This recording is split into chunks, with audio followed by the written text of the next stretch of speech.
Yeah, we done came from the bottom, mad that we up, but I don't hear him talking. Started with knowledge inside of my noggin. We took a dream and then we started blogging. Put my city on the map now. I'ma say how it is and I don't back down. On the road to 100K, we finna act out. We gon' show them that we not just in the background. We the main event, we the main show. We the one that people always gon' pay for. FYF, we the best, no debate though. #1 sports channel, every angle.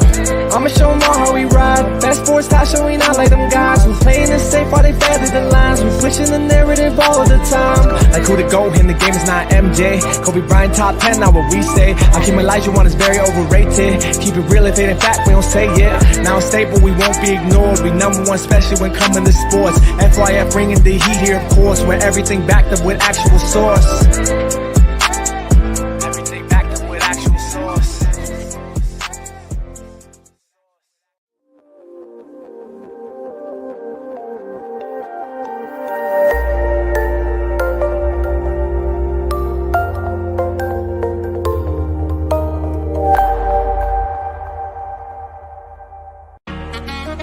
Nah, that's just passion. Love the game.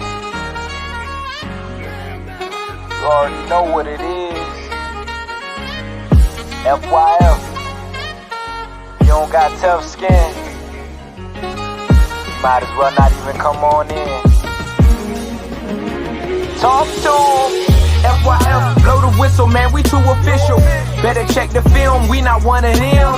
The greatest to ever ball above the rim. They wasn't with me shooting in the gym. Cut the small conversation, debate on major levels. This the playoffs, baby, bring that pressure, we never settle. Cross and spin, getting it in, I wanna win. That teamwork got us headed to the ship again. LeBron better than MJ, cut it out. Half these fans in the stands don't know what they talking about. Half-court jumpers, crowd going wild. FYF ranked #1, you better say it loud. Intellectual talk, but fuck your feelings. Olajuwon too overrated, Kobe still a realist. Top 10 all time, now how they cut the line. Magic Johnson, Draymond Green, one in the same kind. Fuck your feelings, fast break, stop and pull a J. He got how many rings, nothing else to say. With the team, live streaming, play by play. This the dream, full steam on the road to 100K. FYF, blow the whistle, man, we too official.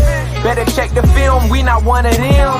The greatest to ever ball above the rim. They wasn't with me shooting in the gym. Cut the small conversation, debate on major levels. This the playoffs, baby, bring that pressure, we never settle. Cross and spin, getting it in, I wanna win. That teamwork got us headed to the ship again. Started small, then turned into big dogs. They treat me like the GM, I just make the call. No matter who my op is, I'ma stand tall. Then pull up to the game, fresh like I just left the mall. 100K, 100K, 100K, check the score. We gon' bust the shot clock, fans running to the floor. All I hear is go this and go that. Man, your team suck, hang it up like a coat rack. I love the game, I admit it, I can't quit it. Step in front of me, man, your ankles gon' get the business. Been a legend like Moses Malone, way ahead of my time. This the greatest sports show ever, I just had to remind. FYF, FYF, blow the whistle, man, we too official. Better check the film, we not one of them. The greatest to ever ball above the rim. They wasn't with me shooting in the gym. Cut the small conversation, debate on major levels. This the playoffs, baby, bring that pressure, we never settle. Cross and spin, getting it in, I wanna win. That teamwork got us headed to the ship again.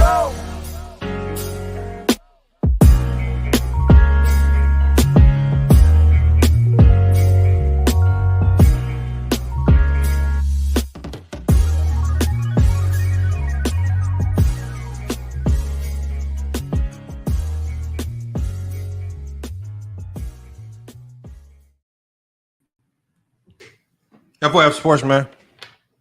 Lamar, we be back, man. Salute. Look, we got Dr. Wang in here, man. Said the song is trash, man. All right, man. You know, Dr. Wang, I you know, the song ain't for everybody. The song ain't for everybody. Hey, but you can always pull up. You can always pull up, man. If you feel like Hakeem is not overrated, just pull up, click the link, and tell us why he's not overrated. I mean, the link is there, y'all. I mean, if you disagree, just hit the link and explain why Hakeem wasn't overrated. I've been trying to get people to come up here and explain it to me. Because Dr. Wayne, if you know anything about this channel, you would know that us saying Hakeem Olajuwon is overrated is just a play on people's logic. It's not necessarily that we believe Hakeem was overrated. Dr. Wayne, I don't even think that's your name. So that's what I'm saying. You got to understand the logic. It's just a play on the poor logic that other people use. All the people that try to slander the LeBrons and players of this era, according to their logic, that would mean Hakeem Olajuwon is trash. That would mean Hakeem Olajuwon is overrated.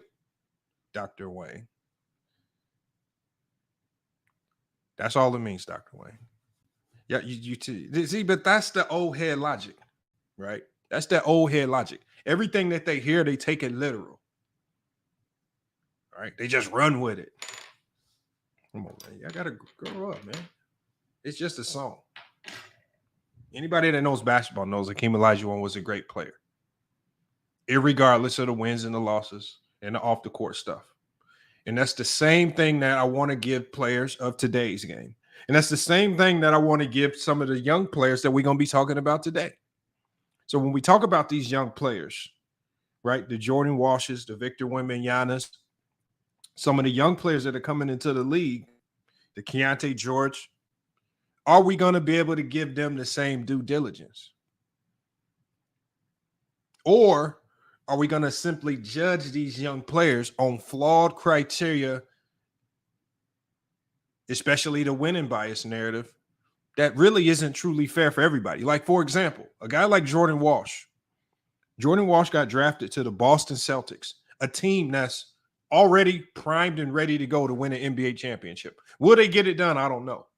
But he's on a team that's already in the driver's seat to get an NBA championship. If Jordan Walsh somehow can become rookie of the year and he happens to be on the Boston Celtics and they win a championship, does that necessarily make him a much better player than, let's say, Victor Wembanyama or some of these other guys who typically get drafted to bad teams and you have to spend years and years and years upon end to be in the right situation to potentially win? That's what we're talking about. That when we talk about Hakeem being overrated, that's the depth of the conversation that we're talking about, Dr. Wayne.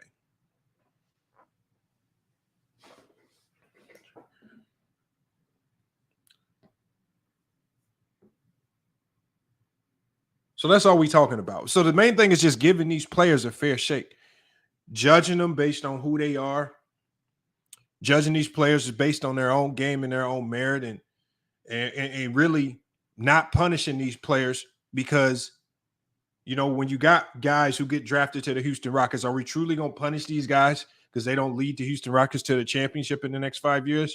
Or are we just going to understand, okay, we just got to watch this building process. Who are they as players? What new levels can they take this team to? Hitman says rookie of the year is Scoot or Wembanyama.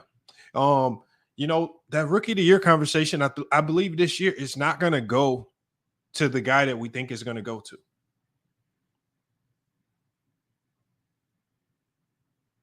I think the rookie of the year is just going to go to the player that just has the best opportunity. And I don't know if Wembanyama is in the perfect.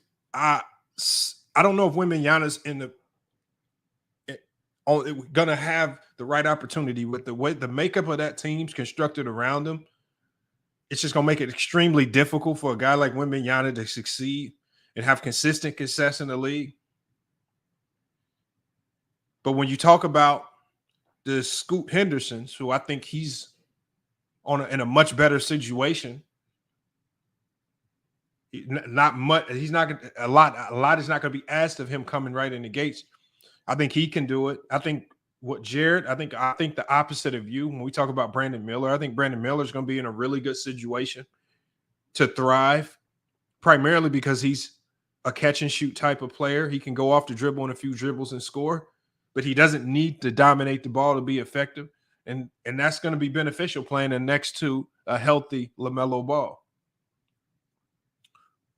I think guys like that are going to be the guys. And I think when you look at Jordan Walsh, what Jordan Walsh does best for the Boston Celtics. Jordan Walsh can literally, he's like a utility guy. He can get you 15 to 20 points if you ask him to be a scorer.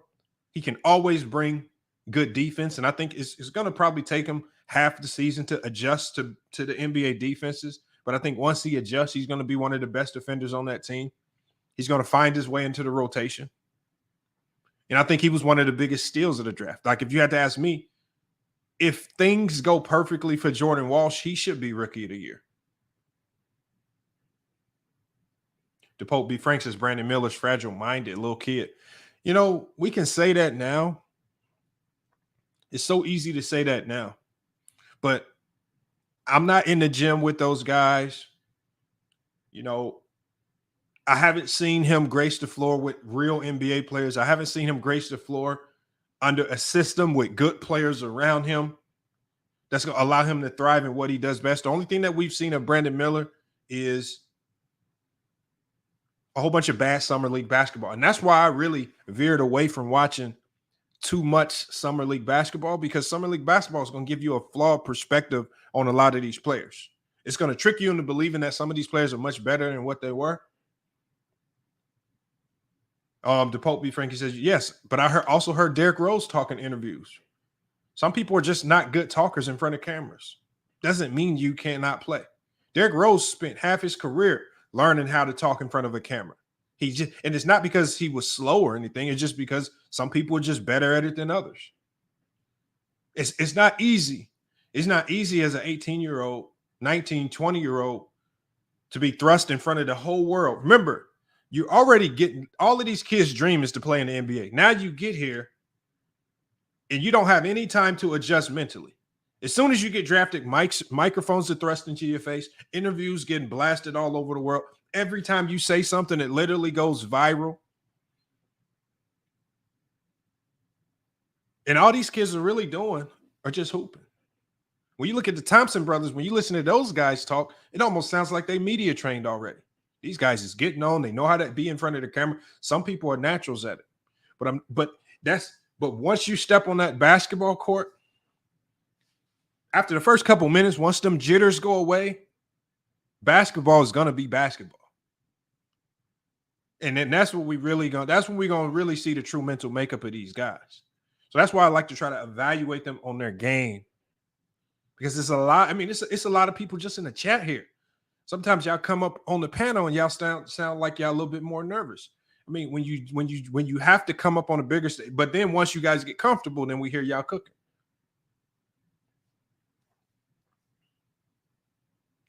DePope B. Frank, he says, I don't even know how much a haircut, but DePope, I tell people this all the time with these college athletes and with these guys that are groomed to be NBA players. DePope, they don't live normal lives.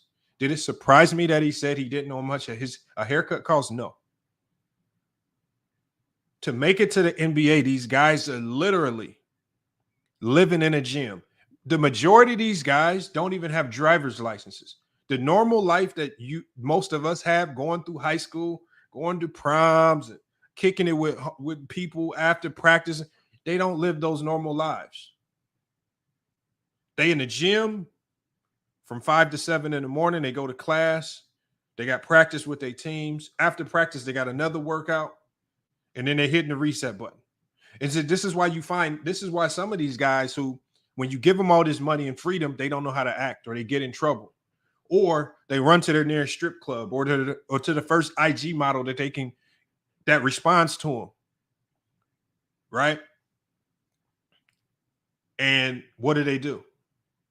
They go crazy. He said, let's be real. Your talent evaluation of the rookie has been terrible.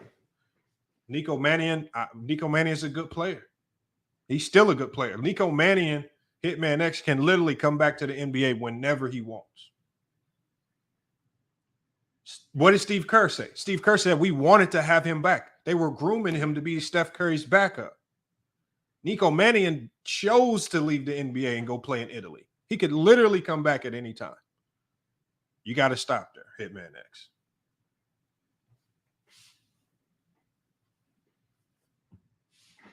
And the thing is, it's a lot of people in here that fake like they hit these home run picks on these guys. The thing is, we never know. There's so many factors that go into being a good basketball player in the NBA that we don't see. There's so many elements. Do you have any vets in your locker room? Right? Your life on and off the court, man. Are you learning how to be a professional? All right. What are you doing in your off time? Your diet, things like that. We see with Zion Williamson. A lot of these things are predicated on the organization that you get drafted to. You could get drafted to a poor, mismanaged organization that's just in a flux with no real vets, no guidance, and then you can have a really good player go astray.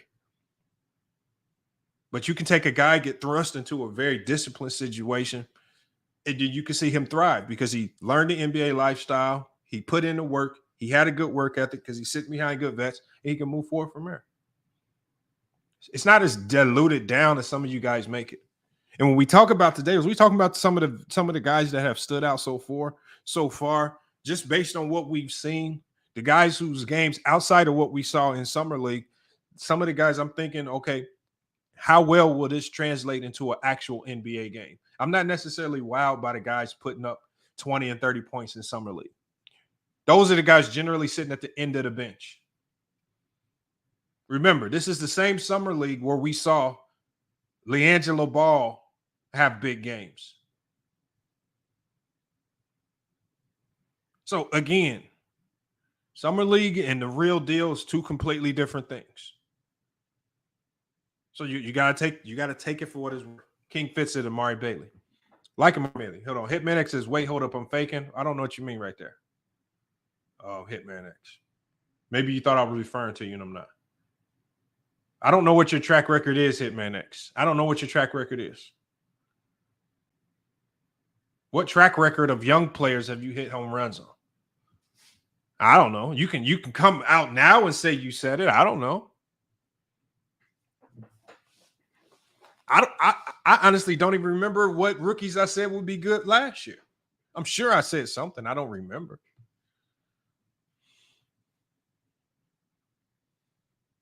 But when I talked about Nico Mannion, of course, I was talking about that from a perspective of literally watching a man in person in high school, watching him scrimmage against NBA guys, listening to what other NBA guys had to say about him, looking at his time in Golden State, and then also listening to what Steve Kerr had to say about him.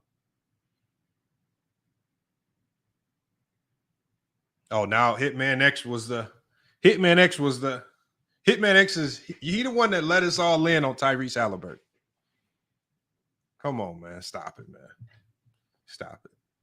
And the thing is, I don't fake. If I didn't watch a guy in college, I'm not going to fake like I know he's going to be great. One of the reasons why I like Jordan Walsh's game is not only did I see him in high school, but I also watched him in college.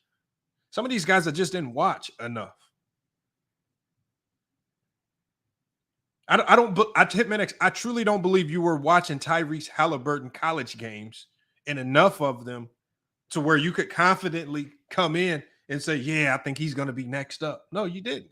You listened to what Woj and some of the other guys had to say. You saw a few highlight clips. You said, oh, I like that. And then you went with your pick. It wasn't truly based out of any real take. Come on, yeah. Y'all got to stop, man. Stop it, man. It was Tyrese Halliburton in college. Nobody was watching Tyrese Halliburton in college. Tyrese Halliburton kind of came up. He came up. I forgot what school he went to, but he just kind of came up out of nowhere at the last minute. Right? He had a funky looking jump shot. And, there were a lot of good things that I heard scouts saying about him. And there was some bad. The fact is, he panned out, became a really good player. Yeah, Iowa State. That's what it was. But I'm not going to fake like I was really watching Tyrese Halliburton. I didn't even really hear about him until I think that NCAA tournament.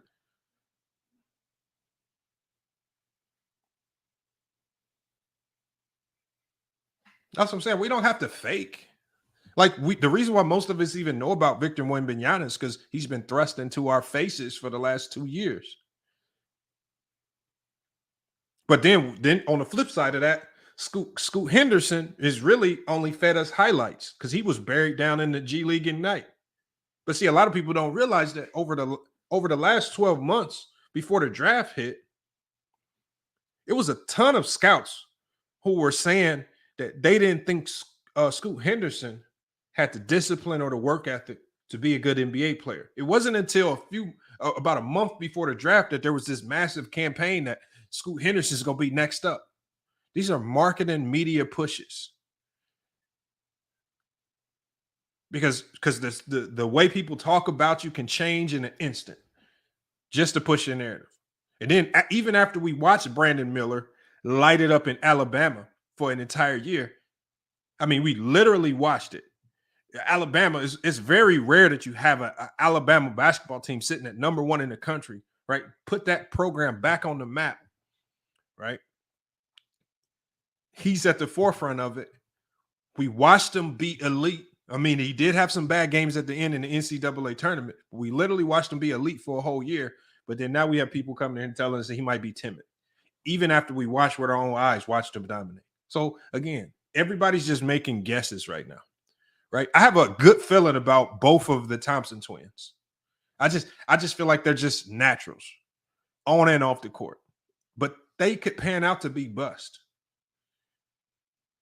We don't know. We just have to take educated guesses on this. And like I said, Hitman X, man. Salute to Hitman X. I don't believe you had an organic Tyrese Halliburton take where you just called him being an all-star right out the gate. I think it was based off of you watching ESPN and you saw a few highlights that looked good. Nobody was following Tyrese Halliburton. You said Brandon Miller overrated. Soon we'll be saying one of Thompson Smith. You know what? Look, y'all. Yeah. It's about taking best available, though. Right? Brandon Miller has a track record. And so when you're talking about the Thompson twins, there's a humongous risk at taking those guys. They came from an OTE team. Because they both went to overtime elite. So now we have to look at, okay, we see where they're coming from. They came from overtime elite. They didn't play any significant competition on the prep circuit. They never played any significant competition where you could sit back and say, okay, this game really pushed them to the test. Prep circuit basketball is not high-level basketball. They might run into a few high-level players, but they never at any point in time ran into a team where they had to literally knuckle down and be like, okay, we got to stop showboating. We got to lock up and we got to play a real game now. They didn't run into those types of games on the prep circuit. Are they talented? Yes. But we have an even smaller sample size of what those guys can do because we never saw them play any significant competition. I mean, because if history bows the same, the guys that get drafted that didn't play significant competition, those are generally the guys that do the worst. Like the Jimmer Fredettes at BYU. BYU never played any significant competition. They out there playing Sacramento State. They playing Idaho State. And you got Jimmer Fredette giving these boys buckets. But it didn't pan out in the NBA.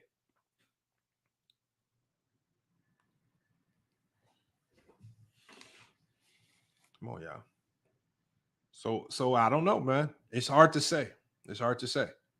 But I'm not gonna be the one to give up on a guy in Brandon Miller who's an elite shooter, who has really good size, who has a really good ability to finish at the rim, and just say he's gonna be a bust. If Brandon Miller doesn't work, it's because the Charlotte Hornets failed him.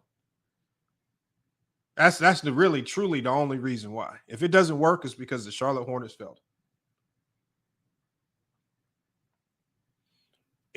And being an athlete doesn't always Jim, look. A KLXVD9. Being a great athlete doesn't matter. Being a great athlete does not always get you there.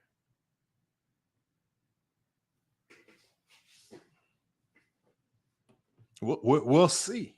We will see. But I'm just telling you guys that you guys are getting more so wild with the Thompson twins based on propaganda that's put out there by Overtime Elite. Overtime Elite's job is to make those guys look as good as possible so that they get drafted. You make those guys look better, and you got more students willing to come to that program and pay literally hundreds of thousands of dollars to be on that OTE team. Because the problem with prep basketball is that they tell everybody coming into the program, we can get you into the league. When realistically, there's really only one or two guys on that team that they're truly focused on getting to the NBA. Everybody else is just funding the program. And they're just tricking you into believing you can be D1 or you can be in the NBA while you're sitting here paying them thousands and thousands of dollars to be in that program. And really, all of this money is really to push the two NBA guys that they feel they have to the NBA. I want you guys to tell me, on that overtime elite team, outside of the Thompson twins, outside of Rob Dillinger, who was on that team?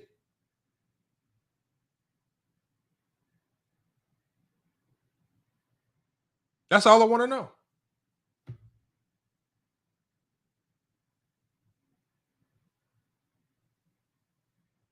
That's all I want to know. If what I'm saying about prep basketball and that prep circuit basketball, when you look at Jalen Green, when Jalen Green played on that extremely popular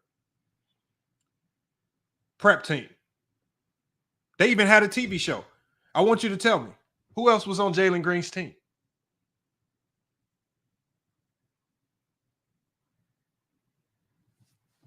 Shaden Sharp, when he played with AZ Compass,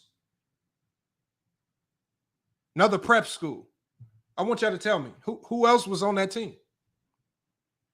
These prep schools do one thing and one thing only. They push the top kids. Everybody else is just there to fund the program. It's not real basketball. They don't necessarily play to win. None of that. How do I know that these prep schools don't play to win? Because when we played Hillcrest, one of the top prep schools in the country, and we beat them, you know what they said? You know what they said? Coach came up to me, hey, can we flip the scoreboard? I know this game don't count on y'all record, but it count on our record. Can we flip the scoreboard so we don't have a loss? And then when you go to the highlights that they put online, you see their best player scoring 8 points, which is all he scored for the whole game, while our best player, who dropped 44, got 0 highlights. I brought him on the channel a while ago. His name is Jaden Michaels. Dropped 44 on Hillcrest. Held their best player 4 to 8 points. So I know prep basketball is trash. It's not high quality basketball. It's not competitive. They're not teaching these guys how to be winners. And I still believe going to college is a much better route. There's a reason why when you see Shaden Sharp play, he looks like he's standing half the time. He has no idea what he's doing without the ball in his hand. But when he gets the ball, yeah, he can give you that highlight play. He can dunk on somebody. He can definitely take the ball and go ISO and do those things. Without the ball in his hands, I would say he's a basketball dummy, and they have a lot of teaching.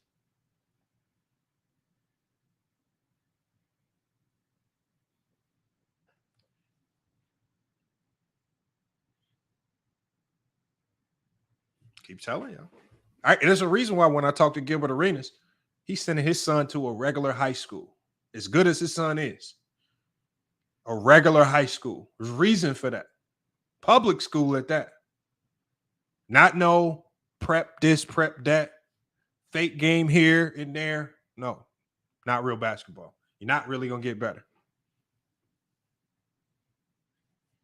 Hey, Devin Coker, at the prep school level, coaching don't matter.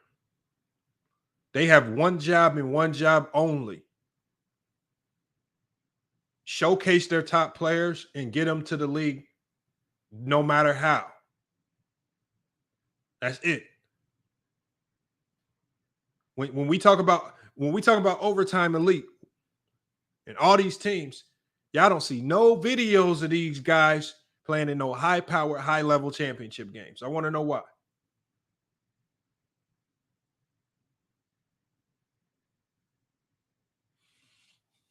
Jared, I don't know what you're talking about, Jared. And you know what? You know what? For all y'all that think that these highlights actually mean something, right? The UConn women's basketball coach said it best. He says if a kid plays 40 minutes in a game of basketball, if he's the star player, if a kid plays 40 minutes in a game of basketball and he's your star player, he might touch the basketball. He might have the basketball for about 5 to 7 minutes out of that 40. What are you doing in those other 31 minutes? What are you doing in those other 31, 32, 33 minutes of play when you don't have the basketball that's impacting winning and losing? Because we're not necessarily talking about any of these guys if they can't score at a high level.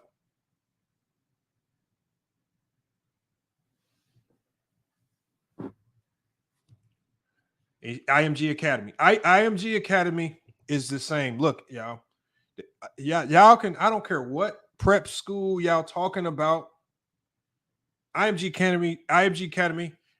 Now they do a good job, especially with the international kids, because they bring in a ton of international kids from Canada and whatnot. And they do a good job of developing and then sending them to D1 programs.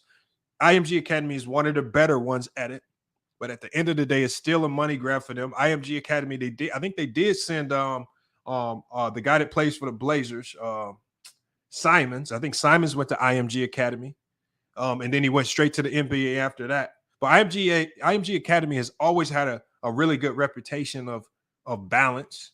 But I'm almost positive if you go look into their record books, you're going to find a ton of kids that paid thousands and thousands of dollars in tuition to go there and got absolutely nowhere. These prep schools cannot thrive if they don't have a ton of kids enrolled into that school that are completely trash and that's just a walking paycheck for them. He says Asar's locking up your best player. I don't know. I haven't seen Asar guard. I haven't seen him in an NBA game yet. I don't know how any of these guys are going to guard. Ticket came from a prep school. I don't know where Ticket went to. I don't know. When Ticket was in high school, I don't think prep schools were a thing, if we're being honest.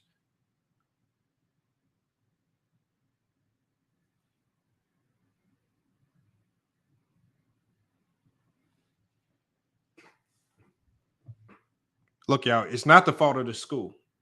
But what I'm saying is you have to always look at these guys with a side eye, because you're never going to be for certain of the product that you're actually getting. They schools are designed to showcase the best players. These schools will duck and not play certain teams if they don't feel like it's going to make that player look good. How do I know that? Because even here at GCU, we've had a ton of games get canceled. We've had a ton of teams completely bail out from playing us so that they could duck. They can duck certain games. They don't want to expose their top guys. I remember we played Hillcrest 2 years ago. They brought their two powerhouse players, Duke Brennan and Malcolm Flaggs, in, and we blasted them by 30. They shut them down for the rest of the year. Because what you don't want is remember, this is a 5-star Duke Brennan. This is a 3-star Malcolm Flaggs.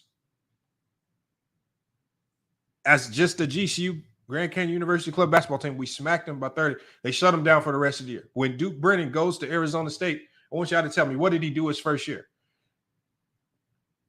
Ride the pine as a 5-star center. Because once you get to that level, you can't hide no more. Now he's transferred. Ironically, he transferred to GCU, him and Malcolm Flaggs, which is, but our best player, Elion Zevenbergen, who gave him 40, didn't have the political push from some of these prep schools behind him, and now he got overlooked, and now he's trying to fight his way into D1 basketball, even though he's probably the better player. These are facts, y'all. I could pull these games up and show y'all.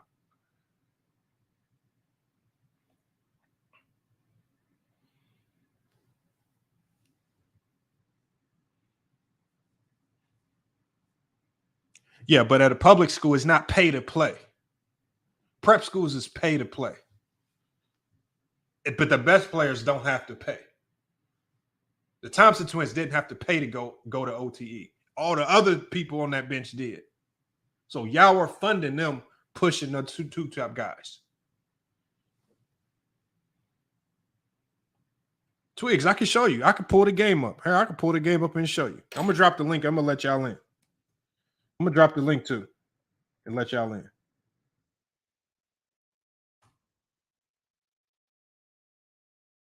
Blew them out, man.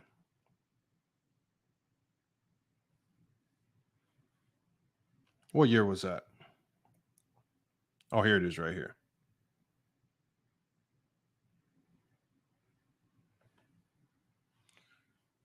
Share my screen real quick.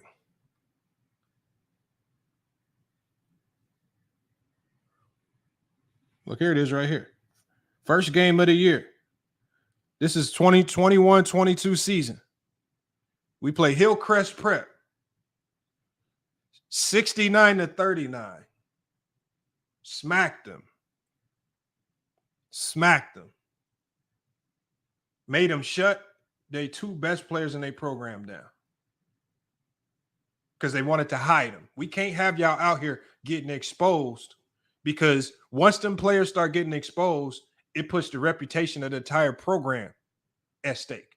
And if you have the guys, like if you have your two best players getting their scholarships snatched because they're not as good as what y'all been pushing out there in y'all little highlight videos, then you're going to have people saying, hold on, we not going there.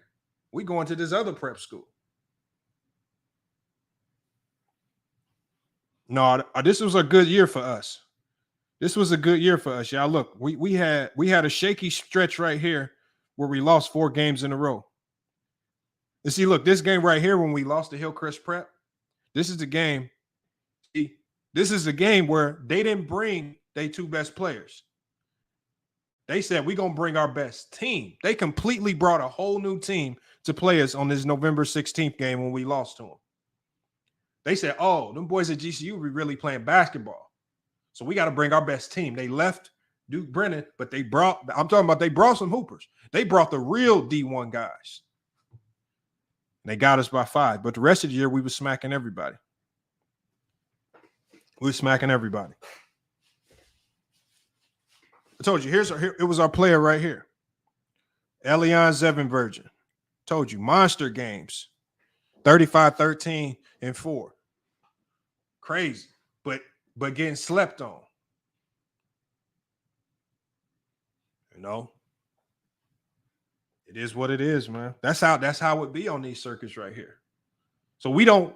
This is why, and this is one of the reasons why when we talk about these young players, why we be so wrong and so right on some of the spectrums. This is why a team can draft an Anthony Bennett. You don't know what you're getting, and he can go completely wrong. But this is why you can draft a Jokic or a Draymond Green in the second round, and then it go right. Right? It's a lot of factors that go into this, right? And I think the teams at the top, in the top 10 of the draft, they have it the hardest. Because the expectation is when you draft in the top 10, the expectation is that you're drafting a guy that could potentially be an all-star. So sometimes in the hope that you're trying to find this all-star caliber player, what you end up doing is you end up looking over some of the red flags. You end up looking over some of the red flags, and then you start just falling into that talent spectrum. Oh, he looks better, or he jumps higher, or his highlights look nicer. And that's where some scouts get screwed over.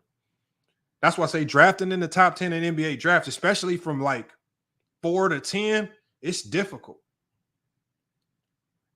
Because the fan bases don't care. Fan bases and GMs, they want you to get the pick right. You got to get it right. But do you draft a 4-year college guy that nobody really knows? Or do you draft the kid that's been on the prep circuit for the last 4 years, highlights all over YouTube, highlights on ESPN, and the fans love the name. And then when you draft that guy and that player isn't who you thought he was going to be, now you screwed.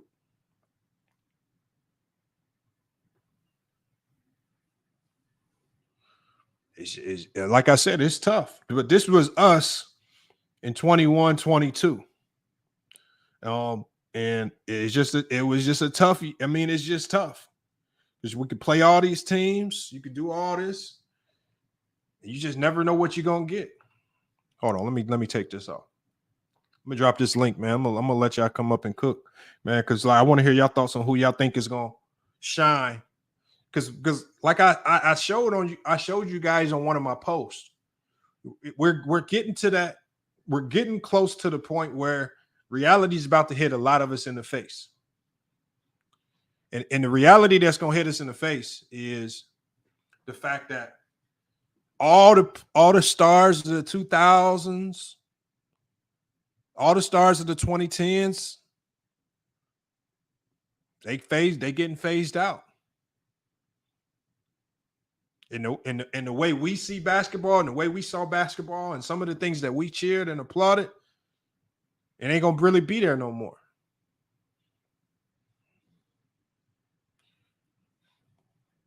Drop this link, man. Let y'all come up here and cook. I want to get y'all thoughts on this. I told y'all the prep basketball circuit can trick you. And did the prep basketball circuit trick us with some of these guys that got drafted? I was watching a whole video about OTE and how much they have riding on the Thompson twins. Because if the Thompson twins prove themselves to be complete NBA bust over the next couple of years, the NBA is going to adjust. They're going to slow down on drafting these guys coming straight out of these prep schools. So it's a ton riding on this going right for the Thompson twins. Right, the livelihood of prep schools is going to start going into jeopardy if these players don't start panning out. Right, they're gonna have to start giving us more than Shaedon Sharpe and Anthony Simons. They're gonna have to give us a little bit more than that. Yeah, I'm about to drop the link, Ringo. Link is in the chat. I'm gonna start going live on Instagram pretty soon too, probably tomorrow. I was trying to find a way to go live on Instagram along with doing this stream right here and simulcast it. It's just too difficult, so I'm gonna have to do it separately. But again, salute to everybody pulling up today. Make sure y'all follow us on Instagram, subscribe, man, to our memberships over Instagram. And then if you can, definitely, man, support the channel, man, with a donation, man. We definitely appreciate everybody that helps donate, man. Keep this channel afloat. Salute to everybody pulling up. We got the Pope, man. Mahari, Mingo Jester. Salute. We got Jared in here, man. What's good with y'all, man? What's good, man? What's good, Lamont? What's good, Lamont? What it do, bro? Been a minute, man. I see. Like, hey, one quick thing before we get on subject. Why the hell did you drop me down, bro? You know what though? I want a piece of young Africa, man. I want a piece of young Africa. I want a piece of his ass. Man, you don't want none of young Africa. He ain't been here. Now you talking trash, bro. Stop. Yeah, young Africa. Young Africa be here. You ain't said nothing about when he was here. Stop it, bro. No, man, stop it. No. We'll get you a debate, Mahar. I'm gonna get you a debate. We're gonna talk about. Yeah, I'm not. Listen, I've been waiting to get on a debate though, bro, and I've been held out. I've been like freezed out in this motherfucker. You know what I mean? But I'm just having fun. I'm just having fun. But all right, back on subject. Go ahead. Yo, what's good? The Pope. What's up with it, y'all? So you don't got faith in Brandon Miller out there? Listen, man, no faith in the Miller kid. I'm hopeful, because we need somebody to help LaMelo out over there on the Hornets. But what it's looking like though, and even before Summer League, I'm not judging off the Summer League. When I went and looked at his games at Alabama and seeing how streaky he was, how timid he was, it's like, oh, okay. And then you see him in the Summer League, it really just validated everything I thought about the young kid for coming in. On top of interviews, you listen to him speak, and I know you said something about everybody don't like to speak in front of the camera, but now it's just his answers to a lot of questions that's easy. Like he just seemed to not know who he is, sure of himself, confident about where he, what type of player he want to be in the league. Like none of those type of things that says a number 2 pick. Like so, and then you see Monty Bates who going crazy in the summer league, showing all of his bag off and winning a championship in Samoa. He, 6'9", same type of frame. So I'm like, the Hornets didn't do right at all. They could have went with Scoot and grabbed Imani Bates too. If they need a 6'9" wing who can shoot, really turned the franchise around. I mean, it's true and all, but the one thing I liked about Imani Bates is, again, as much as I didn't like him transferring around, I thought he should have stayed at Memphis and stayed against high level competition. He still played in college, and one thing I judged him by was his performances against the power conference schools. And one thing I saw is his level of play rose when he played tougher competition. And that's a fact. Me, that's what a lot of people. That's why I say we cannot gloss over this guy, Imani Bates. This guy was Gatorade Player of the Year as a junior over Chet, and it's just like, hold on, man. All right. This man, we watching him elevate his game against Power 5 schools, even though the team around him isn't as good. So we know he has the ability to play up a level when the stakes get tougher. That's what I want to see out of guys. It may not work. It may pan out. He might be a bust. But this is why it's so difficult for scouts to make these decisions. Hey, and if you noticed, it was the opposite of Brandon Miller. Every time he played against ranked opponents, he had bad games. He shined when he played against the South Carolinas and weaklings of the SEC. But when he played against the top dogs in the SEC, he folded. And so, he just displayed a lot of that. Let me say one quick thing. Salute panel. Salute. Hey, salute, man. Salute, man. Salute, brother. Salute. What's going on, Lamont? Let me say, what's good, man? How y'all doing? How you doing, man? I just want to say one quick thing that, before I pass on the mic. I just got to say that I think that wherever you get drafted into a team, it kind of determines how you develop as a player. Like, we know how talented a lot of these, young players are, but it's also, we have to consider the fact that how the organizations, how do they develop these guys? How do they try to teach them the game and stuff like that? Because I'll be honest with you, I've been the biggest critic about prep basketball because they don't teach, the fundamentals about basketball. They can teach you how to do fancy dribbles, dunks, shooting, but they don't teach you how to play off the ball. They don't teach you how to cut. They don't teach you how to play, off the ball offense. They don't teach you how to play solid defense. They don't teach you the concept of team basketball. And I think that depends on what prep school you. It depends. Yeah, that's true. That's true. That's true. A lot of prep schools. But that's more than AAUs. Yeah, I was about to say AAUs. Yeah, I was going to lean into that. Yeah. It's almost same with the AAUs too, because a lot of them just care about just making the money and then letting them kids pay for their stuff, and then the other kids who are better than than their teammates, they get all the shine while you just run in the pond. I mean, it's just I just think it's just unfair. Yeah, they like the buckets. Well, me personally, I'm gonna go ahead and say this. Me personally, I think Kevin Whitmore gonna take over. I really believe he's gonna take over, man. Dude is nice. Did y'all see him? Never mind. Yeah, he's super nice. He's underrated. Dude nice, but never mind. Hey, I'm gonna get off camera right quick. Hey, look. Now, also Victor, I'm gonna say he's gonna be good, and I'm gonna say he's gonna win Rookie of the Year. But who? Victor Wembanyama. Victor. And I'm gonna say he's gonna win Rookie of the Year. Because he has the best opportunity to. Yeah, but the only thing I got with Victor is that his health. I don't know if he's gonna stay healthy enough to have the type of career that everybody expect him to have. Hey Lamont, ain't that what I said last time? That's the first thing. That's my only problem with Victor. I'm scared that he's gonna get injured and he's not gonna be able to have the type of career. That is the first thing I said about that boy. The first thing I said about that boy, because I said 7-footers don't last long in the league. 7-footers have a problem with staying healthy in the league. And if you look at the history of 7-footers, they all go down. Right.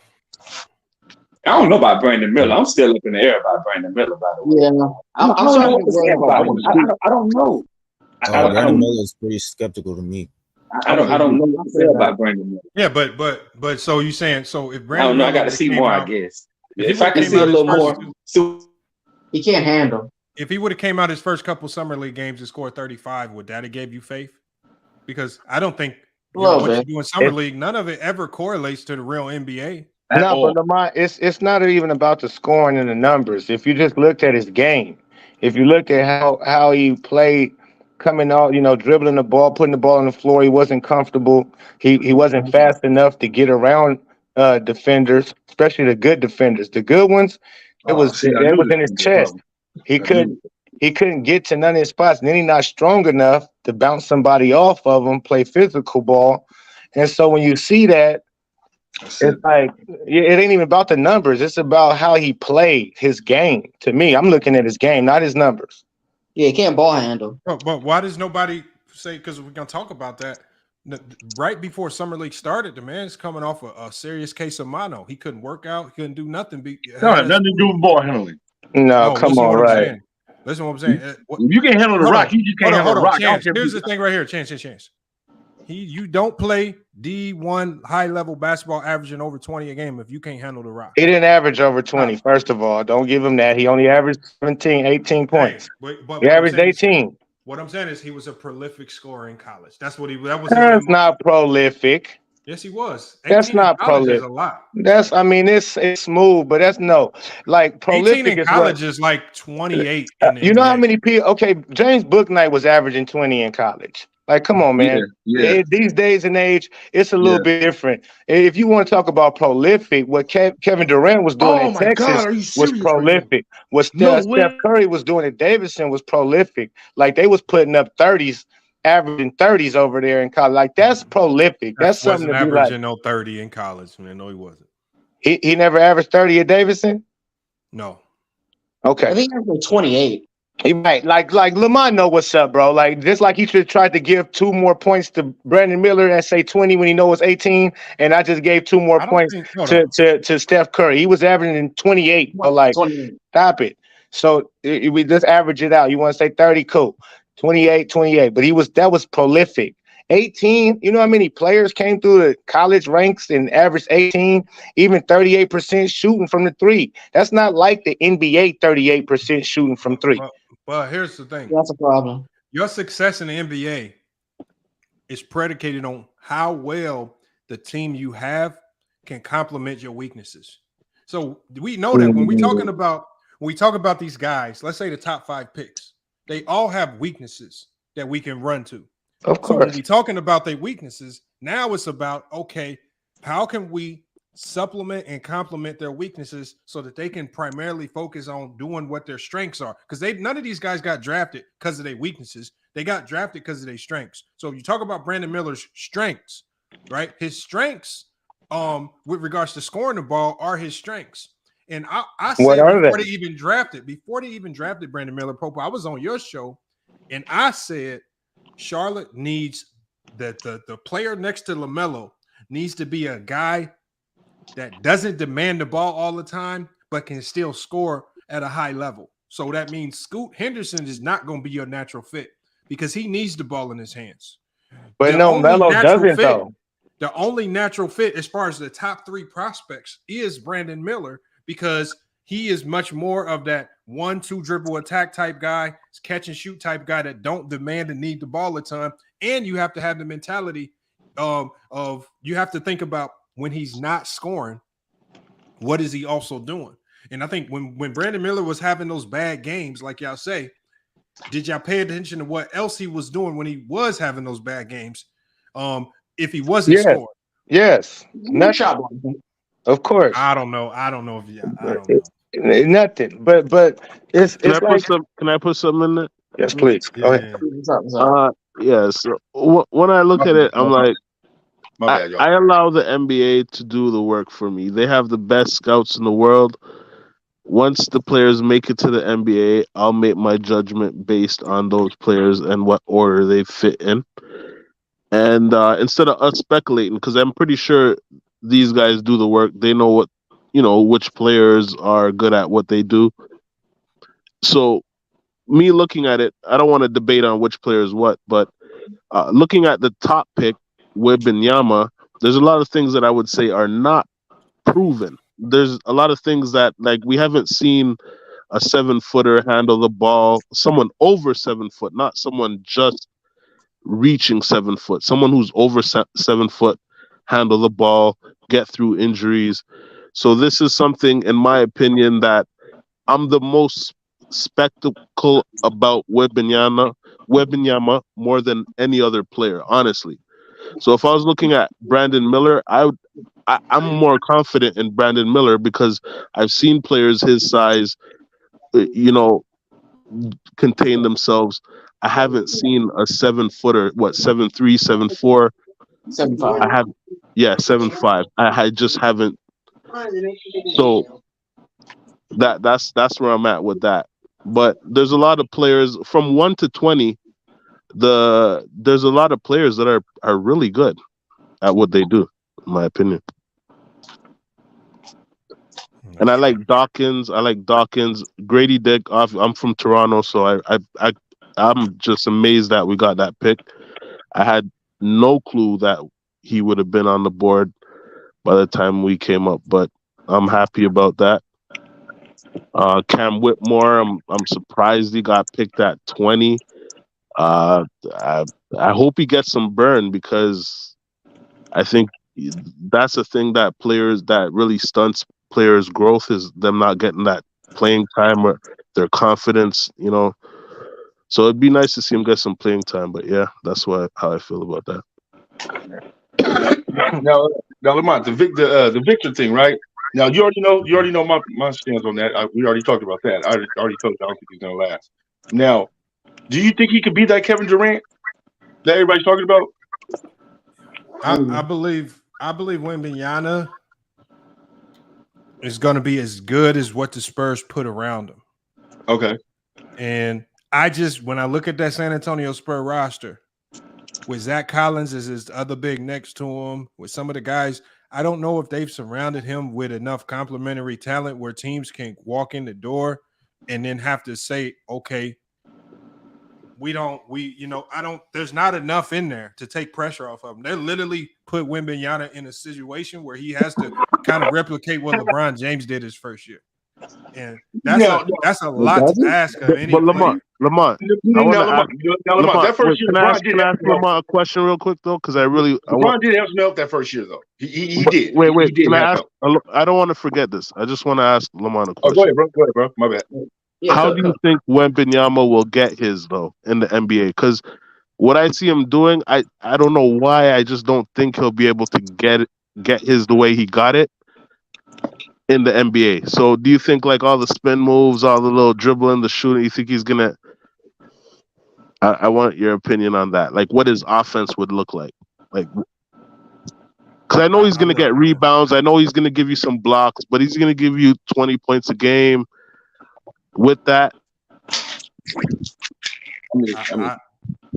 it's like this, man. As far as Wembanyama, it's going to be all based on the freedom that Popovich gives him. I don't know what system Popovich is going to run. I don't know what their offensive scheme is. I didn't watch enough Spurs basketball last year to even understand it. I just saw last year they were a boring team to watch. Last year they had one of the slowest paces in the league, one of the slowest offenses. Do I expect that to change much? No. I believe there'll be still a slow, boring team to watch. I don't know how much freedom they're going to give him to do his thing, to operate on the perimeter. I would believe they're going to give him a little bit more freedom. But at the end of the day, it's just going to be based on what Popovich allows him to do. And we know that Popovich, just like when Steven Jackson was talking about it, he runs the ship over there. He controls literally everything. How many touches you get, things like that. And so I don't know what Popovich is going to do with it. Whether, are they going to unleash him and let him go? Are they going to say, we need you to get 20, 25 shots up per game no matter what? I don't know. So we just got to see. We just got to wait and see. I just don't think he's going to be rookie of the year. I don't think he's going to be rookie of the year. Just don't see the opportunity there. Too many teams is going to key in on him. There's not enough help around him. There's no threats on over there. Nobody's worried about these other guys. They could just key in on Wembanyama. make them look bad, get the win, and get out of San Antonio.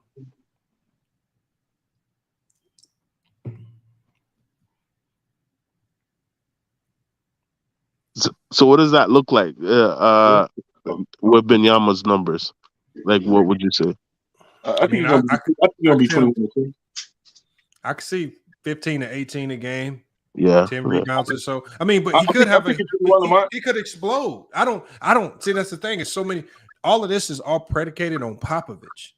Like, that's the thing. So much of this, especially with these young guys, rides on coaching and how the coaches utilize them. Just like somebody said with Cam Whitmore, it's going to be about if they even give him an opportunity. And look at the young guy that's buried in Brooklyn, the scorer. I forget his name.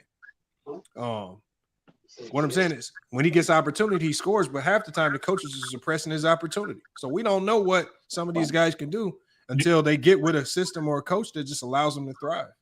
Do you have that roster? Huh? Do you have that roster? For the Spurs? Yeah. Yeah, I can pull it up.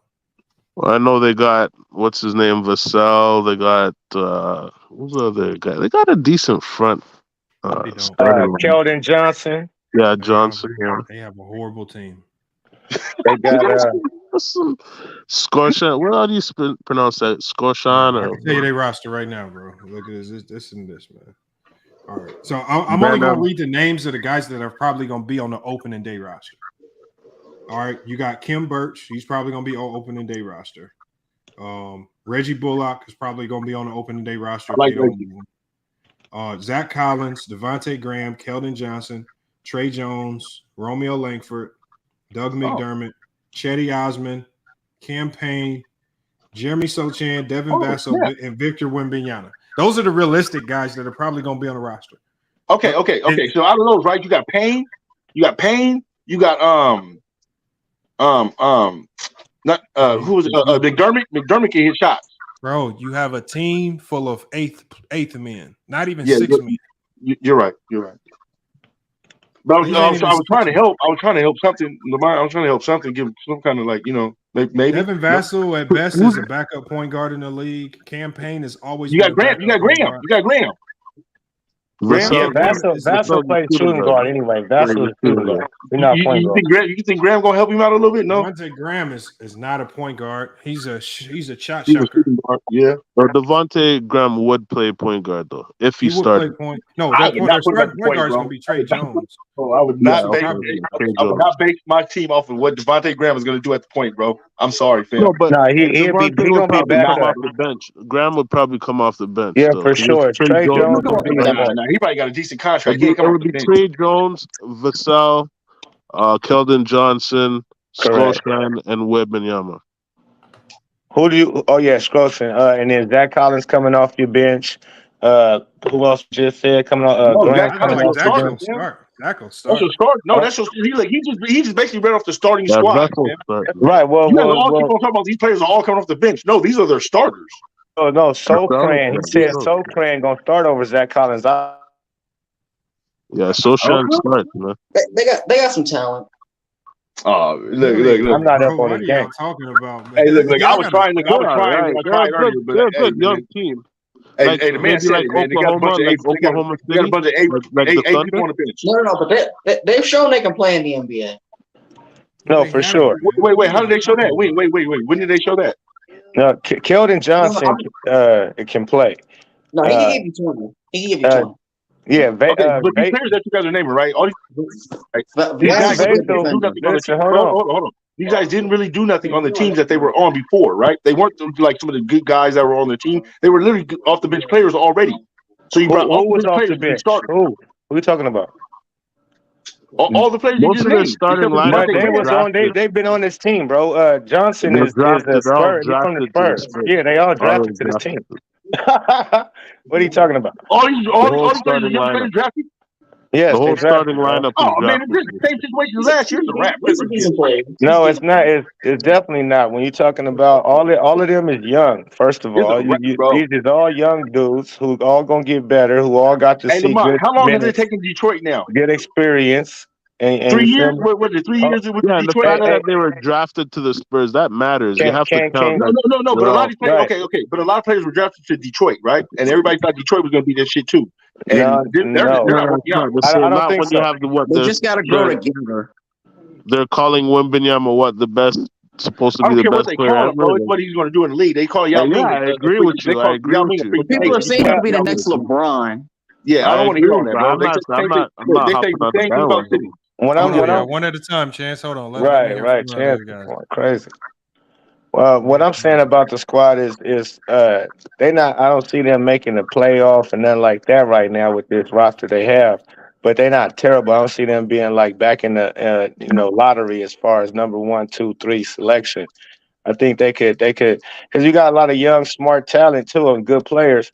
Who, if Pop is that coach that everybody say he is, then and you got a guy like Victor, who he's Lamont, an do you want to read anomaly. off that? Do you want to read off that? Do you want to read off that West lineup? The West lineup From the Lakers to Golden State to Denver to, I mean, there's a lot of teams in the West, bro. They're pretty much like the Oklahoma City Thunder. They're pretty much like the Thunder, who are at play-in position, like they're at the bottom. No, but the Thunder had Alexander. Alexander's an all-star. I agree with you, but they have a bunch of players that can create something there. Okay, but the Oklahoma City didn't get to the playoffs. Exactly. Maybe Oklahoma gets in, and they just maybe make a play-in spot if they're lucky. No, I don't even see that. The Spurs might be. No, we're talking about 11. The Spurs. No, he's talking about the Spurs. Yeah, Spurs might be. I see them kind of making 11, 12 spot, something like that. Yeah, let's be lucky if they get a play-in. The problem with the Spurs is that over the last 2 years, their 2 best players have been injured the most. For one, I don't know if Zach Collins stays healthy for a full year. He hasn't shown that he could do that ever in his NBA career, even though he's really good. Keldon Johnson was injured a lot last year. So with that coming into this year, without any true star, they don't have any true vets on that team. I mean, you could say Gorgie Dang is a good vet on that team, but outside of that, they don't really have any veteran leadership. They don't have any true. I don't know if they have an elite or even above average floor general that can help Wembanyama out. I don't know what they have. Trey Jones is definitely a floor general. Trey Jones is definitely a floor general.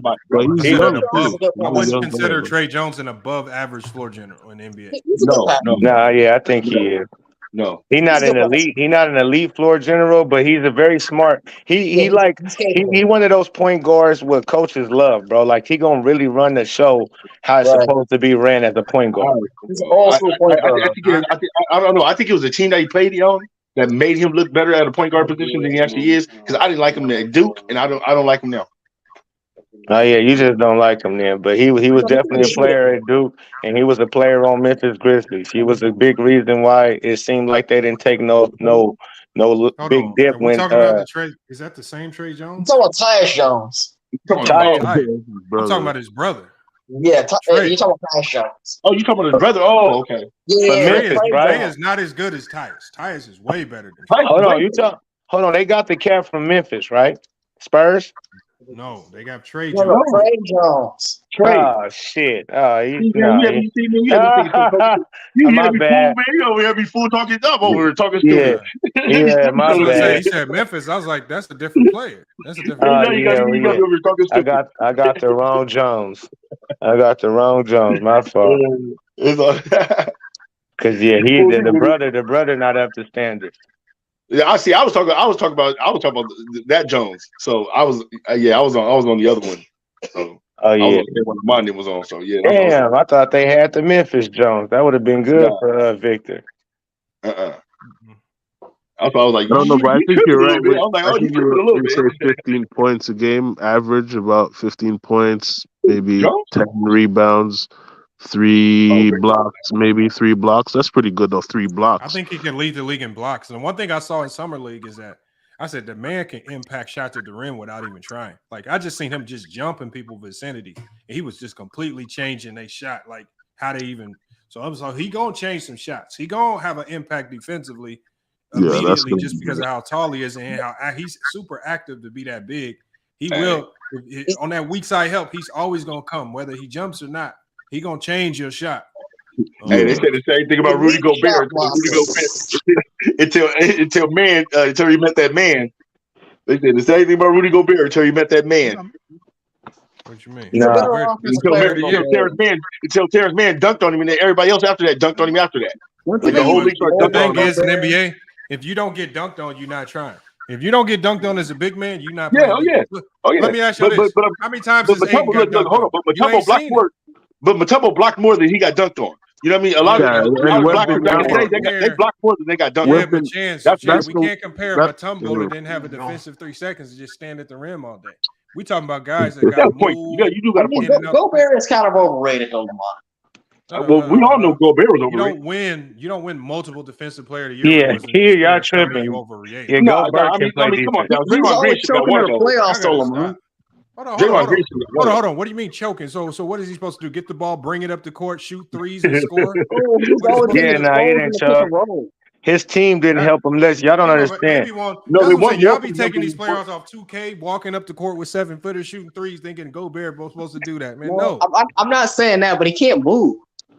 What you talking about? He wanted the best. You tripping, man. He got cooked by some guards on the Clippers, man. That's what I'm saying though. Like the guards he's not supposed to be guarding guards. They shouldn't be switching everything and putting them in that position. And when they do, somebody they got to know how to rotate. When you see one of your players is in a mismatch situation, the defense is automatically supposed to shift over to help him out. Oh, sorry. Look, Jared make it sound like Jared. Let me tell you this. You saying that guards when they break into the lane, let's say they get past their man and they get into the lane and they see Rudy Gobert, they just happy. They eyes light up. Yes, I'm so happy Rudy Gobert's at this rim because he's such an easy guy. No, bro, when Rudy Gobert standing in their lanes, a lot of these guys is worried. And the majority of the time, outside the little highlights, the majority of the time, Rudy Gobert's getting a stop. Y'all don't want to give him credit for getting all the stops. Y'all just kill him for that one, 2, 3 times. Y'all might see a guy get one over on him. Right. No, but even a few years ago, even a few years ago when they played the Warriors, Curry and Clay cooking. That's Curry and Clay. He's not supposed to be able to guard. Curry and Clay cannot cook Rudy Gobert. That's not even his assignment. That don't even make sense. No, when he was tasked to guard those two guys, He never tasked to guard him, bro. He never tasked to guard him. He was only supposed to distract him coming to the rim, but he can't if you gotta literally go to help somebody else because they messed up on their assignment. So he's playing help defense and he's getting left. You can't really do nothing about that. Y'all be killing. That's what I'm saying. I feel bad for people like Rudy Gobert. No, but my thing on Rudy, like I prefer a guy like brother Mike, come on, let's be real. Rudy is not. He's not all that, bro. He's not. No, he's not. I think Draymond Green should have won one of them. So you telling me if you stick Rudy Gobert in the goddamn Golden State Warriors, he ain't gonna look like one of the greatest defensive players of all time? Yeah, he would. Right, if you put him on the right situation. Let's say you take Looney out and you put Rudy Gobert in Looney's spot. What, man? Come on, man. Yeah, that championship. Bro, y'all gonna be talking about Rudy Gobert like he the next coming of the greatest defensive player. But like you said, dropping him on there, yeah, of course. It's just like they did with JaVale McGee, right? As soon as JaVale got there, oh man, JaVale ain't gonna look good over here with Golden State. And that boy he was cooking. And all of a sudden, everybody look JaVale McGee now. So they say Rudy Gobert slow. I want y'all to tell me compared to guards. Yes, compared to guards, he's slow, but compared to other bigs, the man is fast. No, but even guys like Bam are faster though. Bam is not a center. He's an undersized power forward. Dude, don't say nothing about Bam. He plays center at times. Don't say nothing about Bam. No, Bam does not play center. Bam is out of place, and we don't have a center in Miami to help Bam. So Bam has to play 2 positions in one. He's down the floor playing power forward and center at the same time, right? And sometimes he has to play the 3 when they get beat off the court. I mean, when they get beat off the floor. And then he has to come back down the floor and he has to shoot mid-ranges and go to the bucket too because everybody wants him to score as well. The dude is, I mean, come on, man. We're literally running a wild. So, hey, look. Well, Bam can move. This dude just said Anthony Davis is faster than Rudy Gobert, man. Anthony Davis be looking slow than a motherfucker out there in that court sometimes. Well, Anthony Davis ain't got no choice. That motherfucker was letting Jokic beat him up the court in the Denver series. What are y'all talking about? But yeah, Yeah, man, that's crazy. But yeah, Bam, he need to do more. He got more game to him. He don't got a motor to me that run hot. He like to be hot and cold, and then that's because he got too much game. He got too much talent.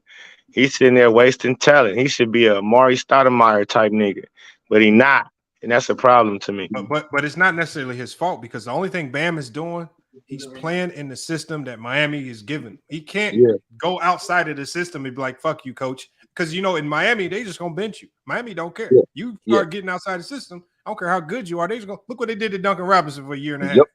Yep. Sit your ass on and they paid him all that money and sat his ass. That's what I'm saying. They don't care about benching they you. Don't care. You don't Miami, no, we don't play that in Miami. You ain't producing. You gonna sit down, but we don't care. Well, with him, the difference is he would be producing, and it's actually something that they need him to do. No, he's producing. No, he's producing. He's producing. He just has no help on the block. Once we get him help on the block, he ain't producing like he should be. Is what I'm saying. He should I'm saying, but I know because right now he's doing too much. Right now he has to do too much by himself, right? But once we get some help for Bam on the blocks, you're gonna see a whole different ball game for Bam. I promise you, bro. I promise you're gonna see way more. But even right now, even with him doing all the work down there, look at the production, bro. He's doing his thing, bro. People just ridicule him too much because some games he'll have a bad one. A lot of Bam has his limit, though. Hold on. Somebody in the chat says that Jokic destroys Gobert head-to-head. That's not true. They head-to-head stats, Jokic averages 19 points per game, 9 rebounds, and 6 assists versus Rudy Gobert. His numbers significantly decline when he goes up against. Oh, he looked that up on you quick. Hey, good shit, Lamont. Come on, y'all got to stop lying. That's what I'm saying. Y'all take a game. Lamont. Hey, Lamont was ready though. That's not what I said. That's not what I said. But what I'm saying is, let's not fake and act like this man Rudy Gobert don't be having an impact on people. Because there's a lot of teams in this league that would love to stick a Rudy Gobert in there. And Rudy Gobert's just been on a whole bunch of trash.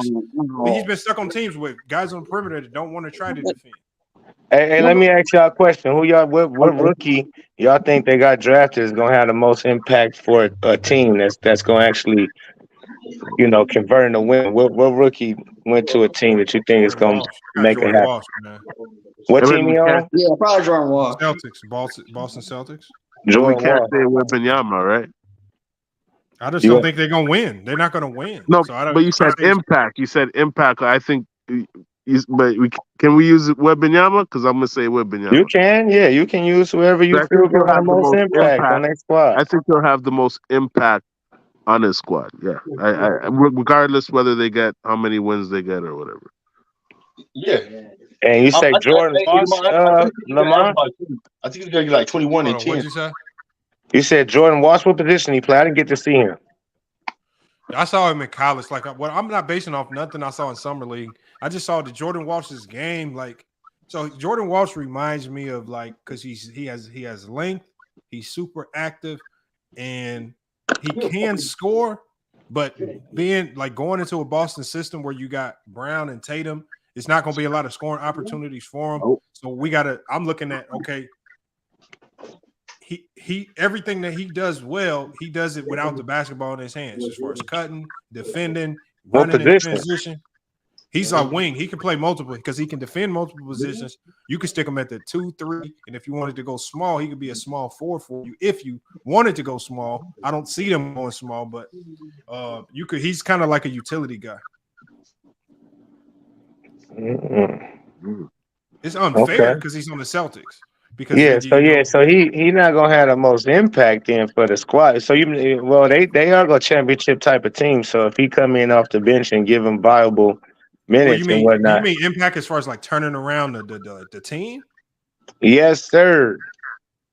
Like Amon Thompson turning around the Rockets with Cam Whitmore on the squad. I think it's gonna be, if it's about impact as far as turning around a team, I believe it's gonna be old boy with Detroit. Asor? Yeah. Asor Thompson. I like that. I see Scoot. I got Scoot turning around the Portland Trailblazers immediately. At least a play-in team this year. I don't see that. Bro. I know y'all don't. If Dame couldn't do it, Scoot definitely can't do it. Nah, Scoot is a different breed than Dame. Dame's old school now. Yeah, he's old school. He all about numbers and shooting threes, long distance threes and shit like that. He ain't really setting players up. He ain't really leading the squad like that. And he barely been there for the last couple of years. He been injured like a mug. So school gonna be all in. It's like a fresh breath air. You feel me? And that dude is he legit. Y'all gonna see if you don't think so. I think Scoot's legit, but I don't think the Blazers are legit. that's the problem. Did he do his thing in summer league? Yeah, I mean, for the 21 minutes he was out there, he definitely did. It was impressive just on the 21 minutes he was out there, man. He was controlling the game, the tempo of the game. He was getting to any spot he wanted to. He was getting his teammates wide open buckets. He was getting himself buckets from the three to the mid range he was doing all of that. He was hitting, he hit a three, he hit his free throws, he hit his layups, he hit his mid ranges. He played good defense. So he only played 21 minutes in the whole summer league? Yeah, he only played 21 minutes. He got his shoulder got hurt, banged up in the third quarter of his first game in summer league. Third quarter, but he came out 4 for 4. First quarter, 4 for 4 out the gate. Let me get the link in the chat for Tony. He says he calls us casuals, don't know balls, box score watching. So this guy come up, we got to teach you something, Tony. I dropped the link. Do you think there's a possibility Damian Lillard starts the season in Portland? No. Nope. Okay. That's all Scoop squad. I mean, he could potentially be on the roster, but they're not going to play him. He'll be sick. They're not going to play him, man. Whoa, that's hectic right there. So look, my thing in Portland is that it's both their fault. It's Portland's fault and it's Dame's fault. But you're saying there's bad blood. I don't think there's bad blood in Portland. No, it's not bad blood. Dame should have never. But if they don't play him, that's bad blood, man. Yeah, but Dame should. It's not bad blood. It's just the thing is you got to move on at some point in time. And the thing is, you're gonna have him on your squad and not play him. You're gonna tell me that's not bad blood. It's business, because what you don't want to happen is you stick him out there and he rolls his ankle or tears or something, does something silly, and now you can't trade him because he's on the injury reserve list. So you don't want to be a damn fool. You got to trade a guy that's making that much money. You sit him. It's business now. Well, I don't know though, because I don't think they can. Wouldn't it have to be in your contract for them to sit you? Like, because he could just pull like a Michael Jordan and be like, "No, I'm not sitting." Like, bro, they're gonna. No, they can do what they did with John Wall, where John Wall was under contract and they just agreed he would be away from the team for basically that's what I said earlier. Yeah, as long as it's a mutual agreement, they don't have to play him, but it has to be mutual. Yeah, or they can do him like. I thought with John Wall wanted to play in Houston. He wanted to play. No, John Wall other than John Wall, he agreed to it. Yeah. Remember, John Wall was nursing an injury at the same time, so he wanted to sit out, but he wanted to play to try to, to get his money up. From John Wall agreed he would sit out. They agreed on it. I mean, whatever he may have. Okay, you know what? Can I ask a question though? To sit out, even though he was healthy enough to play. Well, no, because the Lakers benefited were both thinking of trading for Wall. The first year Westbrook was in LA, because Wall was eligible to play. It's just Houston and Wall agreed to not play him. Houston was tanking. Yeah. Okay. Now, so Damian Lillard, how many times does a situation happen like this where Damian Lillard played a good amount of seasons in Portland, and you're saying they're gonna go a season where they just bench him? I've never seen that happen before. They're not gonna do that, man. He's out of there. They don't want that sticker. That's what I'm saying. They're gonna trade him before that even happens. But I don't think you can bench Dame. Like, I don't think Dame can sit out a whole. I just it's not in him. He an Oakland boy. You know what I'm saying? He from Cali. He's not going to just sit there like that. You know what I'm saying? I'm telling you, he's not going to just sit there like that. They had a mutual, and he'll mess around and just be away from the team. Chance. None of that necessarily matters. Once Dame requested a trade, now it becomes business. They cannot now risk an asset getting hurt just because he wants to go out there and hoop a few more games. And they don't want the locker room to be toxic either. And it does Portland no benefit to have him out there playing, because you're not going to be here in the future. It's not helping nobody. You just taking playing time away from the young guys that need to be out there. But they got to get used to life without him anyway. He's going to get traded before the season starts anyway. That's what they need to do, because they need to avoid that whole situation. Because if you're going to try to bench him or try to get the new talent out there in front of him, you're going to have an issue. So instead of making the locker room toxic, you might want to do that ASAP. The locker room's not going to be toxic with Dame, man. It's just there's no benefit to the team. Yeah, So last year off season, did anybody request a trade? Last year off season, did anybody request a trade and start the season with the team, or a season before that? But the whole thing about that is, like, there's definitely a lot of players who have requested trades. It's just we didn't know about it until they got traded. Paul George requested a trade from Indiana, but he never made it public. And I think are there any that we know about where they suited up? He did it behind the scenes. And so, like, the thing with Dame, a lot of people are criticizing Dame because he made a public trade request, but Dame almost certainly made the trade request privately. They didn't trade him. He wanted to make sure he was traded before the draft. So he only went public with the trade request after he thought they weren't going to trade him. And so, I mean, I get if people criticize Dame for asking for a trade, but to me, it's bullshit that people don't criticize players who ask for a trade privately, but then they want to criticize players who ask for a trade publicly. He only probably asked for the trade publicly because he didn't think they were going to trade him. But they already had it wasn't really Dame publicly. It was actually the media that was forcing the whole trade talk, and we're trying to force it out of Dame's mouth. And Dame was just giving vague answers at first. No. I'm talking about at first he was giving vague answers, but he got tired of it when he was going behind the scenes trying to get that trade, like you said, and then that's when he came out on social media. So you're exactly right. I was just backing your point. Yeah. But I'm just saying, like, I think there's almost, I mean, I don't know. I don't have any sources, obviously. But to me, it's 100% Donovan Mitchell asked for a trade. Like, his last year in Utah in the playoffs, he played with no effort. Utah was garbage. And there's no way Utah would have traded Mitchell if he didn't want out. I mean, even though their team wasn't going anywhere, small market team like Utah, they're probably not going to be competitive for another 9-10 years. And Mitchell never got any flack from anyone because he did the trade request privately. He didn't have to go public. So I think it's both. I get if people want to criticize players for trade requests or under contract, but it's bullshit to me that people want to criticize players who make public trade requests when a lot of players do it privately and they never have to go public because they get traded. Now, what do you and Lamont think about that? The public trade request. What do y'all think about that? I don't think nothing of it. I don't think nobody even tripping about that. The only time it becomes public to me is when the player and the organization are at odds about the trade. Because a lot of times you should just, because most of the time the players just go to the agent and say, okay, it's time. And the agent just goes to the team. When it starts to get public, when it goes public, that's the agent's way of just trying to force his hand. Like, you're not giving the player what he wants. So now we got to play hardball. Back in the day when people used to ask, big time people used to ask for trades, it'd be in the paper, right? Because of course it's all from agents. The purpose of it is designed the same. And then when you make it public, no agent wants to make it public because you lower your player's value. It makes it harder to trade you when you go public. So that's like Brandon said. It's more plausible to believe that Dame did this behind closed doors first. Because that would have been that's when the trade would have been the easiest, and you get max value. Now that he's went public, and then they say he's named a team, his trade value is now went into the garbage can.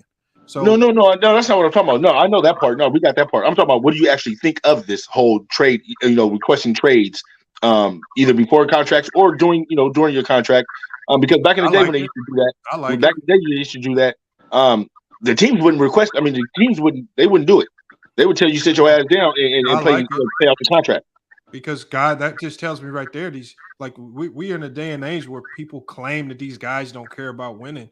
Well, the only reason a lot of these guys are requesting trades is because they want to be in winning situations. They tired of being around a whole bunch of goddamn losers and the organizations that lose and players that lose. Let me get up out of here. I need to be around some winners. So again, these guys are looking at their careers, their legacy, winning and losing. I want to go somewhere where it's winners. So you don't think it should be like a Giannis kind of thing where you build where you're at? Bro, it's much easier kind of thing.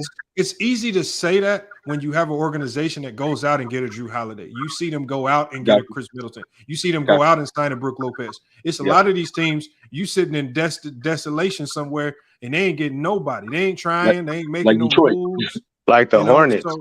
Like Detroit, the Hornets are trying, but Detroit ain't doing. Man, it's like the Hornets are trying. The Hornets are trying. Nobody want to go to Charlotte. Charlotte's just a trash. Yeah. How are they trying? You can't say the Hornets ain't trying. The Hornets are trying. How are they trying? How? They ain't made a move in 5 years. Wait, time out. Time out. So many guys' contracts that get turned down because nobody Can wants to I? get Can we get time out? I mean, got 2 contracts that they can't you get said rid of what, right Lamont? I mean, they What you say, Lamont? even almost had Golden State's assistant coach, and he turned that shit down and said, "Hell no, I ain't trying to be in no goddamn Charlotte." They got 2 contracts that they can't get rid of. So listen to this. So y'all saying they made moves. All right. So who does they sign? I didn't say they made moves. No. I'm saying no. We're saying they're trying. They're trying to do. Go ahead. They ain't got nobody. I don't see how y'all saying they're trying, bro. It is crazy. They got the same team that they didn't have since LaMelo been there. How are they trying? Because nobody wants to sign in Charlotte. They're trying to bring young talent in. They're trying to bring other talents in. But they have a good talent pool, right? But they just need to put it together. But they have 2 contracts. Charlotte. Charlotte trash. You guys don't like You guys don't like name free agents don't want to go to Charlotte. Wait, you guys don't like Bridges? I mean, he's smooth. He all right, but what is he? Is he he average, right? He not nothing special. But he's only in a couple of years, bro. All these players are only he's in his fifth, 6th year, bro. What are you talking about? He's going into his 4th or 5th, right? No, he's going into his 6th. Anyway. Huh? He's going into his 6th year, my G. He's going into 6? Okay. Yeah, he old. Charlotte is in a situation where, like a lot of these teams, like a Charlotte, you really need those 1 or 2 free agent signings to really help you get over the edge.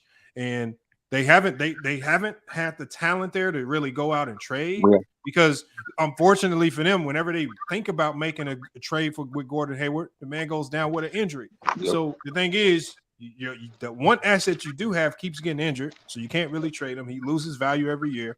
And then no free agents want to sign in Charlotte, so you can't get him that way. That's almost no. You know what?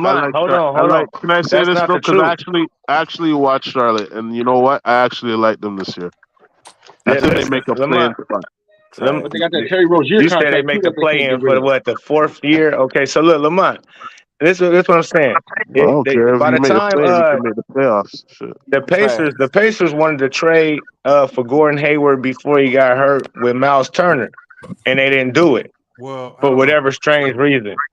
So they got stuck with that, and they do got enough talent. You could package up Terry Rozier and somebody else, even if it's Miles Bridges, to get a real star. You could package up something. But Pope, you really think giving up Rozier and Gordon Hayward and getting a Miles Turner is going to put you over the top? You're going to be in the same situation. No. It's a start discussion. If you got less games than Gordon Hayward has the last 3 seasons. I mean, you talk about injury problems. The goal. I'm talking about at the time when this was 3 years ago. But even at that time, their value doesn't add up, right? You literally have Miles Turner and Gordon Hayward. Hold on, Chance. The goal is to try to retain as much talent as possible and bring in something to complement it. You can't just keep swapping talent for talent, thinking things are just going to get better. You got to try to. No, because if he got to fit, Terry Rozier don't fit. A small shooting guard like him don't fit alongside. If you got a 6'7" point guard, you should be eager to go and get you a 6'7", 6'6" shooting guard. Isaiah fit with him. The problem with trading him is that you just mentioned his flaws. A small guard that wants to shoot a lot. So doesn't play defense either.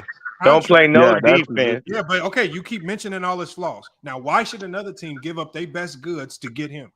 And it ain't their best. It ain't their best goods. You can go in because a lot of guys who want to leave, they like how Pascal Siakam want to leave and so on and so forth. Some guys you just got to trade your guys that you might not want to, and you got to get something for them. So if that's the case, if Terry Rozier, you might need a guard. If you need a guard, Terry Rozier is a good fit. He averaged 20 a night. Yeah, but who are you getting for him, though? Like, give me an example of a guard that you could trade Terry Rozier for that would complement LaMelo better. Yeah, bro. I mean, it's a lot of things you could do out there. Let me just say this because I actually watched Charlotte, so you could just you know what the team they have right now. They need a Rozier. To tell you the truth, the way they have their team right now, they kind of need Rozier. Crazy. Hold on, Okay, who played D? Okay, hold on. What's their starting lineup? What's their starting lineup? LaMelo Ball, Rozier, Brandon Miller, Bridges, and Mark Williams. So okay, all right. Now let me ask you something. You said Brandon Miller, so you think Brandon Miller gonna start over Gordon Hayward? Yes, he is. No, you know what? not this year. I don't know. No, sorry. I thought you were gonna sound say crazy. But he's gonna start though. He's gonna start. Look, you probably won't. Look, you probably We're won't start talking till about you this year. We're not talking about your futuristic crystal ball. Start. That's even better. Hold on, one mic. So hold on. You said Brandon Miller. Okay, so Gordon Hayward is your number starter. 2 pick has to come off the bench. Then you're in a good situation. Listen, bro. Listen to your lineup. I'm trying to break something down for you because you sound crazy. Okay. Terry, who plays defense in that starting lineup? Who? None of them. None of them. What do you mean? Zero. So who plays defense on Charlotte? Hold on. Who? Maybe Mark Williams. You can say play defense in that starting lineup. Best defender is off the bench. That's a center. Martin. That's a center. Who on Charlotte plays defense? This is what I'm telling you. So you can't say they got better. Washington, who they wrestling with? Bro, you didn't pick up nobody that can be a help and get you over the hump. You still got the same team that don't play no defense. Here's the problem, Pope. What are you sending out? Hold on. What I'm saying, hey, look, this is what we're saying, Pope.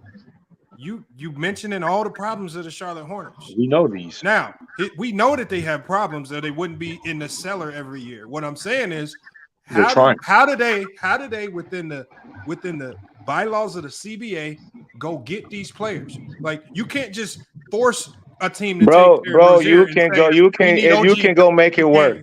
No. What I'm saying is, no, you cannot, because Mitch would have done that already. Like a player like no, they ain't even tried to. They ain't even tried to trade them. Hold on, y'all. Let me get this. I'm saying with Charlotte, y'all, a player like OG Anunoby would fit beautifully because he's defensive. He's three. He can make the three now. He stretched his game out. Again, hard part. How do we get him on the roster without giving up every but they don't have anything to trade for Anunoby. Thank you, Brandon. That's the point. The only thing that's valuable is Gordon Hayward's expiring contract. That's the only reason why Hayward has been tough to trade is because he keeps getting hurt. Okay, hold on. So this is the thing.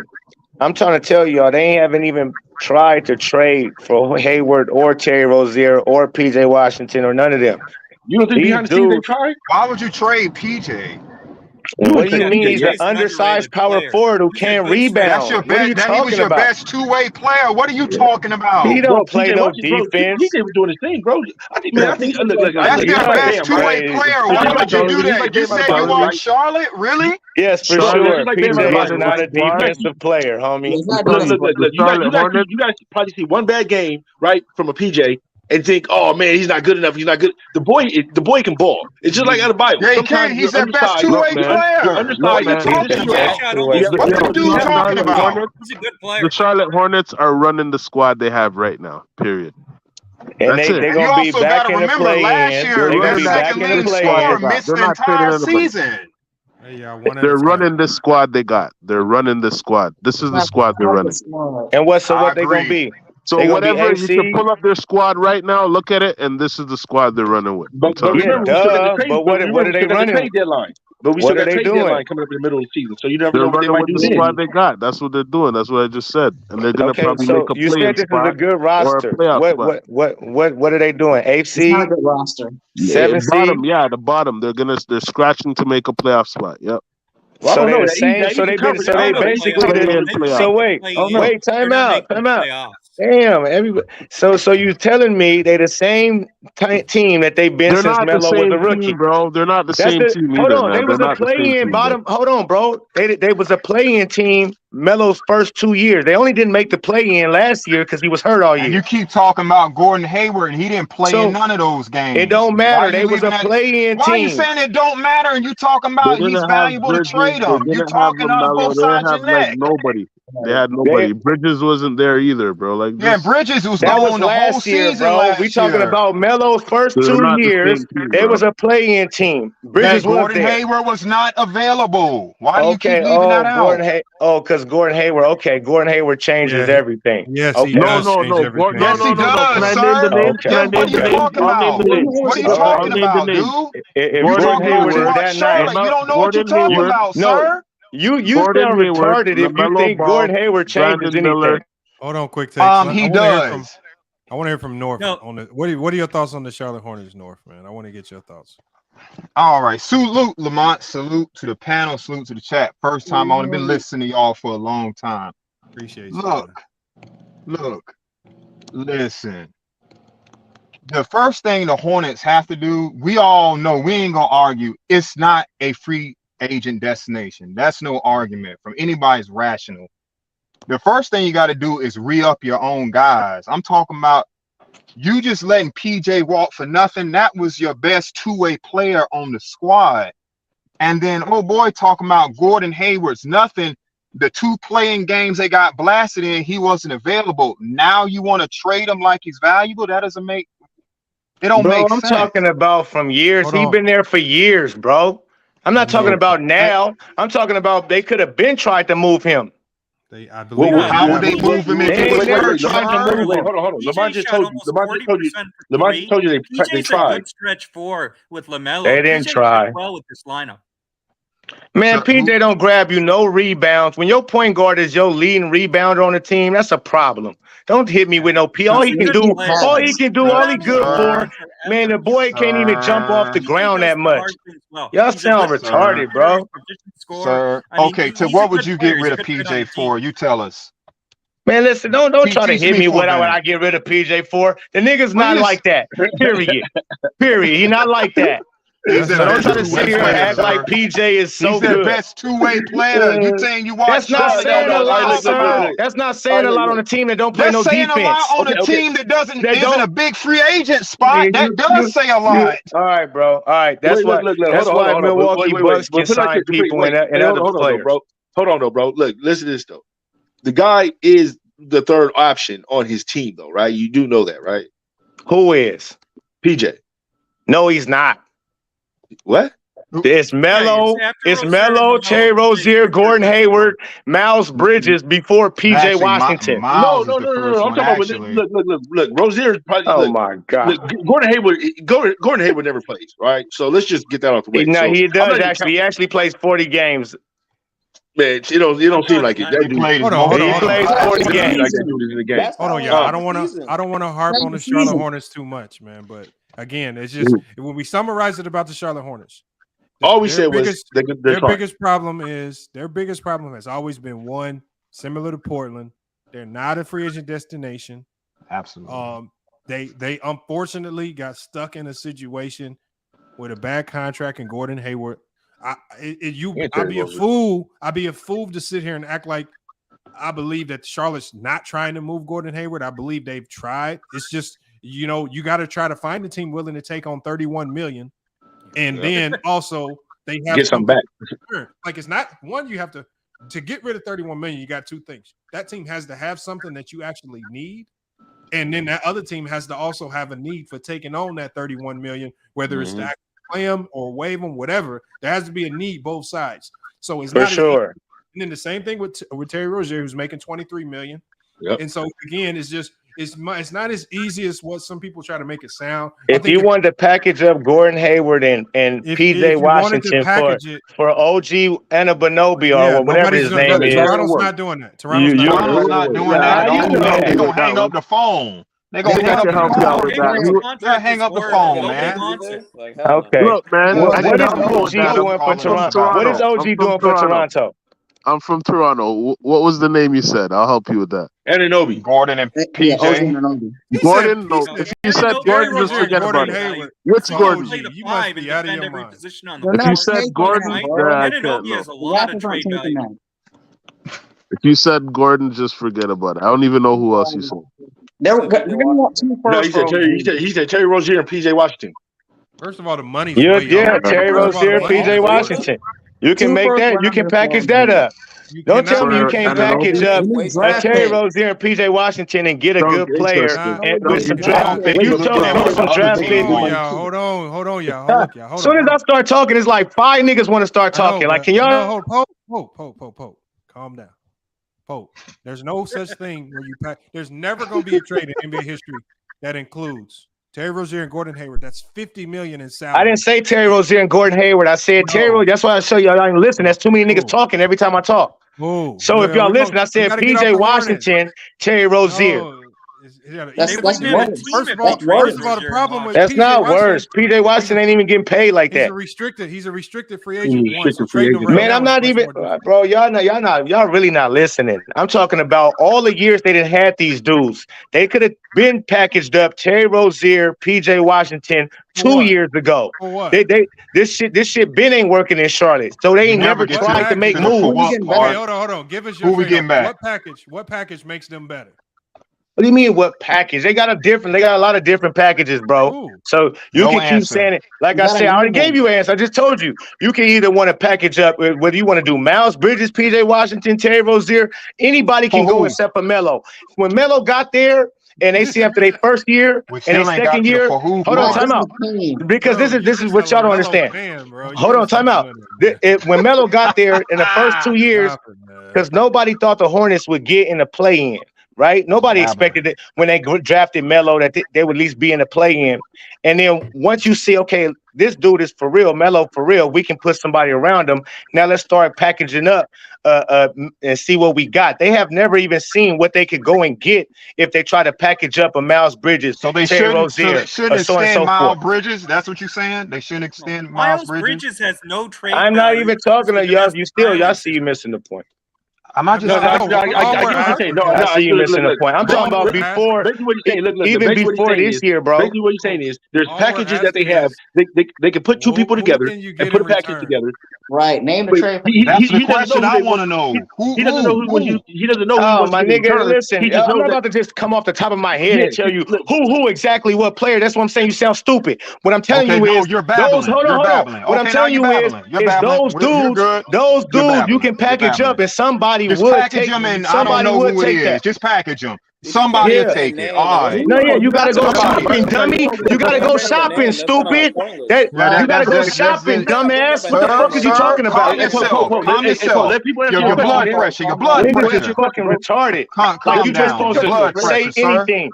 No, you gotta go package. You gotta go do your research. That ain't something you just go jump off the top of your head. Yes, it is. No, it ain't, goofy. Bro, you go to let people answer your question right quick, though, Cam. No. Well, here, look, y'all. I want Foley and Joanne too. We got two people on the panel. I want to get off the Charlotte Hornets. What I'm saying is you can't go bring Nigerian currency into Walmart here in the United States thinking you're gonna get something out the store. You can't. It's just your currency ain't right, bro. That don't even make sense. This is all NBA. It's other NBA players that other teams want to get rid of. The whole point is this, Pope, is that you're trying to force players under bad contracts to other teams that really don't have a value to take on these players. I'm not trying. You can't. I don't know what you're talking about, bro. Really, all he's saying is that would make them better defensively. Charlotte was atrocious defensively last year, and defense is culture; it's effort. The Hornets should be better defensively, and if they change coaches, they get better defensively. They're not going to be a good team. They're not going to be a playoff team, but they'd be interesting because they have players like LaMelo Ball, PJ Washington. They're good athletes, but they don't defend, and that's a broken culture that doesn't value defense. So it's a young best team. Defender missed all season last year they too. Have a shot at getting the 8th seed, but they got to change. They got to have a defensive culture. They can't just try and outscore teams. They're not talented enough. But now they got a little bit of help from PJ Washington down on the block. Enough for Charlotte though. Maybe that'll help out PJ Washington a little bit too, though, as well. I agree. Charlotte's in a very tough situation. Just give somebody anything. Like we said, Lamont, Charlotte's trying, right? So that was the whole point of this whole thing. Was the whole convo was Poe said that they're not trying. We said they are trying. So I believe that they are trying to make that team better. Out there that's not trying. Like there's some yeah. Like I said, like Detroit. That's what I mean. I don't understand how y'all say they trying. They got the same team that they didn't have for 4 years. They don't. Same team for 4 years, and y'all saying they trying. That's funny. You have to want to go to Charlotte, bro. I think we're judging them unfairly, though. We're judging them unfairly. Like, they've had a lot of bad luck over the last couple of years with injuries and everything. Situation. Oh, wow. Especially last year. LaMelo Ball been injured. Like, they've had some bad. PJ Washington was out. Yeah, so Cody Martin missed all last season. And what we've seen is for the teams that weather the storm, like through the injuries, like we just saw with the Denver Nuggets. The Denver Nuggets had every reason in the world to trade Michael Porter Jr. They had every reason in the world to give up on Aaron Gordon, right? They had every reason in the world to trade Murray. They stayed the course and they ended up working out. So sometimes sticking with your guys through unlucky situations sometimes can pan out, especially if you can add those few little pieces to kind of supplement your weaknesses, and then we can see the best of them. But we just haven't seen the best of them because there's just a whole bunch of unfortunate events. That's all. Not because they're just trash. They're not. Yeah, they're but not. they've also added some of the wrong players. Like the biggest problem Charlotte has, in addition to the obvious, they're not talented enough. They don't play any defense. And you look at Gordon Hayward. Gordon Hayward is a horrible defensive player. He hasn't been the same since he got hurt. And defending the wing is everything in the NBA. The league's a lot faster and smaller than when Hayward first got drafted by Utah. And you look at Charlotte, they're paying a player like Hayward $30 million a year. He scores 15 points a game. He can't defend anyone. I mean, it's one of the worst contracts in the NBA, and it's one of the reasons they can't make trades and move contracts. And I'll add to that, for them to come to Charlotte, you got to overpay for free agents. Nobody's taking a pay cut to come there at all. You have to overpay to come. That's why they overpaid Gordon Hayward to begin with. That's why they exactly. Oh, and Michael Jordan wanted him before he even went to Boston, so he circled back around. I thought Boston and you wanted Terry Rozier too. That was the reason why Terry. He wanted him before he went to Boston. They had about to sign with the Pacers. He was about to sign with the Pacers, and then Jordan had to overpay him to get him in Charlotte. Oh, dumb, man. Yeah, Jordan was also offered multiple first-round picks for the draft pick he used on Kaminsky. He was determined to get Kaminsky. Boston offered him multiple first-round picks. I heard that one fully true. He was a horrible but I can't confirm. I heard that. He's still the owner. That was the dumbest pick, though, bro. Some of these players, man, you just know are not going to be that good in the NBA, man. I'm sorry. Jordan's still the owner, so it tells you what he did with this pick here. But no, he done sold that. No, he had to sell that spot, man. He sold it. No, he done sold that. You listen. This is how much y'all know. He sold the majority share. He still owns minority share. Do you know minority shares could be 49%, 48%? So he ain't moved out his office. He ain't moved from his seat. So, and if you just listen to Mitch Kupchak just said just yesterday with Melo Ball's interview that, when it's up to the front office. And they asked, well, who was the new front office? Is it the new guys? Or he said, no, it's still Jordan. And he named the other two new cats. But yeah, he's very much involved with the Charlotte Hornets, I mean. Yeah, Mitch Kupchak is a good GM because he traded for Pau Gasol. He's horrible. He signed Mozgov, Luol Deng. He completely destroyed the Lakers roster. He made one good move in LA with Gasol. He's been a horrible GM in Charlotte. All right, he was horrible. GM in the Lakers is completely different from GM in the Hornets, though. Yeah, but he's a bad GM, is my point. Brandon, the Mozgov and Deng situation was that 1 year. The NBA had that new rule where you had to pay a certain amount of money out. They were kind of forced to sign those two guys, and they made a mistake. And they all admitted that was a mistake. Options. Yeah, no, that was horrible. But it's also one of the reasons why the NBA did away with that rule. As far as that was almost like that Grant Hill contract. That nigga killed us and bounced out to Charlotte. He's not even in LA though. Other than the Gasol trade, he didn't make good moves in LA, and he's made horrible moves in Charlotte. He's a bad GM.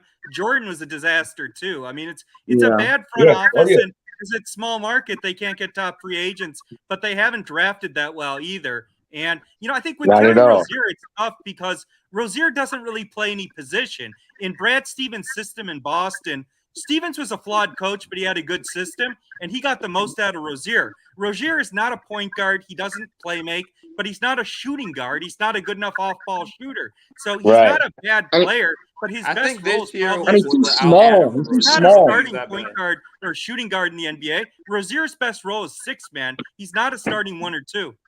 Yeah, no, that's a fact. That's why they going. But that's what I've always believed about the Rozier contract, and I didn't get the situation of that contract at all. So now they're just stuck with it. It's a garbage contract. But that's why nobody else wants to pick it up. Y'all have to think Mike and Mitch. Nobody wants to pick it up. What we doing, y'all? What we doing is here's the problem we doing with Rozier and Hayward.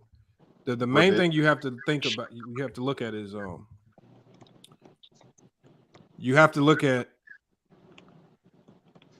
what were those guys going into those contract years. So if you look at Gordon Hayward's value going into that year, his value was high. Even the Pacers were trying to sign him for a lot of money. And then Rozier, his value coming out of Boston was at an all-time high because of the years that he had with Boston. So to say that they're bad moves after the fact, yeah, they didn't pan out to be good moves. But in the moment, they were good moves because of who those players were in the moment. Nobody was saying Hayward did but not but have didn't Hayward have the injury because issue? Boston got to the conference Yeah, hold on. final. Can I ask, But Lamont, Hayward didn't did not Hayward have Hayward was the never that great, though, They grossly Lamont. overpaid for Hayward. Yeah, they overpaid. Lamont, yes, Lamont, yeah, can I ask you a question? everybody knew. Even when it But happened. everybody knew going into it why they overpaid for Hayward because they were a small market team trying to get it somebody, and they desperately needed a veteran star type player in there. Which is unfortunate. Hayward was nothing No, close but to Lamont, Lamar. honestly, wait, He's not a hold franchise on. I changing just want player, to ask Lamont. a question because I'm genuinely. Hayward Can I was ask a garbage question, after he hurt his foot in Boston. He was never brother? the same Brother, player. can I ask a question? Brother, can I ask just one question? Because I'm genuinely asking because I don't know. Did Hayward have injury issues before they? Okay, I really wanted to know, but Before when? Before he got the contract with Charlotte. I don't believe so. Yeah, he did. I remember After he got hurt in his leg. Boston, he stayed in and out the lineup. When that Yeah. first game he got hurt in Boston. Hold on. Y'all said did he have an injury history before Boston? No, not before Boston. he got Before Charlotte. Yeah, before Charlotte. Just the leg injury. Yeah, the leg injury. Yeah. They knew, but they knew how bad it was. They thought he was just going to be able to come back and be that same Gordon Hayward that he was in early Boston, right? But they really they didn't get the injuries that he's had since he's been in Charlotte are not related to his leg. No, but he was having injury issues. I'm just saying they wanted him to bounce back like that old Gordon, but he never did. The same player. He was never the same player. That's right. Correct. He was even player. Look, I just remember when Charlotte signed him, I was like, ugh. Like I liked him in Utah, but I was like, when Charlotte got him, I was like, ugh. Yeah. So here's the problem. This is the problem with Charlotte, though. When they do sign guys, y'all get mad and say, "Oh, they overpaid," but then when they don't sign guys, y'all say, "Oh, they not doing nothing. They ain't bringing nobody in." So it's just. I'd rather don't bring nobody in than overpay. I'd rather. Yeah, but if you don't bring nobody in, you're consistently in the lottery, and you're not winning. You can't compete. But when you're not doing nothing in free agency and you drafting ass, that's just that's the life. That's the life of being a small market NBA team. You don't get to no. You can't. That's not the life, bro. That's not it, bro. That's not true. Why you draft small market teams? There's a lot of small market, Lamont. OKC, they drafted well. Miami, they drafted well. Hold on. How do you draft well, y'all? The Pelicans. You don't just draft well by luck. You have to get the right person. Well, you gotta get the right. I don't hear y'all advocating for new scouts to come into Charlotte. Y'all trying to get players out of there. Yeah, so you draft well. The drafts. Jordan made sure they took Kaminsky, which was a disaster. I mean, part of the problem was Jordan was interfering with the front office, free agency, and drafting. To be fair, Kaminsky was up on a different GM either. Right. And he drafted Miller too. So what you think Miller about to do? How do you pass a scoop like that, though? How do you pass a scoop? So you think Miller's gonna be a bust? I mean, listen, I don't wish that upon no man, and I don't got to. It's gonna be. I don't got a crystal ball. But he not gonna be a number 2. I think he's gonna be a good bench player, bro. That's it, bro. I think that's what he was coming out of college. I think he's gonna be that. I mean, I'm sorry, but it didn't make sense for Charlotte to take Scoot because they have LaMelo. They already have a point guard. No, but they're interchangeable. Both guards. You can play them together. Interchangeable. Melo Ball. Yes. Hold on. Melo Ball doesn't need. Hold on. Melo Ball doesn't need the ball in his hand all the time. Give me the shooter. Like he used to be. Give me the long shooting league. We're in a shooting league. Shooting is at a look at the guys who got paid in free agency. It was mostly wings that were cashing in. A lot of guards in cash in. John Morant not a shooter. De'Aaron Fox not a shooter. Jalen Brunson, like it's a bunch of players that's not pure shooters that succeed. Yeah, and Memphis plays better when he's off the floor. So what are you saying? Yeah, none of John. You can say that, but no, they got a good team. But like I say, he don't have a problem with succeeding in the league, being a dominant force in the league. Shooting is not hindering nobody who can do all the things that those guys that's capable to do all the things they are. Shooting ain't nothing. Like the GOAT himself said it best. Guy that can shoot. Give me A that three-pointer can take away a lot from a player's game if you don't know what that means and you don't know. Melo could be a set shooter. He can sit there and do it. He can set shoot if you need him to. For sure. That means he's wasting LaMelo then. Because he's much Bro, older. If you watch him play overseas, talking about right? turning LaMelo into a set shooter. What Yeah, kind like of- No, it's not a I have no idea what he's talking about here. Shooter, bro. We He's saying he got that. I'm just saying he can. He has that in Right. his game. can play off So the ball. if But he's is he off gonna do that for a really off the rookie? ball, Like, no, why would he do that for a rookie? No, it's not that he gonna do it for a rookie. Hold on, bro. If I'm saying, look, when you're on the floor, right, when you're playing basketball, right, sometimes you don't have the ball coming up the court, right? So you have to do what? You have to find the ball. The ball has to find you. You have to go look for it, right? Like a Curry. So you're not playing with the ball in your hand, right? So you have to go get off a screen or something like that, get open, and get to a shot and shoot. That's a shot. Yeah, y'all act like point guards gotta have the ball. Like, do y'all know how many times Charlotte Hornets, Mason Plumlee was bringing the ball up the court, and everybody on the Charlotte Hornets was bringing up the ball up the court when they get the rebound? All I need is ball handlers. All I need is two ball handlers, right? That have a good IQ. You have two ball handlers. Yeah, but you have two ball handlers that have great IQ, right? Why is that not a good tandem? There's not like you guys are making mistakes. And they both elite scorers. Hold on. Let me let some of these other guys get on this conversation, man. I want to hear from Emmanuel because I can't hear him. Go ahead, Emmanuel. Go ahead and cook. Nah, I was saying, like, I understand them not getting Scoot because Brandon Miller obviously fits better. And it's not like James Wiseman because Wiseman didn't play in college. We've seen what Brandon Miller can do at college, so I can understand why they didn't draft Scoot. So I don't think it's this generational mistake that people make it out to be. I think Scoot's like a little overrated in that aspect. Yeah, Scoot's undersized too. He's only 6'2.5". He's undersized for a point guard in the NBA. He wasn't a good three-point shooter. He may improve as a shooter, but one thing about Miller's huge for a wing. He can guard 1 through 4. He's big. He's strong. He played in a team in Alabama. It's not even true what you're saying. He couldn't even guard people. Yeah, it is actually. He couldn't guard nobody in the G League. I mean, in the summer league, bro. He can't ball handle. Are we really using summer league as an example? If you can't guard it, bro, if people in summer league are going right around you and backdooring you and all kind of shit like that, you are not ready for the league to defense nobody. Hold on, y'all. And let him finish his take, y'all. I just want to hear his take, man. Go ahead, Brandon. Yeah, I was just going to say, I think if you watch Miller, Alabama's a defensive culture. He played good defense. He's a good defender. You know, guys get to the NBA, they're in the summer league. There's an adjustment time. You know, you can't read that much into summer league, their first year in the league. He was a good defender at Alabama. He's built like Michael Porter. He's a legit 6'7", 6'8". Not built like Michael Porter. What are you talking about? Hope, let him finish his multiple positions. When you look at Scoot, like Scoot's a good athlete, but he's undersized at 6'2.5". He got a 6'9" wingspan. No way Scoot could play off the ball with LaMelo. Miller can guard multiple positions, and he's already a 38% three-point shooter in college. Can Scoot even hit the mid-range at this point? Can he even hit the mid-range? Yes, he's a sharpshooter from the mid-range. Do that, then no. Hold on, wait, time out. So hold on, Emmanuel, you don't know what you told. Okay, so you don't know if you asking that question. That's cool that you. No. I'm just that's cool. I'm not knocking you. But hold on. Brandon Katz, you had your little turn. Now, Scoot is a sharpshooter from the mid-range. That's what he do. You just say how you gonna say you don't agree? How you gonna say you don't agree? And you just ask, do he even have one? So you don't even know. I've seen some film, but I haven't watched like every game. So I've seen a little bit. No, I'm telling you that's his specialty. Well, that's the thing. Okay, well, look, y'all see in a couple months. He'll come off a screen, right? If he does, if he has one, and he'll come inside and hit a mid range on you. That's his game, right?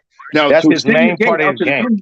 Yeah, he's a good mid-range shooter, not sharp. Anyone got the numbers on his mid-range in the G League? Is that possible or not?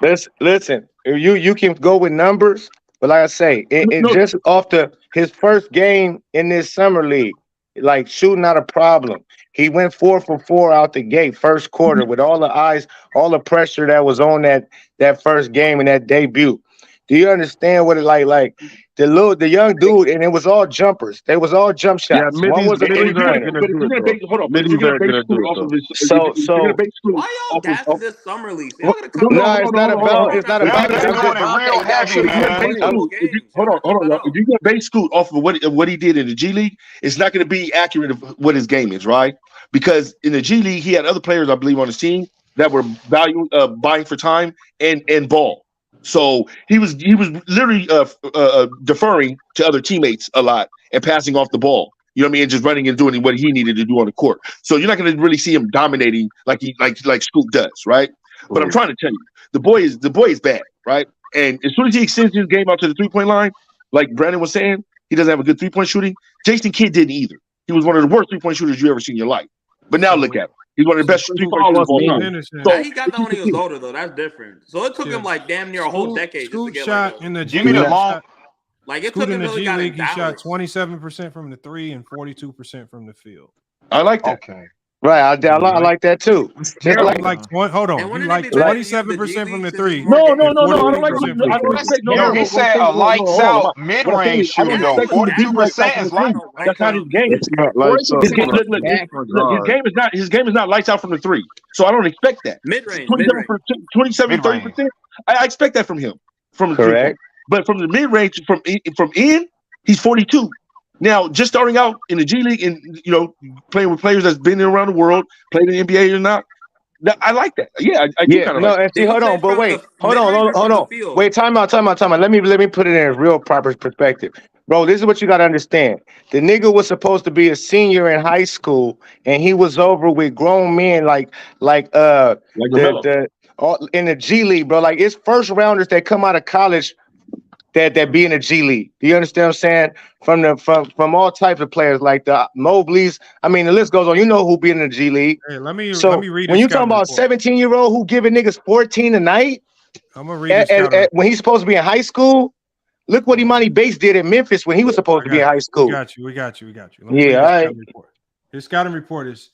So I'm just gonna go to his weaknesses because I think we kind of already understand. Scouting report. It says 3-point shot needs improvement, 27% from the 3-point field goal range.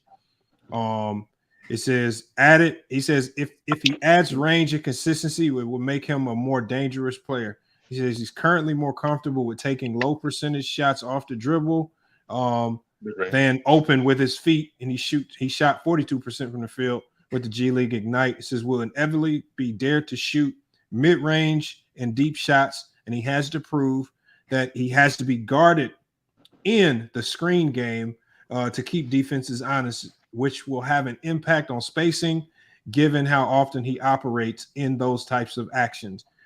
They said he dictates pace well, but sometimes spends too much time pounding the rock, which can stagnate the offensive flow. They said he does have a natural feel for being a playmaker for others, but he can stand to improve. He said sometimes he takes ill-advised shots before looking to set others up. Given the pressure put on him defensively, they said if his lack of trips to the free throw line in the G League was disappointing. He averaged 2 free throw attempts per game on 76% shooting from the free throw line. He said he's a work in progress defensively, not yet being consistent on a possession-by-possession basis.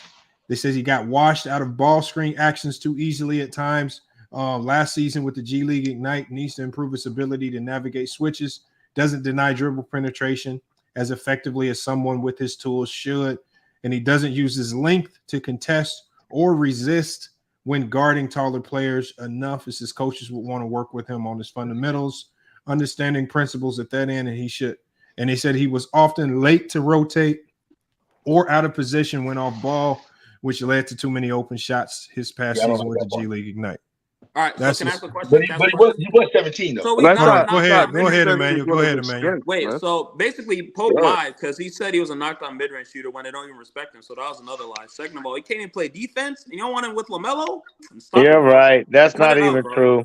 He can play defense. He can play and defense. he's a knockdown He's shooter. And listen, I don't go off, but I don't go off. I don't even know what scouting report that's from. I don't even know But who you that go off came the from. summer league, though. And Okay, listen, all right, all okay. scouting reports. But Hold you on, go off listen. the summer league. Yeah, Damn the go off scouting the report. I exactly. go He off played a the full summer season. league. I'd rather you That's go not off a the scout. That's not a summer league However you scouting want to report. call it. However you want to call No, it. I go off I'm an eye calling it test. how you call it. I The go eye off an eye test. test. Oh, I okay, watched okay. I watched the player. I watched the player. I watched him play, and the nigga's a problem. Yeah, Period. he has a national That's championship. it. Damn the scouting All y'all report. trying to break down these numbers. Can I say All these something? numbers. I use He my played eye defense. test. I use my eye test, and I say I he's a use what problem scouts too. say. But I don't. I do agree that I think that Brandon Miller was the better fit.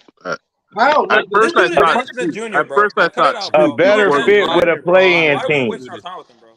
He's Dennis Smith Jr. Well, based on that's 2 point guards, 2 guys who want to play point guard. LaMelo wants to play point, and Scoot wants to play point. So No. It takes the ball out of one of their hands.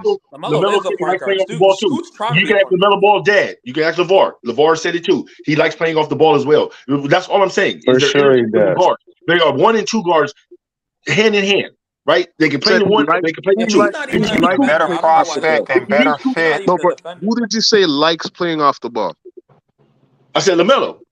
So you're saying he'd rather play off the ball than Did I say either rather point? or did I say like? No. No, he Listen, said he can. Hoopers I'm basically just saying play, that bro. he can, right? What I'm saying, Hey, when you hoop, right? ballers just When you play ball. basketball, right? You're not playing one position the whole time, bro. Luka can play off the When you ball, play right? The basketball, summer bro, league Did told you me say he so. likes playing off Hey, the man, ball? Just like like Steph when a Curry guy, likes to have the Let me ball. I'm gonna Hold chill on, too. finish off what I was saying though. When you say he likes playing off the ball, are you saying he'd rather someone else run the ball and he play Yeah, off the ball? Sometimes, hell let yeah. me answer your question. A scorer, Sometimes, when you a right? scorer, hell yeah.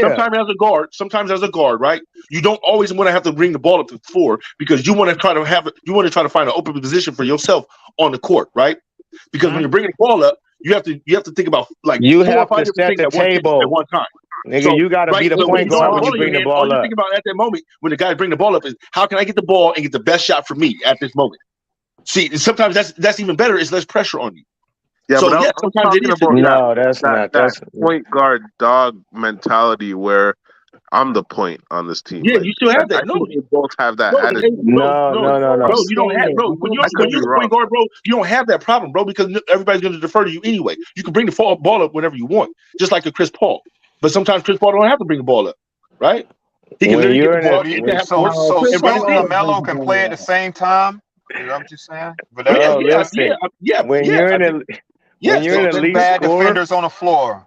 Huh? And we were complaining about their defense earlier. You So said what? No, Scoot definitely can play defense, bro. Y'all listen. Not Y'all according talking to the about. summer league. Is he a great defender? Elite? Is he average? I'm gonna give him Listen, you average don't. at best. You can't say. Scouting report But saying Brandon's not he even. But struggled. nobody's saying. But hold on. But nobody's saying that Brandon is a great defender either. He I think he's definitely good. not. At He's a least. good I don't defender. know. No, you Give me think he is. the You Just 6'9" because he has think he height, is. bro, just because over he has the height doesn't guard. make him a great defender. So No, he listen. I defended well in think Alabama. Scoot is. I think Scoot is. I'm just saying, bro. Nobody know what these players gonna Hey, do when they Lamont, get pull to the up the league. Hold scouting on. report on No matter Brandon what they. Miller, No if you matter don't what they. mind. Whatever. No matter what. Everybody just got an opinion and they Now, perspective. whatever the scouting No report, matter I'm just saying what. what I think. No matter what they from the did in game. college. What I see Can from we this get? Hold game. on. Can we get one mic? One mic. No matter what they did in college or G League, we only can say what we seen in their game that we think gonna translate to the league. So if they was a good defender in college, it's a whole nother speed and physicality in the NBA. That don't mean that is gonna translate that they can keep up when they get to the league. So with Brandon Miller, with Scoot, I just look at their games, and you can see Scoot game is way mature. Prospect. He got that. He got that. Hold on. He got that. I can lead the show. This is kind of like the same talk that they had about Jason Kidd coming Damn, out I of Cal. can't even get my Right? shit up. They had about the same kind of talk about Jason Kidd coming out of Cal. He's not a good shooter. He could pass, things like that. They didn't think he was going to lead up to be a great NBA player. Now look at Jason Kidd. That's what I'm saying. Nah, but I don't even want to. I don't even want to compare him to J Kidd. Anyway, I don't want to okay. compare him. I don't want to compare him to J I'm not Kidd. comparing him to J Kidd. What I'm just saying is there's people out there. There's people out there that don't have a good. They don't have a good scouting report.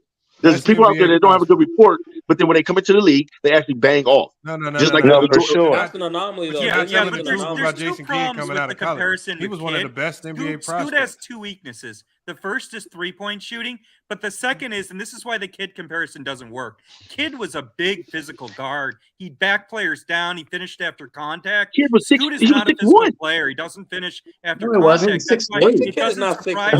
me. Oh no, Kid is 6'5", nigga. He's 6'5". None of y'all right. Man, Jason Kidd He's is 6'5". No, He's not You say 6'5". Scoot's What are not you big. talking about? Man, that's what Yes, saying, bro. Kid is 6'5", bro. Bro, if you believe Jason Kidd is 6'5", Wow. you tripping, bro. Come You on. tripping. All You better right. stand him next to Allen Iverson, and you'll see. Oh Okay. my God. All right. Allen Iverson was like 5'11", 6'5". Yes, No, he but they had actually Allen Iverson was. listed at 6'1". No, Scoot is 6'2". Iverson was They had the Allen, same they had height Allen as. Iverson listed at 6 foot or 6'1", but we all know he's 5'10", 5'11". All Right. No, what you think we getting AI off and J topic. Kidd It's are not doing? 6'5". That's nonsense. But no, Hold no, on, y'all. your Let's boy finish Kid. that. Hold on, y'all. We getting way off topic. We talking about Jason Kidd. We're not talking about current players today, man. We got to stay locked in on the top. And we didn't talk about the Charlotte Hornets and that trash organization way too long, man. We got other things to talk about. You know, I think there was a good question. We did read Scoot Henderson's scouting report. I think Brandon Miller's scouting report. Like I said, Pope does have a point to a certain degree. A lot of times these scouting reports are not accurate. Like they did a thing where they had the rookies reading player scouting reports, and they definitely didn't match up. Like Draymond Green's scouting report said that he would struggle to defend. It's just like Draymond Green had turned into one of the best defenders in the league. So he does have a point there. Sometimes these scouting reports don't tend to be very accurate when you read them. It is, but my thing is how a player turns out is solely based on what organization is bringing them up. If Draymond Green doesn't come up in that Golden State Warriors system, I don't know if he's still Draymond Green. In the same with Steph Curry, if he goes to another team, I don't know if he evolves into what we saw in what we see. So it might have been a Brandon Roy. You know, it's just it is what it is. So I think Green benefited playing 4 years with Izzo too. Yeah. Yeah, he does. Yeah. I think that's single hand. Like if you look at all the Michigan State guys, if you look at Xavier Tillman, there's no way you can tell me Xavier Tillman is just this most talented guy. Like he's just really in the league. Players. What about Payne? Payne was a beast too. Izzo's overrated, but he does get tough physical players. Yeah. No, but what just Tillman and Green, you could tell are two guys that you could tell both were probably a bit undersized.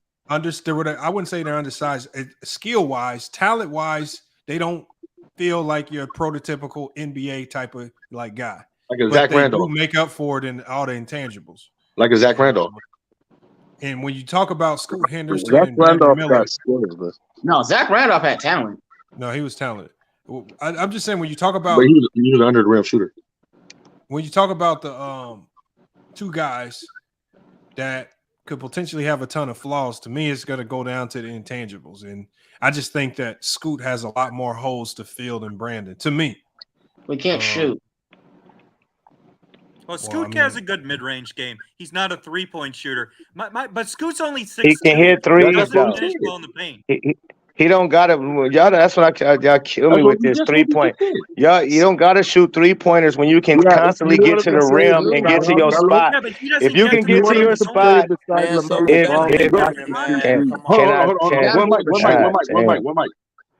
if you can get to your spots and you can get to the rim and finish at the rim, you don't have to be a 3-point threat. That's not it. It's a lot of players that dominated in the league that don't shoot 3-pointers. So that narrative is retarded. When you penetrate the lane like that, you actually help your shooters. You help your shoot right, and you help your shooters get open. So all the stuff that he does bring to the table right now, that's going to impact the game. The shooting is not a problem. The only thing that can happen is he get better at shooting. And if he get better at shooting, then that's a wowzers. But right now he do so many good things. Point guard. Like if you actually play guard, you know what I'm talking about. Not just one-on-one, but like actual guard. Like if you actually play guard in high school, like at least in high school basketball, then you know what I'm talking about. But like if you're just playing on the court outside, it's not gonna be the same thing. Skills? Are you arguing about whether he could play beside LaMelo Ball? That's where I'm getting confused. Like Oh no. My whole thing from the jump was just I think him and Ball can play together. Period. Yeah, no doubt. I don't think so. I don't think it's a good fit. Who out of that pair is gonna play That's defense? your opinion. He's not a good player. He's a good player. I mean, what the hell? LaMelo needs to play who can play off the ball. 138 you to have that, bro. 148. You have your right to your opinion, bro. And I feel different. I feel like it would be dynamic. I feel like it would be fun, and I would feel like they would really bounce off of each other and really bring the dog out of each other. You know what I mean? Trying to go all out. Because it is the positionless backcourt in basketball. the NBA with 2 below-average three-point shooters, and that's what you. But you don't have to be below average the whole time, though, sir. Hold on, who? LaMelo Ball's below average? LaMelo can shoot. Yeah, but he shoots below average for a guard from three right now. Huh? Wait, time out. He's a set shooter. Who said this? He's a set shooter. Brandon said it. I just said it. Brandon Miller's a set shooter, or LaMelo Ball's a set shooter? LaMelo is. So he don't shoot, but he don't shoot off the dribble and whatnot like that. He does, but like he's better shooting like set shots. The strength of his. Man, the dude pulls up from the logo. What are you talking about? No, his strength is the pull up. It's not the set shot. It's not the set shot. It is the pull up off his dribble. Pull up, bro. Yeah, he loves to dribble. He loves to do that. But he's yeah, a better shooter off the dribble than he's ever been. Just I think this draft was one of the first times Charlotte actually made the right pick. Absolutely. You know, there go Lamont. We ain't need to say nothing else. You know, I got nothing else. We just agree to disagree on that one, bro. That's all. Yeah. Because what I wanted to, because remember, I told you the biggest red flag to me with Scoot Henderson was like I started checking in on some of the draft prospects back last year in like August. Yeah. And there was a narrative around Scoot Henderson where everybody kept saying there was question marks about his leadership, his ability to stay consistent and play. And so I kept hearing these things. I kept hearing it. And then all of a sudden, right before the draft hit, March, all of a sudden, Scoot Henderson he could be the best player in the draft this year and next year. And it's just like, I'm like, man, the conversation changed really fast. Well, did something change? Did he? But you see, you know writers, man. You know writers and people like that. No, Chance. No, what I do know is I know how agents push propaganda and how they use the media to try to sell people on certain players and they get the media storm behind. There was a lot of that going on. But on the flip side of that, there was a narrative around Brandon Miller where it felt like they were trying to kept bringing up the gun thing, and they kept. But wouldn't that be worse than what you hear about? Wouldn't that be worse than what you hear about? Hold on, Chance. What I'm saying is now we have to decipher between what's real and what's fake. What's the true version of this guy? I don't think anybody in here is gonna honestly sit here and say they were watching G League Ignite games. No, maybe nobody really was. Nobody. That's why you go to highlight. All I've heard from his G League coach and everybody is that he's a hell of a leader. His G League coach said he was amazed by how he had grown men following his lead. Yeah. So he takes up his composure on the floor. Right. Yeah, exactly. All of that. And then I just watched him in that, like I said, in that 21 minutes that he played in summer. I watched how he controlled that team and how everybody took to him. And you listen to when Chris Murray. When we listen to Chris We're Murray, talking about composure. How about balling when you got a murder case hanging over your damn head? Hold on, bro. Getting booed out of arenas. Getting booed on arenas and booed the night of your draft. You want to talk about composure? Can I finish out? 19 years old. So go ahead. Go ahead. You want to talk about composure? Balling with a murder charge over you. Hey, I give you that, bro. I give you that. You got that all day. I can't say nothing about that. You got that composure to do that. That's Black Mama stuff. The sun shine on the dog's ass every once in a blue moon too. I give you that. Yeah. I'm not saying he didn't have composure, but he did. Hold on. Now, but see, listen, y'all bring up. I keep hearing about that one damn game, right? But y'all don't never bring up how he historically had a historical bad performance in 3 games of March Madness, shooting 19%. That's why. And then he took it over. Hold on. And then he took it over. Hold on, Brandon. Hold on. Slow down, Brandon. Slow down. Brandon, you keep interrupting, Brandon. Brandon, chill out. Talking about 1 and 2. Chill out. No, Brandon, against big teams. Brandon, chill out. When we let you speak, Brandon.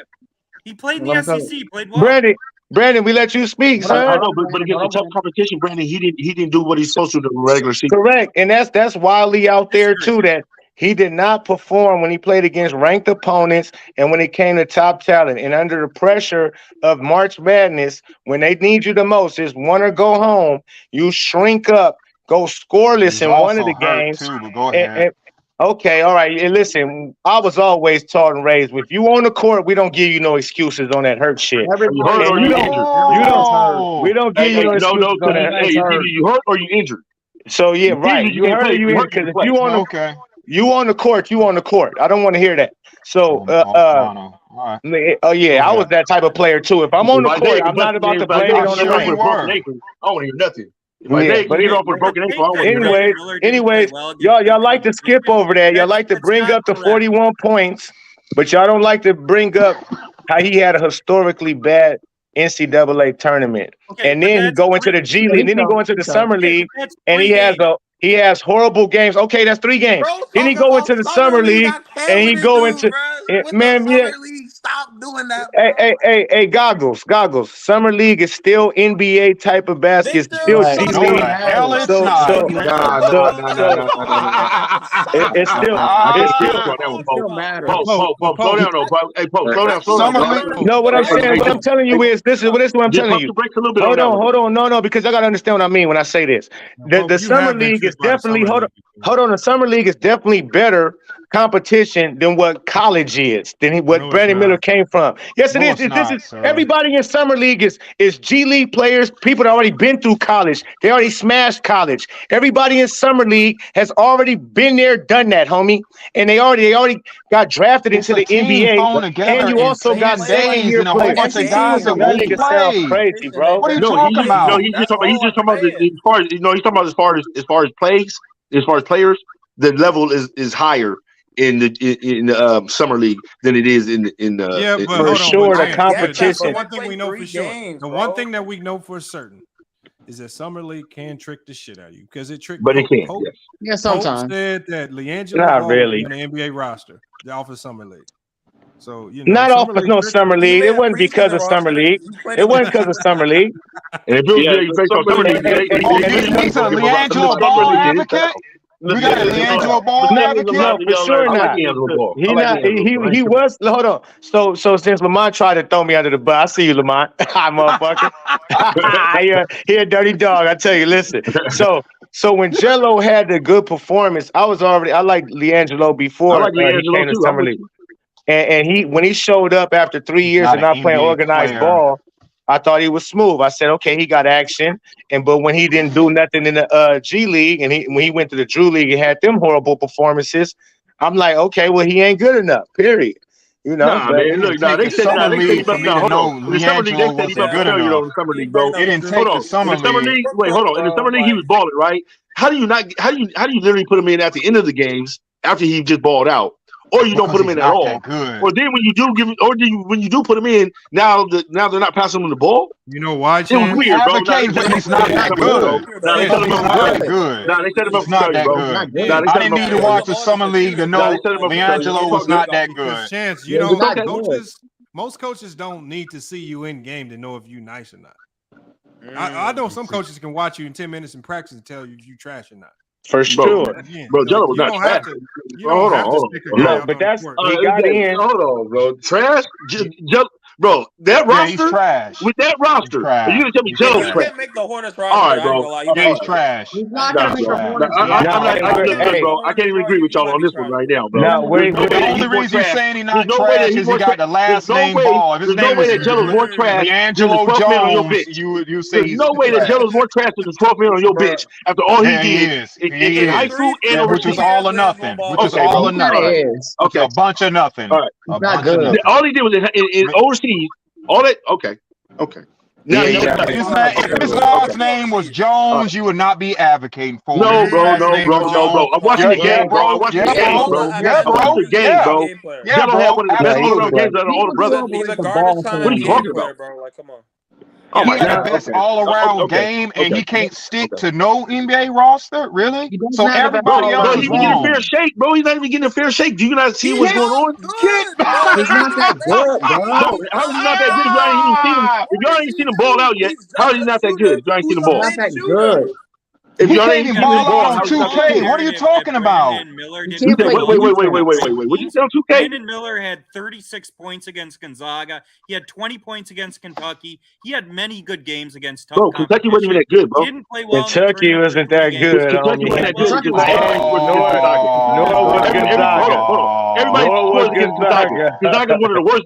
Hold on. Gonzaga's one of the trickiest teams out there because they're one of the goodest No, they teams and not. one of the worst. Gonzaga's really One of the good, worst bro. You conferences. got to stop Chance, man. They haven't been good in Gonzaga's years. one of the goodest No, teams. they ain't been good in a few minute, years. though. I brought in the college, bro. The summer league. You said, wait. I mean, Wait. What did I say wrong, Lamont? Since Lamont, wait. Suggs, Lamont, what did I say? since What did I Jalen say wrong? Suggs, they ain't been good. Yeah, they haven't been good in years. Since Jalen in Suggs. years, they were just in Wait. the title 2 years Stop, bro. ago. Stop. I just That was said with Jalen Gonzaga is Suggs. one of the best teams Right. in one of the worst conferences. What did I say wrong? Correct. No, that's very true. That's not true. Gonzaga I think has you a lot of underestimate NBA Mark This Few year, too.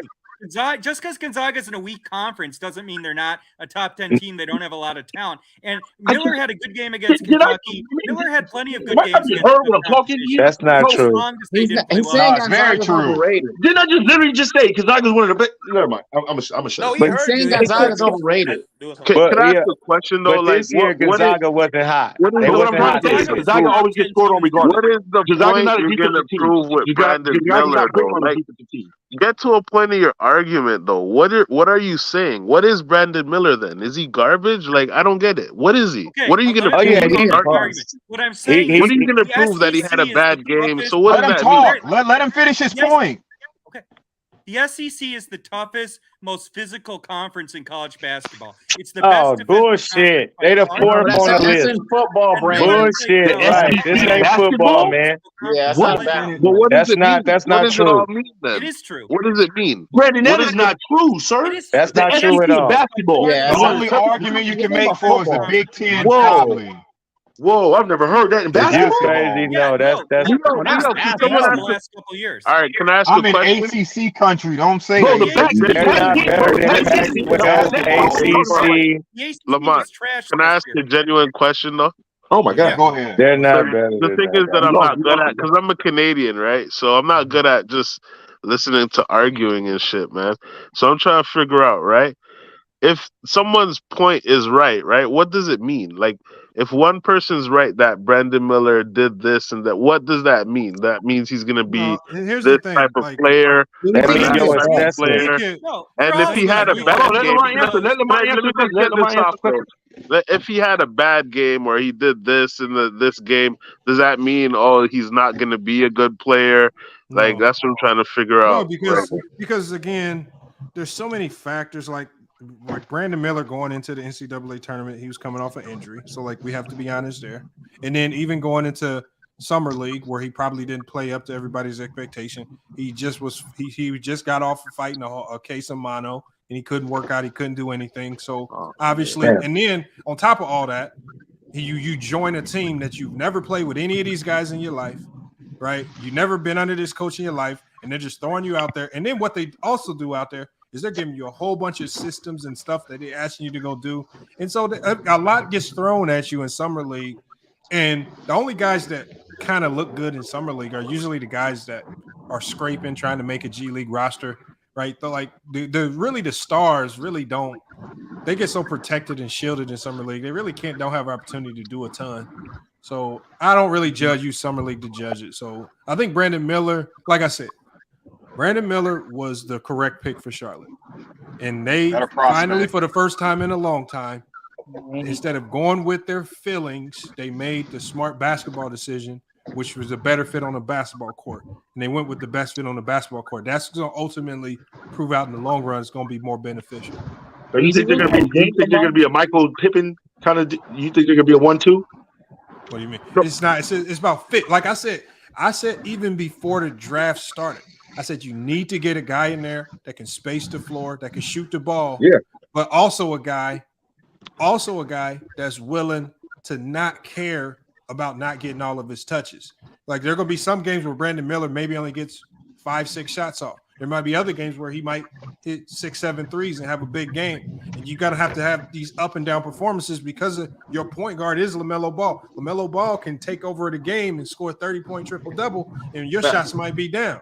And so the guy next to the guy next to LaMelo is gonna have to understand that I can't get all the shots every night, but I still got to be able to excel in all areas of the game, even if I'm not getting my touches. But do we know if he's one of those? But do we know if he's one of those shooters that actually has to take a lot of shots before he can start getting hot? Or is he a shooter that can literally just come off? Or is he just literally a guy? Well, the one thing you always want to start with is this: can he shoot? So is he a much better shooter than Scoot Henderson? Yes. Yeah. He's a much better shooter. So if you want to start there, so can he? Is he? Who's the more elite shooter?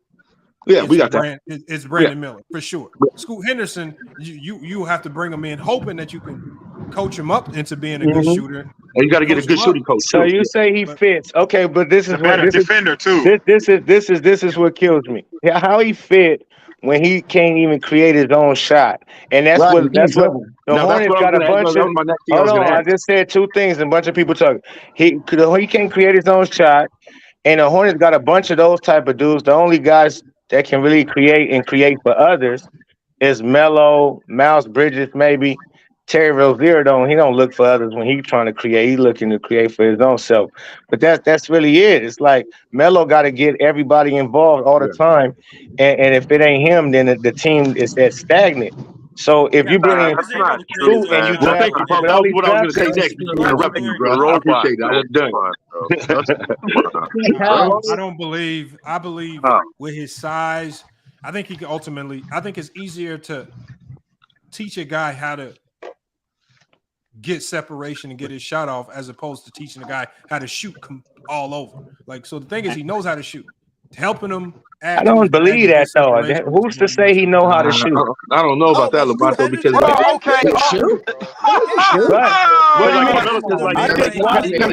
just watched him. He just shot. Hold on. Bro, he can shoot. So y'all don't see his form come from his chest. You don't see him shooting from his chest. That's not gonna work in the league, homie. And listen, he had a hard time. He had a hard time. Shot is awkward. Yeah, I know y'all don't want to believe Summer League mean anything, but he shot horrible from in Summer League. He shot horrible. He shot horrible. Wide open shot. It doesn't. So when he kept bricking, so now if he was hitting everything, then you'd be saying, "Oh, I told y'all he can shoot." If he was hitting it, because it's summer league, bro. Okay. Well, if you can shoot, you can shoot. I know Imani Bates can shoot. He shot 41% from three in the summer league. Yeah, he did. Hey, Lamont. So I'm 39 threes. I'm looking at shooting 8 threes a game. I kind of see a Carmelo build, but not smooth as Carmelo. You know what I'm saying? Like Carmelo has the same build, but he was smoother when he was younger. Like he was smooth with how big he was. So getting in and out the lane and dunking and things of that nature and shooting threes and pulling up, it looks smooth. It looks effortless for him. But with your boy, it kind of looks like it looks like it's gonna be a struggle for him. That's one thing I did agree with what old boy said, which is actually a weakness of Brandon Miller is his handle. That's a weakness. I'm not going to argue with that. Yeah, that's one thing I will say off gate. He's going to have to work on that, and that relies on him and athletic style. Are you saying the other thing bad with with Miller the ball is in his that hand? Alabama was not a very well-coached offensive team. Alabama was an elite defensive team, but they weren't that well-coached on offense. They didn't run defense play. Creates offense. Let me finish. It wasn't that fluid of an offense. And so the Alabama coaching staff, their offense, they didn't do a very good job of getting Miller open shots. Alabama was a defensive team. They were never a top offensive team in college. And that's a big part of the reason why they struggled in the tournament. They weren't that well coached on offense. But his 1-on-1, that's the problem though, Brandon. His 1-on-1 game, right? When you're 1-on-1 against him, you can D him up. You can literally stop him. Right. You got to create your own offense. He was a good offensive player one-on-one. He shot 38% from three. Nah, but y'all got him. No, wait. That's not one-on-one. That's fine. Hold on. 38%. Look, I know the percentages, right? 38%. Grady Dick shot 44%. That does not show me how you do one-on-one. No, it is. No, it's pretty okay. But it does not show me how you do. Okay, what? No, but bro, it's not the NBA. No, but y'all gotta understand, he's not gonna have to be a one-on-one player right away. You got LaMelo Ball and Miles Bridges. He don't. No, it's not gonna have to be a one-on-one player right away. But there's gonna be times where you're gonna have a matchup where it's one-on-one, where it's you and against that player. You don't have to do that. They're just like every player needs to be one-on-one. Nah, not every player needs to be one. Not every player. That's That's the the G damn League man. that's been drafted out the G League is actually hit though. I think Miller's more than 3 and D too. Y'all act like when y'all say that Absolutely. 38%, when y'all say 38%, it's funny because y'all act like he shot 48%, like something that's impressive. 38%, you know how many 38 people? from three is bad. You know, and Nobody y'all shoots think 38%. y'all really getting misconstrued with an NBA three. 38% from NBA range. That's a different three, and the way the NBA game is played. Oh my God. Nobody It's a shoots totally 38%, different three. though, bro. No, but Pope. His 38 that he shot wasn't even an NBA range three. Right, Nah, but but he'll Pope, get better as a shooter. So you as he think he gonna develops shoot 38% from three NBA. in the NBA? In his No, rookie That Pope, year, he means gonna be that alright. means Rookie Scoot's year. gonna go get real bad then now, huh? According to that logic. You know what I'm saying? Nah, He but gonna he- shoot Brandon 38% Miller from gonna three be in the okay. NBA? I'll tell you personally, Look. Like I said, man. Look. not his rookie year. Look. Not his It just rookie year. he might not, right? Because Yeah, so literally what? we don't know yet. Because you can get better, you can get worse, depending on how your game evolves in the NBA or how it does not evolve. Let's say, right? So the thing is, we'll see. But for right now, he's shooting what he's shooting. Man, I've seen Lonzo Ball shoot 42% from three at UCLA, and when he came out the draft, they said his form he wouldn't be able to shoot in the NBA with that form. But the numbers can misconstrue too because you can literally That's why shoot he that. changed his You can shoot form that and he got percentage, but not better. even shooting a lot of threes, right? But my Nah, but point look, is, but look, Brandon, my point is, y'all keep hold on. But my whole point of saying that was even though Lonzo shot 42%.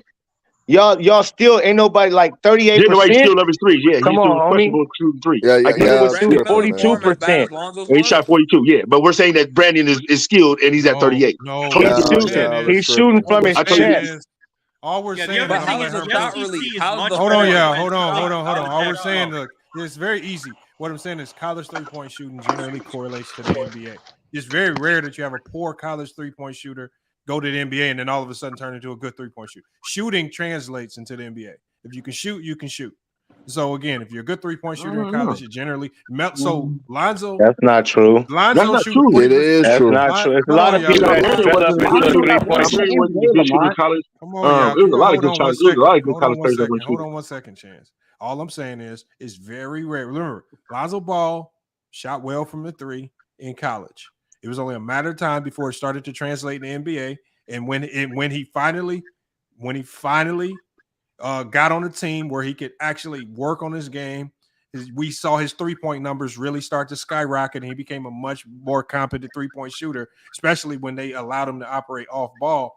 The hardest thing to do is to be an elite 3-point shooter, and you're asked to be on ball with the ball in your hands all the time, because that is a different shot.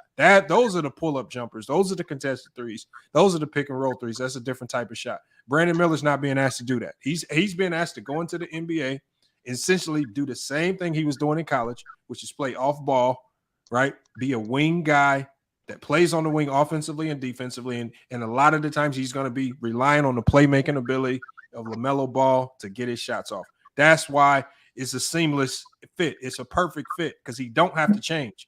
You see, if you bring in Scoot Henderson, one of those two guys are going to have to change their game up. LaMelo's going to have to change his game up, or Scoot's going to have to change his game up, which completely defeats the purpose of bringing those guys in. You bring those guys in because of their strengths, not because you want them to change their game up and be somebody that they're not. But why would they have to change? That's why I wanted to Why would they have get to change the game? That's why I wanted to Let touch me on let Herm cook. Let me let Herm cook. Go ahead, Herm. No, actually, why would they have to change their game? Why would him or Scoot have to change their game? calm down. Because they don't compliment each other. But go ahead, Herm. Yeah, but Lamont, you was right. That's why I was gonna touch That's all I on the fact. I was gonna touch on the fact that Brandon Miller he could play off two guys. He gonna be like the third option on their team because you got LaMelo Ball and Miles Bridges back. So end of the day, it's no pressure on him to have to be the guy. So he's going to be able to develop and going to be able to come better, easier than a normal guy with Scoot Henderson. It's gonna be a lot of pressure on Scoot. Scoot gonna have to actually have a big impact right away. You know what I'm saying? Unlike Brandon Miller can learn from LaMelo, can pick off LaMelo. He can pick off Miles Bridges. He's going to have a lot of good looks. So he's going to be more efficient than what a lot of people really think he's going to be. He does not have to be a one-on-one player. He could be a spot-up guy and be a slasher type guy right now. And I think he's going to have a solid rookie season for the Charlotte Hornets. So a lot of guys trying to get on him, telling his three-point shot ain't going to translate. Y'all out y'all damn man. He's going to have a lot of easy looks, man. Going to have a lot of great looks. And I think he going to shoot around the same percentage that he shot in college. So guys got to stop the BS, man, and stop trying to find weaknesses in these rookies. The guys that got to be number one guys, yes, you going to see ups and downs from them. But guys that can actually fit in with decent players that's on the team like Brandon Miller, he got a guy like LaMelo, that's less pressure off of him. So you go see him probably have a more efficient season than most of the other rookies. So we got to keep that in mind and be mindful of that. But it sounds like you're saying Charlotte might be a little bit interesting. I think they could be a threat to make the playoffs in the Eastern Conference because you got to remember from really the 6th seed on down is wide open in the Eastern Conference. Yeah, the East is pretty bad. I said that earlier.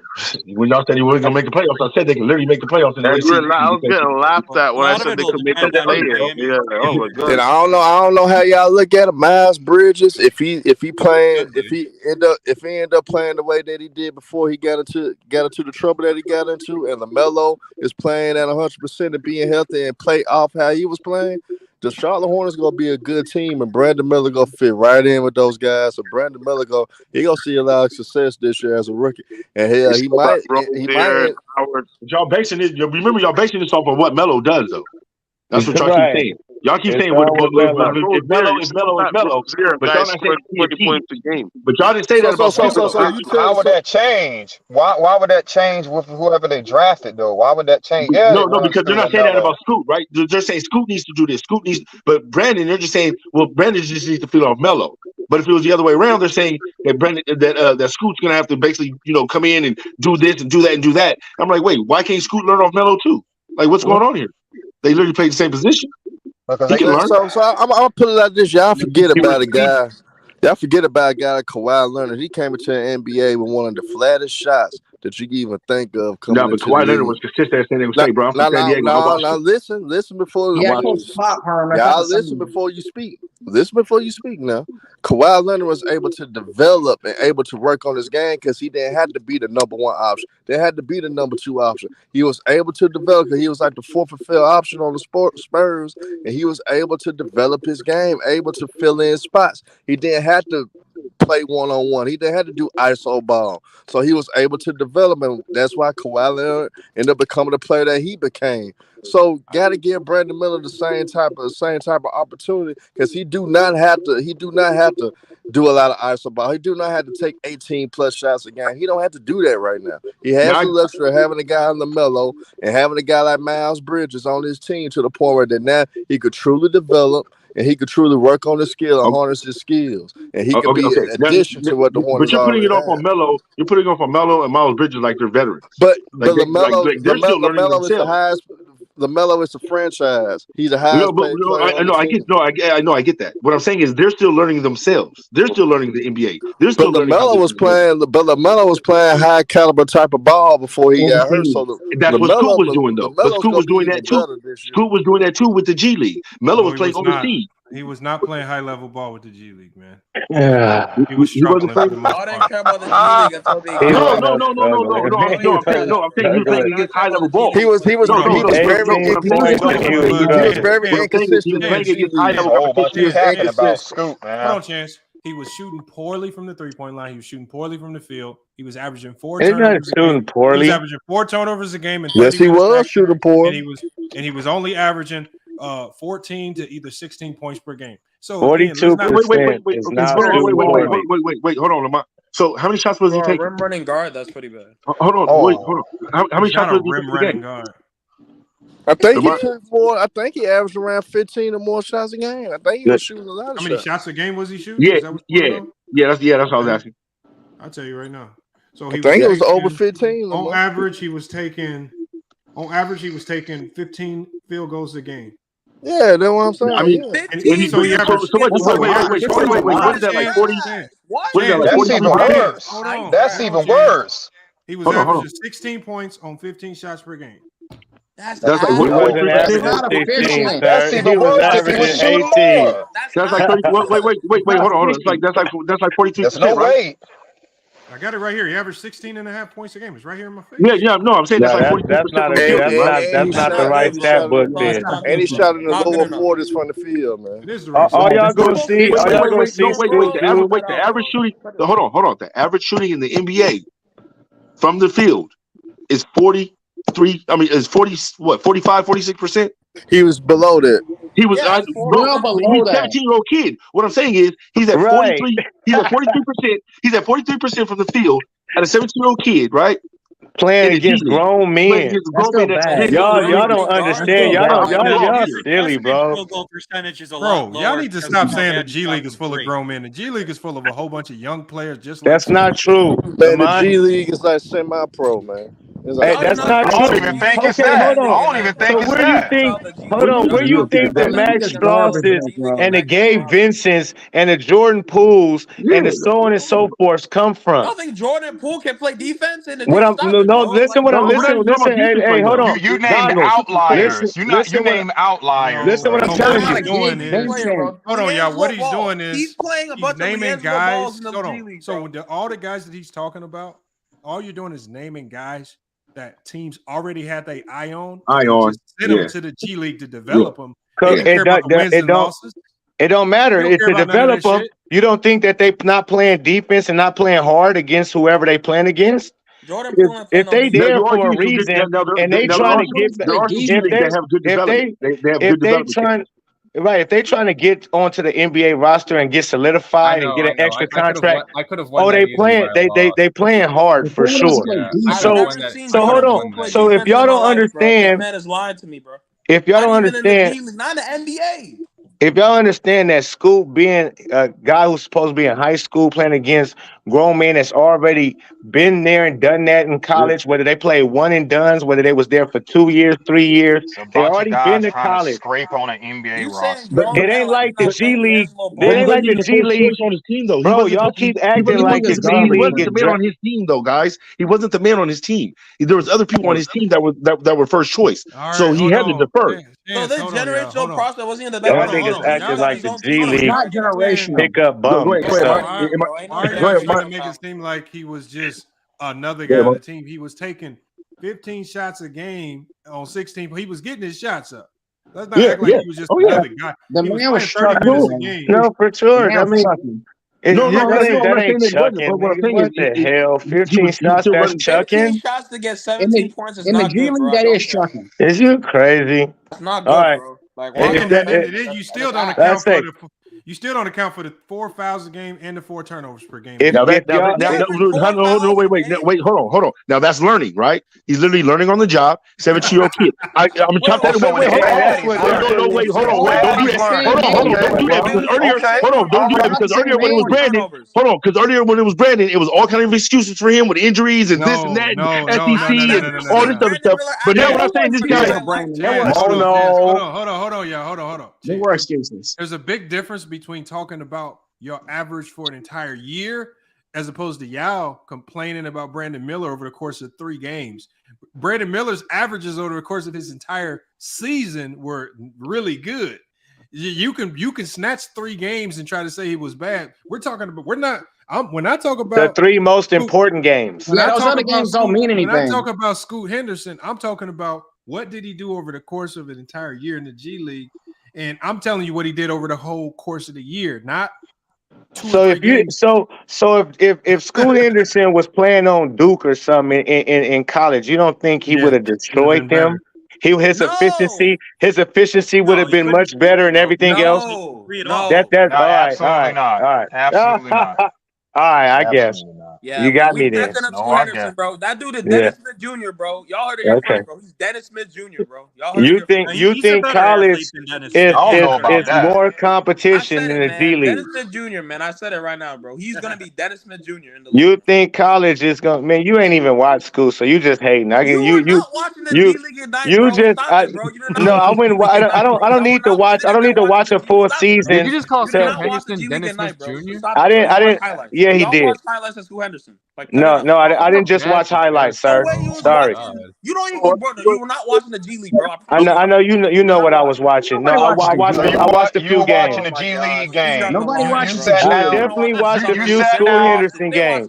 You sat down and said, "You know what I'm gonna do this evening? I'm about to watch a G League game." I definitely watched. I You sat definitely down. watched. I'm about to turn on a G League game. That's what you did.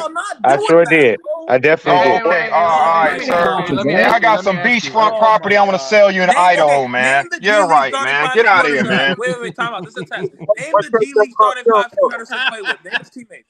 Name his teammates right now. Starting five. Name it. Hey, bro. Wait, no, stop. Hey, what's your problem with Scoot Henderson? He can't Dennis shoot. Smith Jr. No, what's your problem with him though? Bro, this man's overrated him, bro. Talking about he's a. Tell me about it. I don't think he's overrated. Hold on, Lamar, you cut me off, right? Then you let everybody else talk over me about my point that I was trying to make about school. Chance, you've been over talking this whole time. I had to Hold on, let me ask him a question. Let me let Boba get his talk. Is that Boba? Yeah, you have, man. Everybody in the Yo, what chat up, Boba? Yo, one of the things about Miller that's unique, he's not just a good defender, he's versatile. He's 6'7", 250. He can guard the 1 through 4. So he's going to help you out with a lot of You can't go on fours. He can't guard nothing, nigga. You sound stupid.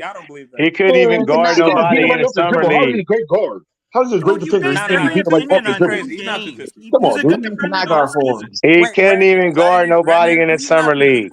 Can't guard fours. And he ain't 250. You're the only guy on the earth putting Summer all league. your He didn't stock play 2 into games in summer league. Nigga, he played 8 games. All your stock into the summer league. Bro, you're not a good dribbler coming off the. Bro, you can't get around nobody coming off the dribble, bro. I'm not gonna believe that you're getting a great defender. But Chance. I want to know who are these other guys on this G League roster that you talking about that they was featuring? I think it was, the coach was saying there was another guy on the G League that they were supposed to be featuring. Who? He went second round. Bro, I don't watch the G League like that. What do you want me to do? No, I'm just saying. Ask the person who watched it. He pretends to watch Scoot Henderson but can't name his teammates, bro. Get him Bro, what the hell? Nobody watches the dumbest stuff in the world. I didn't watch them to watch Scoot his Henderson, teammates. right? Why am I gonna really wrong with his teammates' If you name? watch them, you know at least a couple teammates he played with, Bro, if I'm Yeah, not right. if You there's no sound G League dumb. team, bro. You sound dumb, bro. Hold on, no. You Let me sound answer stupid, Goggles. Hold on, let me answer this dumbass comment, bro. You sound dumb, Goggles. Let me answer this dumbass comment, bro. If I'm literally going on the internet, bro, to catch something, I'm not literally going to watch the whole G Ignite team. Let me make sure I get all the stars on that team. No, bro. Sorry, dude. It's not an NBA roster, bro. It's not the NBA. I'm going to see a person, right? So I'm going to checking out his game. I'm not going to see, did he pass the ball to Tillman? Did he pass the ball to Kanzeki? No, bro. Stop it. Hey, can I ask you a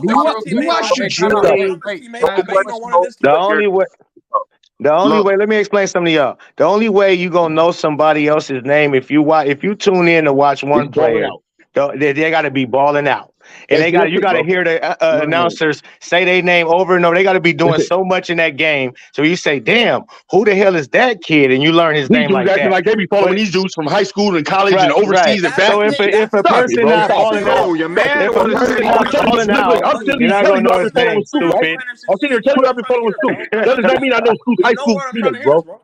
Who says that? What you're missing about Summer League is Summer League only really matters for the second round picks and the guys picked at the end of the first round. A guy who's the number 3 pick in the draft, his money's guaranteed. He's going to get a chance in the NBA. Summer League is in Vegas. So he doesn't try. He's partying. Summer League is not that important for top 10 picks. No, okay, all right.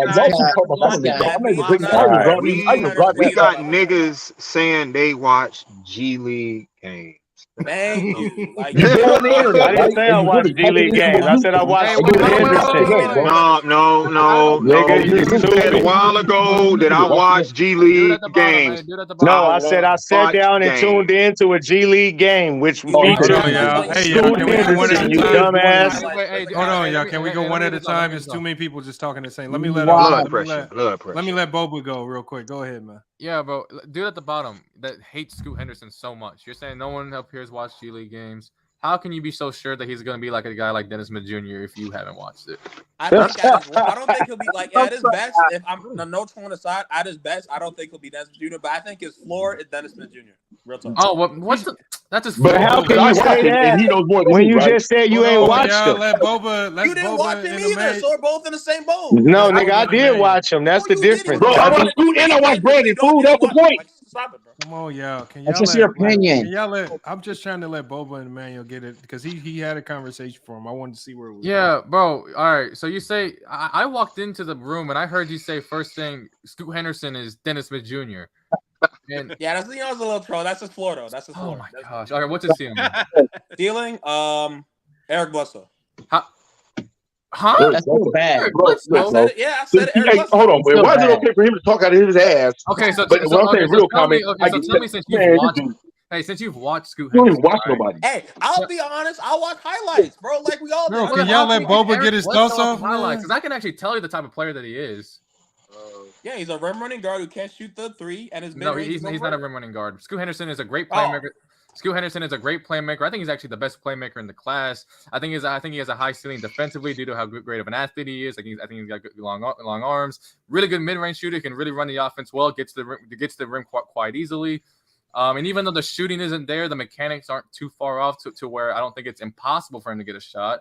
So tell me, what's your problem with Scoot Henderson? That is literally the opposite of his scouting report. His scouting report says the total opposite. Boba. What do you mean it says the total opposite? That's how he. No, I'm with you, bro. No, I'm the one that's with you. I'm the one that's been defending Scoot. No, But what I'm trying to tell you is what the scouting report actually says. I is just the total read. opposite. I read his NBA draft.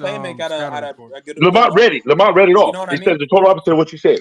Yeah. Boba, you hear me, right? Like Of he what can be he a said rim or I running said? guard and be a good playmaker. Like Russell Westbrook's no doubt a rim running point guard. But he still has the other thing like playmaker. He's definitely a rim running guard, bro. Like, Wait. I feel like Westbrook. I don't think Scoot Henderson is going to be nearly turn the ball over as much as Westbrook does. I think he has a higher. He averaged IQ 4 than turnovers a Westbrook game, does. and Well, Lamont said he's having 4 turnovers a game right now. Kid in a G Yeah, he League. averaged 4, and people What's that? said no. You just said the I'm G not League gonna matters, lie when I though. say this. I'm not gonna lie when I say this. I didn't. That's watch what I'm a ton. exactly. I didn't watch a ton of Scoot Henderson. I watched a little bit.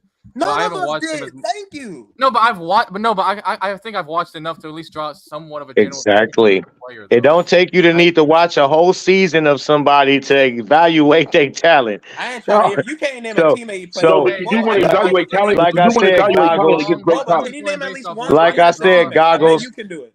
Yeah. I You do bet want you could do. to evaluate talent against great talent. You don't want to evaluate talent against scrubs because then you're really not going to get the full. You're really not going to get what they can do. Period. But am I wrong to say he reminds me of a Westbrook? Like I know that's the No, comparisons he's that. not as strong as Westbrook. He's Or nowhere Eric near as Bledsoe. physically Eric strong. Bledsoe. Eric No, Bledsoe. He's not as strong. See, my player comparison was more like a. No, he's we don't not. know.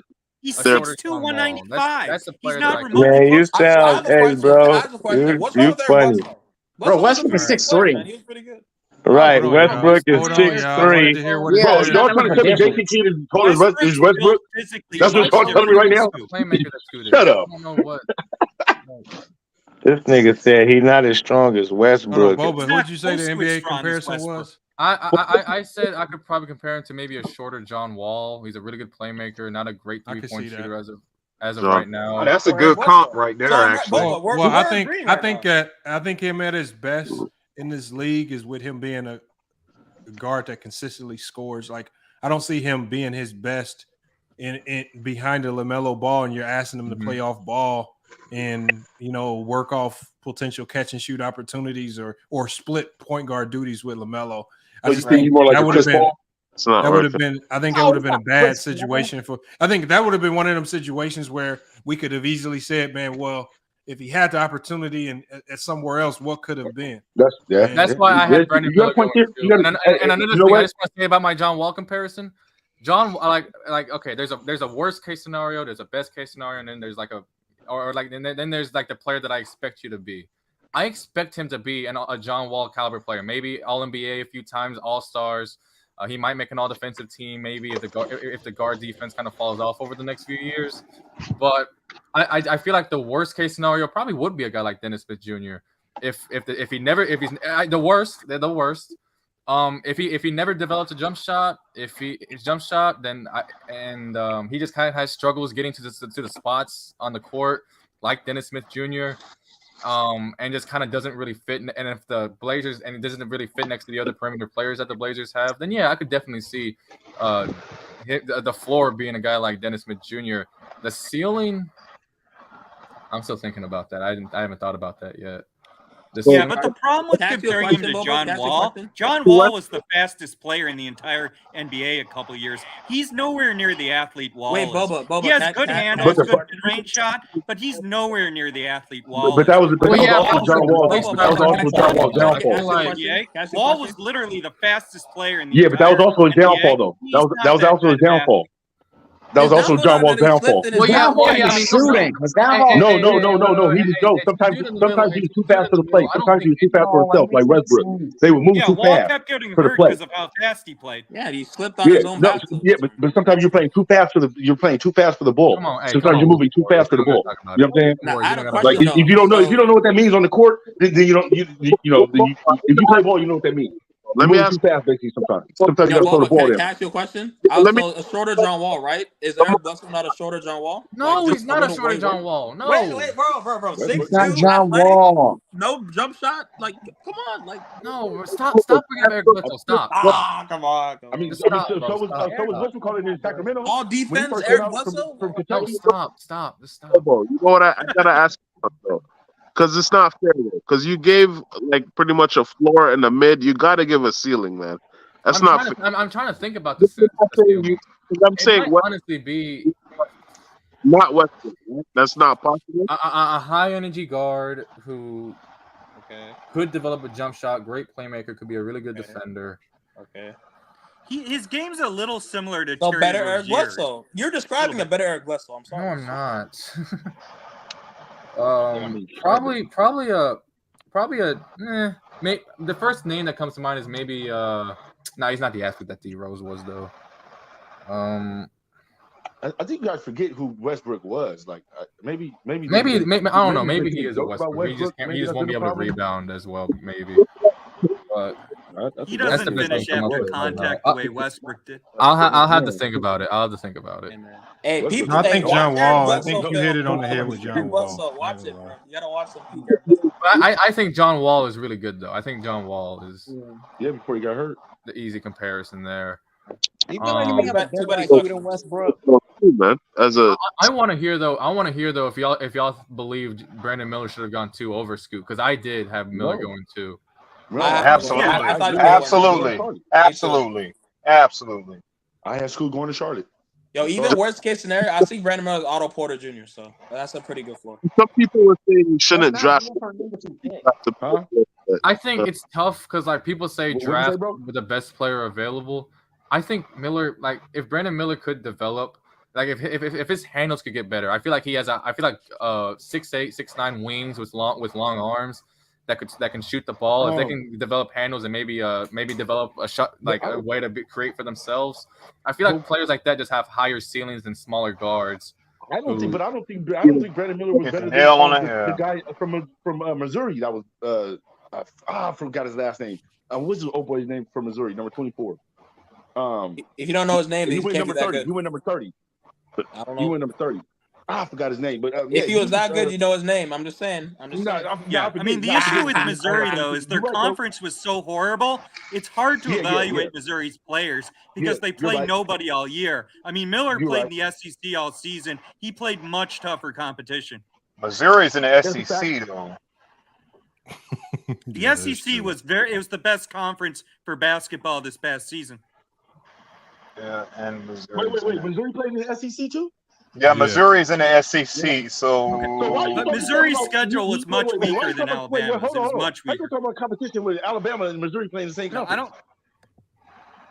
There is a such thing as strength of schedule, y'all. Yeah, Give them that's that. how they fix the NCAA seeds. Alabama did have one of the highest strengths of schedule out there. You can't take that away. Okay, but he said his conference. You know, he said SEC was one of the toughest conferences this year. If Missouri, he said Missouri didn't play nobody though. But if Alabama played in the same conference as Missouri, I gotta check Missouri's schedule. But they going by Alabama's strength of schedule as a whole, though. What I'm saying is that I bet college basketball. So I follow Alabama and Missouri both very closely. Missouri's schedule was almost complete trash. They played nobody all year. Alabama had a far tougher schedule. It wasn't close. But you said the conference, bro. I'm going off of what you said. Right. You said Well, Alabama played more tough teams in the conference. Okay. No, wait. They have to play almost the same team. No, that's not the way college basketball works. Bro. If you know, hey, college basketball isn't like college football. No, because it's like I'm gonna tell you why he's right. Because it's like, for example, like when Missouri did play one of the top teams in their conference, which was Arkansas, they lost by 40. You see what I'm saying? So he is now. He's so in the SEC is such a big conference. You don't play everybody every year, so you don't play all the best teams. Sometimes you have to play. Some teams have to play Arkansas twice. The other teams that don't have to play them at all. Can we get a schedule? I mean, since you were saying that they have to, can somebody like at least give me 40 games like that are just more tough, like in the conference? Can I get okay, so here I'll give you their schedule right here. So last year, they played a JUCO team to start the year, Washington University in St. Louis. Then they play Southern Indiana, that's a low D1. Yeah. Then they played Penn, which is a low D1. They played Lindenwood, which is a D2 school. They played SIUE, which is low D1. Oh. They play Mississippi Valley, which is extremely low D1. Yeah. Coastal Carolina, low D1. Houston Christian is D2. They play Wichita State, which is okay. Yeah, this is Missouri's schedule was a total joke. Yeah. This is Missouri's schedule. Are you sure they're in the SEC? Hold on, Chance. I'm going to get to their conference games here in a minute. Just hold on. Oh. Okay. They play Southeast Missouri State, which is low D1. Yeah. So this is their first 1, 2, 3, 4, 5, 6, 7, 8, 9, 10. So their first 10 games was basically against all cupcakes. When he says strength of schedule, that's close to half their season. No. I know. So then they played a tough opponent here in Kansas. Kansas was number 6 in the country, so they lost to Kansas by 30. Then they played UCF, which is below average D1 school. Yeah, but they're not horrible. They get to the tournament every year, though. They be getting to the tournament. No, I don't want to say every year, but not every year, they beat them by 2. They played a 16-seeded Illinois, lost by 20. Damn. They did beat Kentucky. Kentucky was 19. They lost to Arkansas when they played them. Arkansas was 13th. They beat up on Vanderbilt. And this is where you get into their conference schedule. So they play Vanderbilt, Texas A&M. Kentucky wasn't that good either. Yeah. Kentucky, they were ranked though. So they were ranked. They're always ranked just because California. Florida was down. They were ranked at the end of the year, but yeah. They lost to Arkansas. They played Arkansas twice and lost. They actually played Alabama and lost by 20. Oh, they played y'all. You didn't even know. They played Ole Miss. Ole Miss is down. They played Iowa State. Actually got up to 12. And they played. They beat Iowa State actually. Oh, wow. Big win. LSU, Mississippi State, South Carolina. They beat Tennessee when Tennessee was top 10. Auburn. Who is this? Missouri or Alabama? This is Missouri's schedule. This is Missouri's schedule. Did they beat Auburn? No, they lost by 30. Jesus. That's all I was going to say. They beat Auburn. Hold on. They lost to Texas A&M again when Texas A&M was ranked. So and then they go into the SEC tournament where they did beat Tennessee in the first round, but they lost to Alabama again. Yeah. And then in the first round of the tournament, they beat Utah State. Then they lost to Princeton. How much did they beat? How much did they lose to Alabama for in the tournament? I mean, they lost by 11 the first time. They lost by 11 the second time, and then when they played them the first time, I think they lost by 20. Yeah, they lost by 20. But that shows me something though, right there. See, in the conference championship, they came to show out though. They only lost by 11. That's showing out. No, That's that showing means they was out. in the game. They was showing out a little bit. They was in the game. They was in the game. Hey, coach, man, we did better, coach. We only lost by 11. We only lost by 11 this time, y'all. That's just five baskets and a foul shot. Hey, if I'd have made those 5 baskets, coach, totally different ball game, coach. Totally different ball game. Oh boy, man, take that L and get off the court. Oh man, get him out of here. Totally different ball game, coach. 5 shots.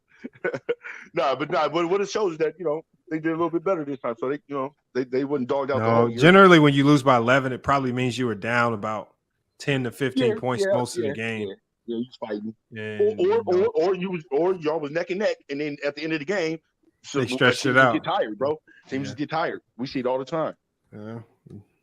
So but that's cool though. That's cool. No, Missouri. I'm not gonna say Missouri was a horrible school. I mean, I think the SEC was finally up. The SEC's conference had been down for a minute. But they was getting their ass whooped though. But they wasn't like losing the team. They was getting their ass whooped. So that's different. Hey, Lamont, what do you feel about Keontae George? I didn't see enough of him to know. I mean, I like him from what I saw in college. I haven't seen him in the summer league either. I just keep hearing about him, but I mean, like I said, some of these guys, I didn't watch a lot of summer league basketball because I knew it was just a whole bunch of bad basketball that would trick a lot of people. So I really didn't watch it. I really didn't pay attention to it. I didn't watch a ton of it either, but I watched Victor play. Hey, Lamar, can you just give me his name for Missouri? Can you just give me his name, number 24? I don't even know. I think it's black. I forget. Was it black? Yeah, I mean, the top 10 picks in the draft usually don't take the summer league that seriously because their money's guaranteed. They know they're going to start or at least get a good shot in the NBA. The summer league, usually the players who ball out are the guys trying to make rosters or the guys who are late first-round picks. I mean, Zion was horrible in the summer league. I don't read that much in the summer league at all. Well, I mean, to be fair, there is a past of like top prospects trying to perform. And I look at Markelle Fultz before he got hurt. I look at Jason Tatum that same year. Like, some top rookies do try. It's just like the organizations usually bench them and they try to save them. Kind of like what the Spurs did with Wemby a little bit. I don't think they were trying to save Wembanyama. I just think they saw what they needed to see. Oh, okay. Well, those 2 games from Wembanyama basically to me was like, okay, I see what I need to see. I see what we need to work on. Let's go to the lab. There's no need to sit out here and risk them injured. Like playing 4 more summer league games don't make them better. Nope. It make the fans happy, but it don't make him better. I mean, hey, Lamont, when I say save Wemby, I mean like stop him from potentially getting hurt. That's what I mean. Yeah. No, I don't even think stop jumping on every pump fake, man. Tell him to stay on his feet more. That's what I mean too. Yeah, that's young players. That's just young player thing. I feel like that can get fixed. A lot of young players do that. That's fixed. I just feel like he's gonna have a problem like Chet. He said, "Do I think lively shot blocking will translate to the pros?" Derek. I mean, shot blocking is one of those things that from college to NBA it always translates. Like Ben Wallace from college to the NBA translated immediately. So shot blocking is shot even Nerlens Noel, who like a bust, can still shot block. Yeah, still shot block. Like so good shot blockers. Like there's certain things that always translate from college to the NBA. Shot blocking is one of them. But shot blocking don't always equate to being a good defender either. Hey Lamont, is it cool for me? Example of that real quick. Like Jaren Jackson. I was thinking Hassan Whiteside, but that too. I just don't. I think Jaren Jackson like puts himself out trouble a lot, going after shots, and I just don't think I would much rather have a guy that can stay in front and contest, as opposed to a guy that's always putting himself in the air, swatting shots out of bounds, which are dead ball turnovers anyway. And it's just a dead ball possession. They get to reset in it and all that. So Hey Lamont, I feel like blocks do get overvalued sometimes. I feel like I think blocks and steals kind of get overvalued. Yeah, just counting numbers for defense in general. Yeah, there's between like a Patrick Beverly steal, like a James Harden steal. Definitely tell the difference. James Harden. What up, quick? Yeah, there'd be like all ball. Powell just like rip you. Can you just breathe, bro? Breathe. Hold on. Conditioning, man. Like I think that's underrated when it comes to like a lot of these rookies. Once they really hit that 82 game season playing like every other night, I think that's when you really get to see who from who. That's why I don't like to make my judgments until the season actually starts going. and into the mid-season. But what do you think about that? Like conditioning, like. I mean, nobody. I don't think nobody comes into the league prepared on how do I play an 82 game season. Maybe some of the international guys are used to it, but when you're talking about the like Americans, they're used to playing maybe 30 games a season, and not even that. You know, sometimes not even. Yeah, Yeah, they don't play back-to-backs in college except for the conference tournaments either, and that's a big adjustment when they get to the NBA too. Yeah, that's the first thing the young players say when they're like in rookie year. That's why they say they hit that rookie wall around that 30, 40 game mark. Yeah. That's big, man. And I've felt that too. Like a lot of times, like I've felt like when I played college, I felt that type of wall from just transitioning from high school to college. And there was like a wall I hit where like there was a week worth of time where I was just tired for no reason. I'm like, hey, what but the you had to fuck get is wrong adjusted, with me? You had to get adjusted real big time. It was that, but it was just like I didn't think it was a real thing until I kind of felt it on the college level. I'm like, damn. Like I would just wake up in the morning, like sleeping and eating and stuff like that. Like the difference is it wasn't that. My body just started like I talked to a trainer, and the trainer was like, yeah, he's like, it just happens. He's like, the only thing you can really do is just sit out. Just sit out and let your body rest. Let your body, So they ended up having to give me like 4 or 5 days off of everything. Just sit at home and just rest. Because what was it, your knees or something? Ain't no joke.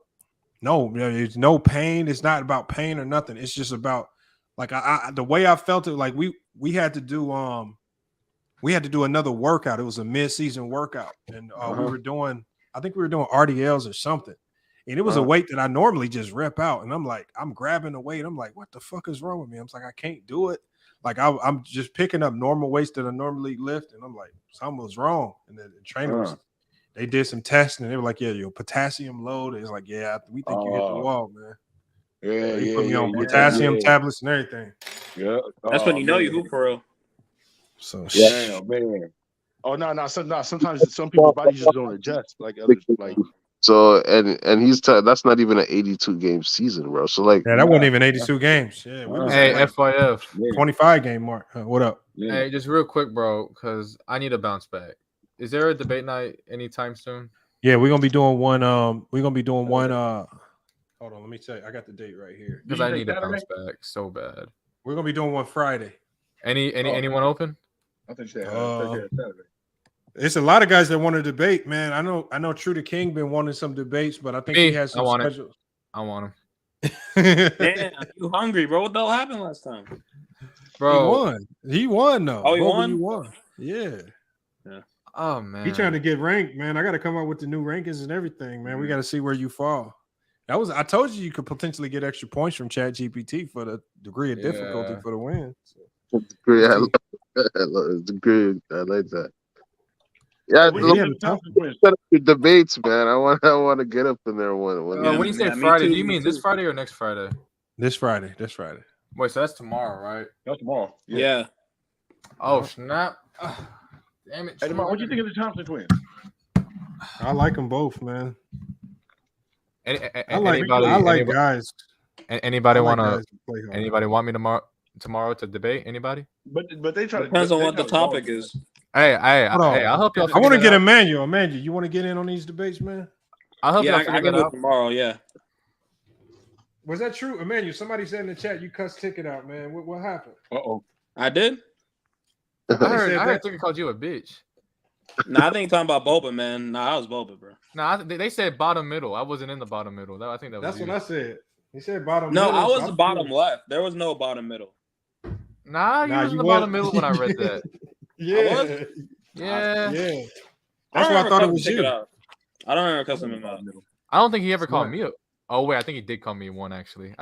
He's just Boba. Yeah. I told him to watch the name calling, but that was like a long time ago though. That wasn't that long ago. What? That wasn't recently that he called me anything like that. I haven't even been talking to Ticket like that for the last time. The last one you were on was with Dame. I remember that you were talking about Dame. I was talking about Dame and Luka. I don't think he called me a bitch during that though. Yeah. Hold on. Hey, Emmanuel, you can debate Boba tomorrow on Scoot Henderson. See, that'd be nice. Yeah. That's kind of boring though. Yeah. He hasn't even played a game yet. What are we debating? Potential? Like hold on. Give Boba. Give Emmanuel a hot take on a player v player. Curry's over Bird. That's not Curry hot over take. Bird at their peak. Over all time. All time. I haven't made my list with Steph. I gotta update my list, so I don't know where Steph is yet. I know he's top 10 on my new list. I gotta make my new list. Bro. I haven't made a list. I got Curry over Bird. I have Bird over Curry. I mean, Curry shot below 40% in the finals. The thing about Bird, when people don't get, is that, and a lot of people don't get this who didn't watch. Wait, when did Steph shoot under 40%? But let me finish. Bird Hold on, Brandon. huge. Brandon, they got to come up Bird with a was topic. not 1 second, 6'2", Brandon. 6'3". Bird was a legit 6'8", 6'9". Bird was Hold huge. on, y'all. Hold on, Brandon. Wait, Brandon, when did Curry on. shoot over 40% or under 40%? Hold on, yeah. Look. We're not debating it now. Like, if y'all want to debate, I'm trying to get a topic for you, Emmanuel and Bobo. Okay. We got to get a topic. I'm gonna let Brandon cook right after. But I heard someone say this. Bird was better in the playoffs. I heard someone say on the panel before, and they were talking to me about it. You want to talk about? I have. Oh my God, y'all gonna laugh. Steve Nash is a better offensive player than Kyrie. Who? Man, Kyrie, but that's easy. What the hell? All right. I just wanted to make sure you had Nash over Kyrie. Who else? Kyrie's done nothing without LeBron in the playoffs, by the way. I just wanted to make sure you knew that. Damn, that would have been an easy one. Hold on, P5 already got a win, y'all. Wait. Who else can I come up? What else? I have Dame over Kyrie. I think Dame's a better player than Kyrie. Yeah, I do too. Because Dame's done more without like a superstar. I got Dame. Yeah, Kyrie's had a ton of injuries too. Yo, Kyrie's like mad overrated. I ain't gonna lie. Ever since he left LeBron, he hasn't been done enough. Okay, all right. You try to come up with one. Me? Isn't Kyrie the reason why they won that championship? Who do you got better between Embiid and AD right now? Embiid. I got AD. Embiid. You got AD?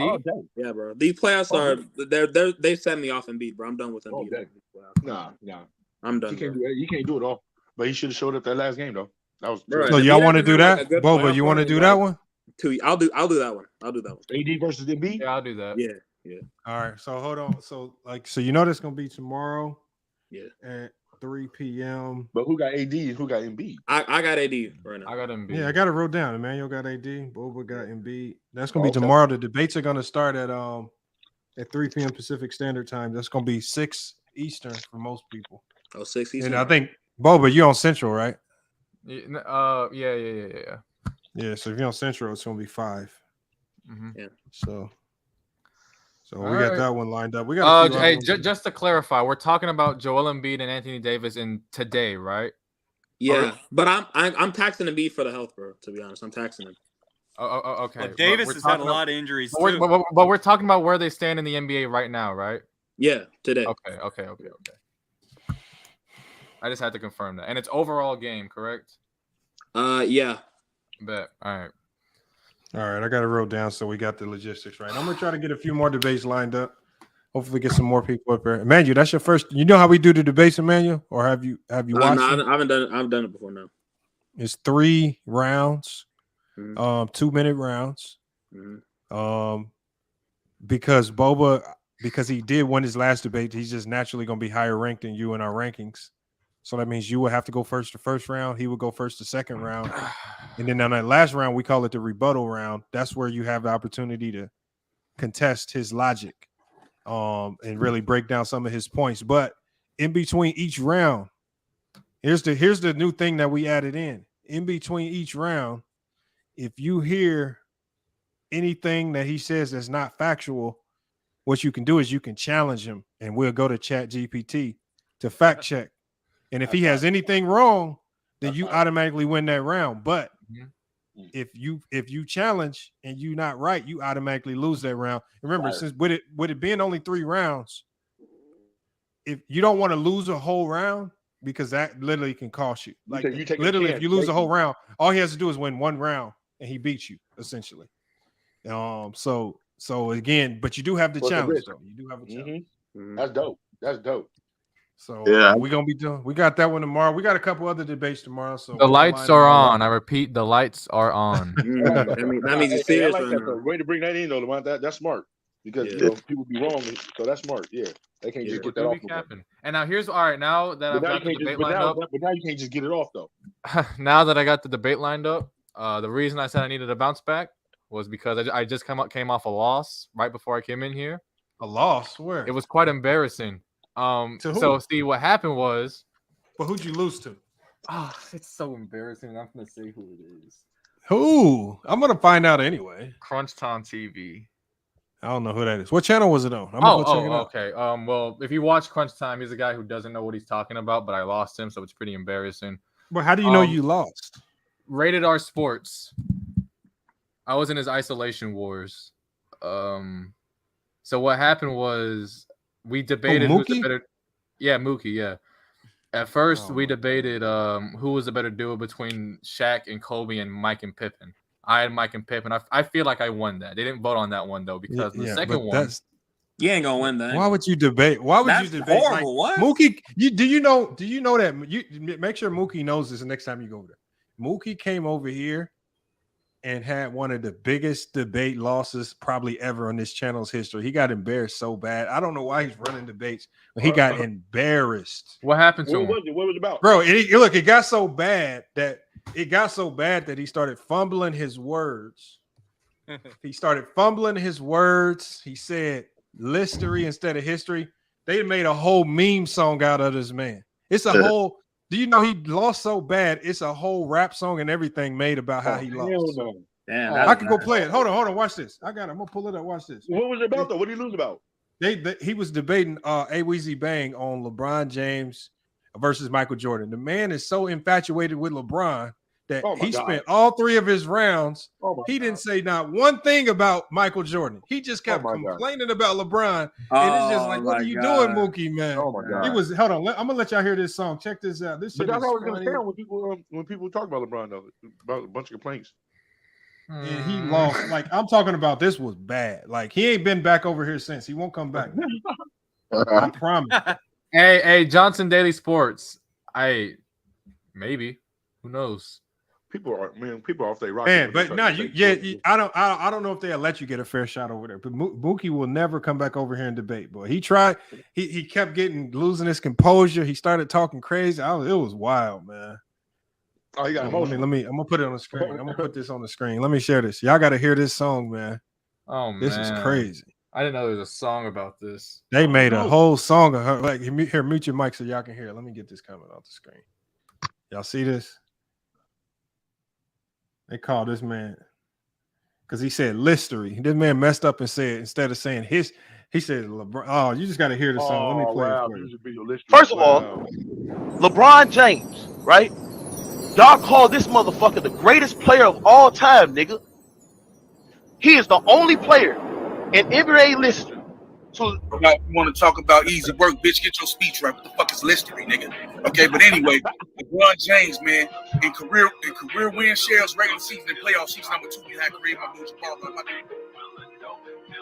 It's facts of your feelings, you talk about listery. Boys, you Scooby-Doo talking in mysteries. You is a puppet to ticket, that's misery. Said that you body bang, boy, know your history. It's facts of your feelings, you talk about listery. Boys, you Scooby-Doo talking in mysteries. You is a puppet to ticket, that's misery. Said that you body bang, boy, know your history. All in your feelings, you gotta be kidding me. Bad for respect, but you only show jealousy. Wanted some status, but you make your enemies. Talk about bro workout like you burn calories. Calling a bait cause he come with the cavalry. Caught another L, ready took another Cassidy. Now you on the 2, talking like you had a strategy. Said he had facts, that's a whole lot of captain. It's facts of her feelings, you talk about listery. Boys, you Scooby-Doo talking in mysteries. You is a puppet to ticket, that's misery. Said that you body bang, boy, know your history. It's facts of her feelings, you talk about listery. Boys, you Scooby-Doo talking in mysteries. You is a puppet to ticket, that's misery. Said that you body bang, boy, know your history. Shout out Weezy, you repping the city. You giving the smoke and it come with bang. These little sheep only know how to follow. When they see a wolf, they don't know how to bang. It's a debate, don't you come with your feelings. Just facts, cause you know that the sharks in the tank. But I'm off your neck cause you got all these L's and I don't need to talk cause those losses have weight. It's facts of her feelings, you talk about listery. Boys, you Scooby-Doo talking in mysteries. You is a puppet to ticket, that's misery. Said that you body bang, boy, know your history. It's facts of her feelings, you talk about listery. Boys, you Scooby-Doo talking in mysteries. You is a puppet to ticket, that's misery. Said that you body bang, boy, know your history. Yeah, you a puppet to ticket. Oh man. Yo. I would never want to be called Chickens. Yo, that was fire, bro. Yeah, Damn. but I would not want to be It called was that bad. Chicken Tuppy, bro. That was actually kind of hey. That Lamont, was good, bro. Lamont, you on mute? Yeah, that was good, bro. Hey, look, that was one of the biggest. It was the way he lost too, because we literally shut everything down. Can I see the video? Where is it? It's on her. Hold on. Actually, where can I find this? You got it Here, up on let your me see. channel? Yes, hold on. Let me see. I got it right here. Because oh my gosh, I want to check that out. He just lost his composure, man. He just lost. I don't know what he was thinking. Here, I'm gonna put the link. I'm gonna put the link for it. I'm gonna put the link for the debate in the chat. I bet. It is right here. Hold on. I'm gonna put it in the chat. I need to see this because oh my gosh. Because we still have to get in on that Michael Jordan, Magic Johnson, though. Oh my god. Hold on. I'm gonna put it in private chat for you. You do it right now. There's Lamont, a I ain't link letting right you ride there. on that, Lamont. You know, I need to see Michael this. Jordan versus Magic Johnson. You know, Michael Jordan versus Magic Johnson. What are you talking about? Yeah, I said, we got to debate that. Oh, me? That's a debate. That's a debate. Yeah, I was just talking shit. I'll say we got to debate that. Nah, if you got MJ and lose the debate to Magic Johnson, you deserve to. So that's what I'm saying. You Mookie and any debates, man. I don't think you can lose in that fashion, and then try to start doing your own debates over there, man. He might be like 0-4 because he debated a guy on his own channel. He messed around and started trying to debate a guy that comes over here. His name is Khalil on boxing. The man, I ain't never seen somebody get dismantled that bad. Like Mookie, you got to stop calling people out for debates, man. Stop doing that. Hey, maybe that's the key to his thing, though, is to call people out for debates and then get dismantled and embarrassed. Or get dismantled, yeah. man. Maybe that's. And then he debated another guy antisocial on football. Oh man, that was bad too. Every category you just getting dismantled. Bro, football, boxing. It's like what was crazy was I was debating somebody about that stupid ass Iguodala Finals MVP, and they said Iguodala deserved it, right? Mookie brought up, and the thing that I hated about it, Mookie brought up games 4, 5, and 6, how LeBron shot 50% on Iguodala, and I don't like using defensive numbers like that. But then, like, I automatically got like attached to the numbers that he brought up, and it was bad. And what you got to do is what Mookie does is. This is Mookie's big thing. If you ever listen to 36% shooting in the series, I think Curry probably should have got the Finals MVP, but Curry didn't play well in that Finals either. He shot below 40% from the field. But I still think Curry was like clearly the best player. Nah, you thinking of 2016? Bro, yeah, Iggy got that, bro. 2015 he played well in the Finals. 2016, like he didn't. No one's gonna argue. No, Curry in 2015 was not talking about this again, bro. I'm not talking. He didn't shoot under 40% from the field, bro. Someone check that. No way he shot under. Okay, but he didn't. Hold on. How did they? Hold on. Boba. How did they vote on who won? Okay, so so I brought up the first debate. I feel like I won the first debate because Crunch Time was bringing up 2v2s and why Shaq and Kobe would beat Pippen and Mike in a 2v2, stuff like that, right? So I feel like I won that. The second one, I did all my research for a Steve Nash versus Kyrie Irving offensive debate. Last night, I did all my research for it because that's what Mookie texted me saying that we were going to do. And I come up to the panel. I'm ready to go. And this dude, Crunch Time, does not want to do Kyrie versus Steve Nash. I don't know what happened. I don't know what he had going on, but he just didn't want to do it all of a sudden. And then we pivoted to a LeBron James versus Kobe Bryant debate. Oh. And I just... Matt, you're never going to win a LeBron James. I'm assuming you had LeBron. I had LeBron. What? Yeah, you're going to lose. Yeah, not on that channel.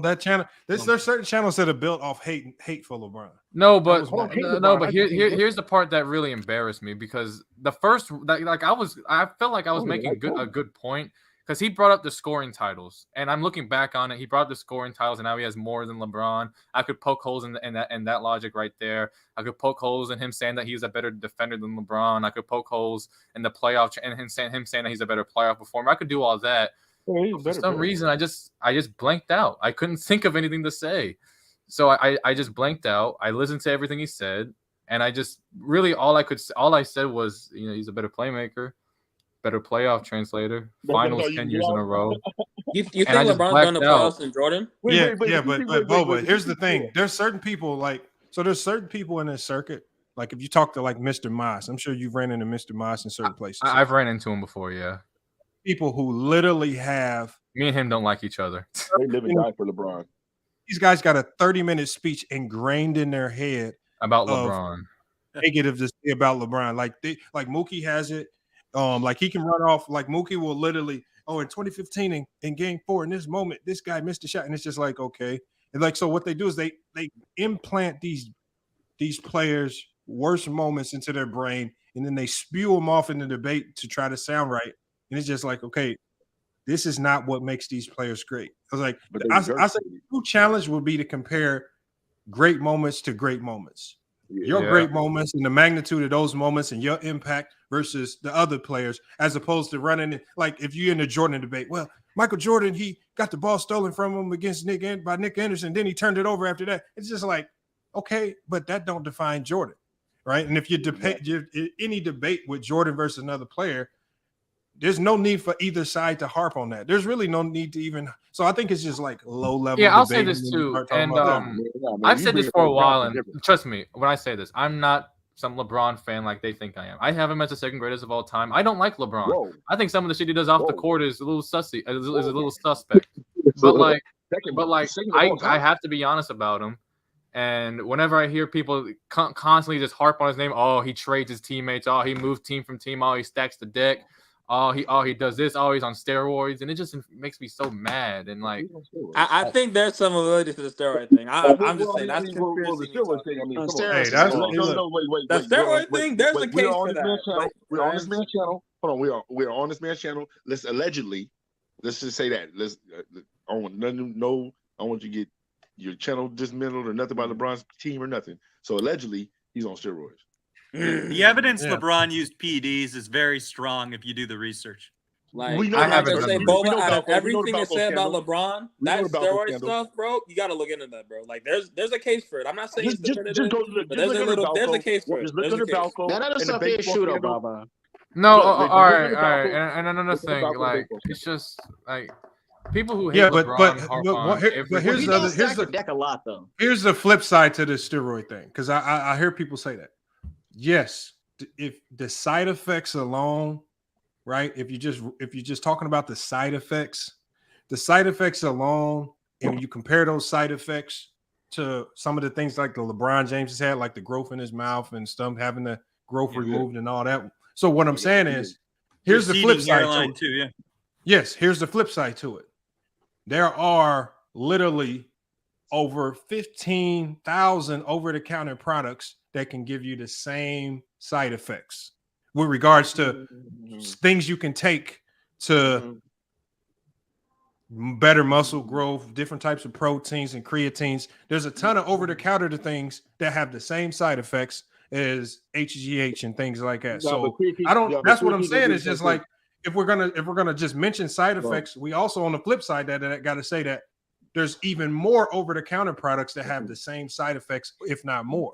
Yeah, but so the then best how do evidence you differentiate PEDs is that the guy who ran the biogenesis lab in Miami was named Tony Bosch, and so his personal secretary did an interview. We heard the story, and she said that LeBron was their biggest client, and she said that Rich Paul, and this was when before Rich Paul did Clutch Sports. That's not what she said verbatim, no, Brandon. LeBron, and Rich Paul used to come in Brandon, literally. I gotta mute you. That's not true. That's not true. You're just saying the story wrong. First of all, she never said names. She used initials. It was written down. Well, no. First of all, they never used actual names. They said initials.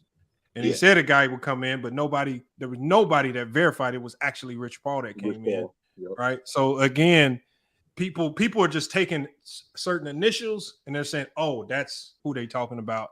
And it's just like, I don't know if that's strong enough. If all you can come to me is with initials, and all of the people that the government exposed for being a part of that Balco ring, and all of a sudden they say, nah, we're not going to mention LeBron out of all the names. We're just going to look over his name and just mention all the other athletes that are connected. Baseball at the moment. I don't know about that. I think if a law enforcement officer could make their name off of exposing LeBron James for being a part of the Balco thing, they would have definitely done it, No, and they would have made their name off. They tried to get his name out there, but they literally the NBA. There's no try, bro. There's no try, bro.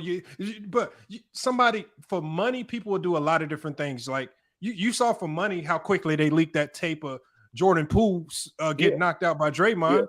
So the thing is, you think if somebody really has some information on LeBron connected to HGH that would get leaked to TMZ, and they could you could probably get 2-3 million from TMZ for that information or some type of news outlet. So again, it's to me for it to be suppressed. If you have physical evidence, I get what you're saying. But for it to be suppressed all these years and absolutely no proof to support it outside of some initials written down on a piece of paper, and you say, "Oh, that's LeBron." Come on, man. What were the initials? What were the initials like his actual initials? No, it wasn't even his actual initials. It was something weird, but they said it was LeBron. I read the whole thing. It was not even real. It was like with Rich Paul. They were trying to be vague about it. Why would they not be vague about it? It makes sense that they would try to be like secretive. So that kind of makes sense that like it's but these were these were initials that they wrote. But Balco's book had a lot of like everybody's initials though. Like it had A-Rod's initials. It had so like people know who they were, and there were signs of LeBron going down to Miami, taking the fights down. So if you see LJ, they didn't have so if you see LJ out of all the athletes with the initials LJ, it had LBJ, but he didn't write it. It did not have no LBJ. No, it did not have. It was not LBJ. It had LJ. It had LeBron LJ. James. LeBron James. I mean, that will be LeBron James. LeBron. No, bro, LJ doesn't automatically mean LeBron James. What other athletes with LJ that are like relevant? Oh wait. In Miami, In Miami specifically. Yeah, it's got to be LeBron. Now, come on, guys, come on. We don't know that. But the whole point is that they didn't say the name. They didn't go out and just basically say his name. You know what I mean? Just had LJ. They were alluding to it being LeBron, and the papers and everybody else was alluding to it. But then they knocked it down. Anytime y'all see LJ, they knew, because most media people, nobody in the media connected LeBron to it, because the thing is that could be liable. So people just alluded to it. Oh, it might be LeBron, but it's. I promise y'all, in the society that we live in today, if it truly was LeBron, somebody would have tried to capitalize off of it. And they're probably dead. For one person to not capitalize off of it and expose LeBron is crazy to me. Bro, you know what everybody LeBron's else going to do? Wait, you don't know LeBron hit a dunk when he got dunked on in 08 at a camp, bro. LeBron will do anything to not get like exposed, bro. Like we know what LeBron would do, bro. Right. Hold on. So when Michael Jordan did the same thing at his camp, nobody said nothing. Yeah, he did the same thing. What did MJ do?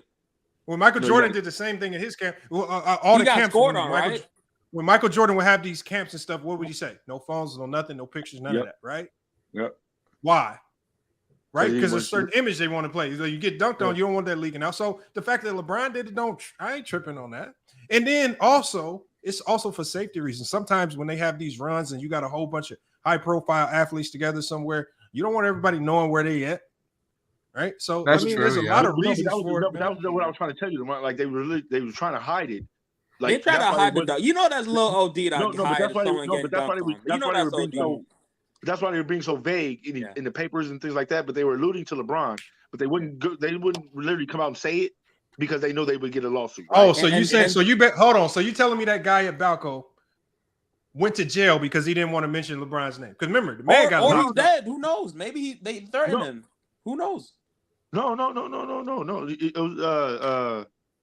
It was he was going to jail regardless. He was going to jail regardless of the fact, because he was the man supplying everybody, so he was going to go to jail regardless. But what did he say on his way in? He kept, because the one thing he talked about is how a lot of the athletes he was helping out didn't support him. He did name some names. But so what I'm saying is, I think LeBron probably did look out. You know what I'm saying? He probably did kick him. You know what I mean? Kick him down. Some change. Like, hey man, just shut it up. Oh my! Wait. Can I get one more thing though? So the initials were LJ, specifically in Miami, right? I'm not saying yes, but I'm not saying no. Because this is what I tell people about LeBron, y'all. A lot of people look at what LeBron is doing at this age and saying it's amazing, but they're only saying it's amazing because when they are either at that same age or close, they can't even get up and touch the bottom of the net. And they thinking, okay, so they basically saying, if I can't get up at 35 years old, if I can't get up and touch the net, what is LeBron James doing up here, getting up here flying with these youngsters? I would know the same thing. And at the end of the day, I know a ton of athletes taking HGH that can't do what LeBron doing. Remember, to me, based on what I've seen, HGH and performing enhancing and drugs is more prevalent in college sports than it is pros. And you got less than 1% of these guys who are doing all these drugs, HGH and steroids in college that don't really never get tested for it, and only 1% of them even go pro. So even if so the thing is, then you have to go allude to, okay, how effective is it? Or are these guys just good? Barry Bonds was a Hall of Famer before the steroid allegations and even after. Yeah. So A-Rod too. A-Rod too. Like people be thinking, oh, Barry Bonds just got good because it's no, that motherfucker was a Hall of Famer before he touched the steroid. Yeah, but they don't know old Barry. They didn't watch him. Yeah. Well, I don't worry, I did. The thing is, these guys are already just great, and they have an unpackable. Hey, Lamont, you want to know what I believe? You want to know what I believe? If it was literally any other player outside of LeBron that performed like that in 2011, that had the steroid allegations, that moved from team, I don't think it would be nearly as big of a problem if he wasn't compared to Jordan so much. I don't think it would be nearly. I don't think so. The one thing I know is that there are so many over-the-counter things that are just as effective, if not more effective, than having to go through the shadows of doing HGH. Now, there's some stuff that's super highly effective, but the side effects, are they really worth it for a guy like LeBron James? And when I'm talking about side effects, like there are side effects that he wouldn't be able to hide on the court. We were like certain types of fatigue and things like that. So I just don't, man. Hey, you got the back knee, you got the chin, you got the growth. Bro, so are we saying that? Remember, Jordan started going bald his rookie year. I mean, Jordan was going bald. Jordan was going bald his rookie year. He was going to go bald anyway. He was going to go bald anyway. Hold on. No. He was not. Hold on. So are you saying that we couldn't tell LeBron was going to have a receding hairline coming out of high school? I didn't say nothing about his baldness. Being pushed back? I didn't say nothing about his baldness at all. Because people go bald all the time. Hold on, Mike Jordan, I feel like just had a trash barber for when he was in college. Well, yeah, he had the bowl cut when he came in. But no, I wasn't talking about I was literally not talking about nobody having a receding hairline. Yeah, like all these other players sit there and go bald right before y'all eyes, and y'all don't say a peep. Yeah, I wasn't talking about that. I was talking about the Kevin Durant got a whole bald spot growing in the middle of his back of his head. Kevin Durant hey, that is true though, bro. Trae Young too, right? His hair. Like, no, he can't grow it, bro. It won't grow right. It looks like a bunch of ants. But what I'm saying is, it's funny how y'all don't connect those bald spots to steroids. It's just there's other stuff with LeBron though. There's it's like unnatural weight loss and weight gain back in like 2015. Who said something about hairline being because of steroids? Like he took a 2-week break and then came back like really skinny or something like that. Yeah, that's not good. Like there's other stuff with LeBron other than you can lose weight fast. No, not that fast. It's possible. It's not that fast though. I mean, how much weight did he lose, though, bro? You went from like 270 to like 280 to like what 250 in Miami. Bro, you can lose weight fast. What are you talking about? Hold on, wait. He lost how many pounds? Unless you don't eat, Lamont. I thought it was like either 280 or 270 to 250. I know he lost about 20. Losing 20 pounds and bro, he was working out. Hold on, y'all. It's boxers and fighters who can lose 10, 15 pounds over a couple of days. And they're on steroids too. Yeah. No, hold on. It's not that there's uncommon. fighters. There are fighters who can lose that weight in a couple days. Fighters. LeBron's not a fighter though. That's different. But he's still a professional athlete. I'm just saying. Probably on steroids too. Y'all was wild, man. Y'all like. But the point is, we're not saying LeBron has to be a fighter. We're saying the professional athletes can lose that much weight fast. They can. Yeah.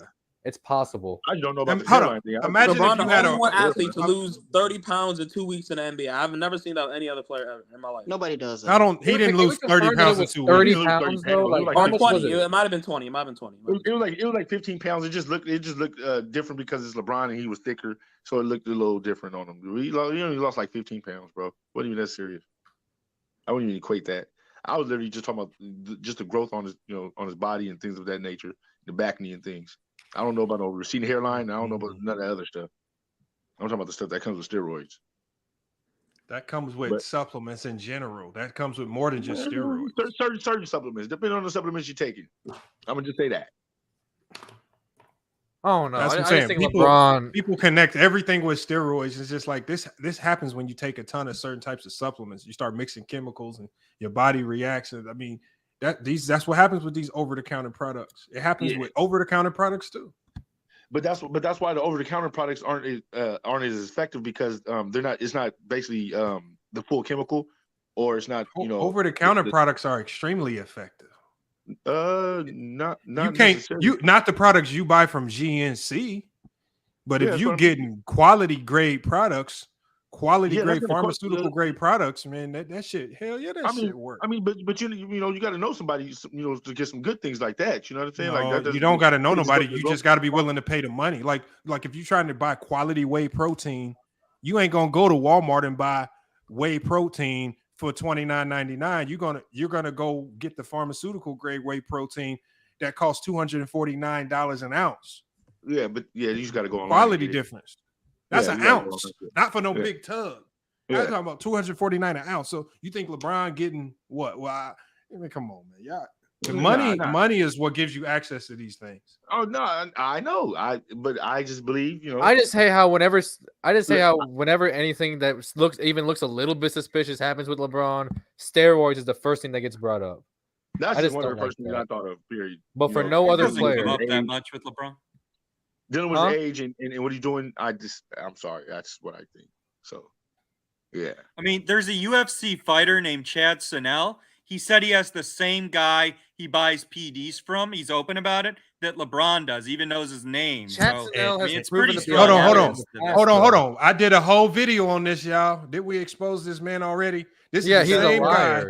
This is the same guy that went on a liar. Yes, hold on. His name is First of all, yes, I do have a reason for him to lie. He had Chael Sonnen. His name is Chael Sonnen. Yeah. First of all, this is the man. This is the man that came randomly. He didn't start making none of these allegations until randomly one day they had a party with LeBron, and he says that LeBron walked up to his wife, said something sexually suggestive, and she smiled and smiled back, and then it's just like so. Basically, what happened was he probably caught his wife flirting with LeBron. He got mad, and from that point forward, he went on, started going on every show. Story, it's ridiculous. No, Chael Sonnen reported the story. The same person that said that's ridiculous. Hold on, I got the story right here. Chael Sonnen. He was trying to say Anderson Silva was on steroids. Come on, man. I mean, LeBron's head size doubled in Miami from Cleveland. I believe that. You measured his head size. You can see it. It's obvious. It's the same with It's mine. suspicious, Lamont. It is suspicious. Oh, y'all did not, man. Y'all be come on, man. Come on, that's a bit of a reach, don't you think, bro? Benjamin measured the man's head, man. You look at his head size now, bro. What the his jaw size is huge. Obvious. He has a big ass beard now. Of course, his face looks big. That is not what steroids does. Steroids does not increase your skull size. And first of all, y'all talking about if LeBron's on anything, it would not be steroids as you guys are talking. It would probably be I don't think it's steroids. I think it's performance enhancer. It would be like HGH. It would be something that makes you heal faster, which you wouldn't even be able to see the physical difference. So everything y'all talking about don't really even have site. Remember, HGH is approved to use in other countries because it's so healthy for you. If this shit don't make you, they use HGH to help you grow your hair back. LeBron is losing his hair. What do you look, bro? Look, I don't care how many. Look, I don't care how many chemicals you try to come out with. There's nothing that's gonna grow your hair back, man. Once it's gone, it's gone. That's still cheating. That's God. Like, sorry, man. Like, I don't care how much. Look, I'm gonna read the story to y'all. Look, here's the story. This is what Chael Sonnen said. This is when he started this weird tantrum going off, trying to say LeBron. It says right here. It says the guy walked up. This is what Chael Sonnen said out of his mouth. This ain't no secondhand story.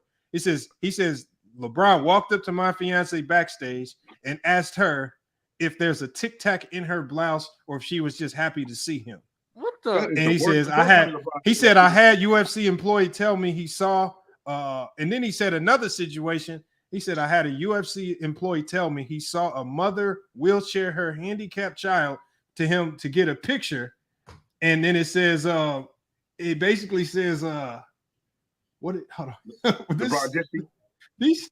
He basically said it like he basically saying that he saw something about like a kid will get wheelchaired up to LeBron, and LeBron James just just shook waved the kid off, like get your ass away from me or something like that, man. Just some old fake weird lying stuff. I see videos I of don't LeBron believe doing it. that though. I see videos of LeBron doing that. You can see videos of LeBron just dissing people, fam. Don't want to sign autographs. Grown men asking for signatures. He ain't doing that to no I little see one where the little kids. kid ran up on his bus. No, the little kid ran up on his bus, and basically LeBron act like he didn't see the little kid, and he walked right past him with his head up. It was funny as hell. All right. I remember that clip. I do remember that clip. Yeah, man, that's what I'm saying. I mean, hey, it happens, bro. It happens, bro. People just don't No, feel like being bothered. no, I don't remember that to try and diss LeBron though. It's pretty funny. People just don't be feeling like being bothered, bro. Like that's pretty funny. The other thing though is if you look at Dwayne Wade's body, like it's blatantly obvious that Dwayne Wade used PEDs. He was so skinny in 05, 06, then he got huge. Dwayne Wade's body changed dramatically from 06 to 2011.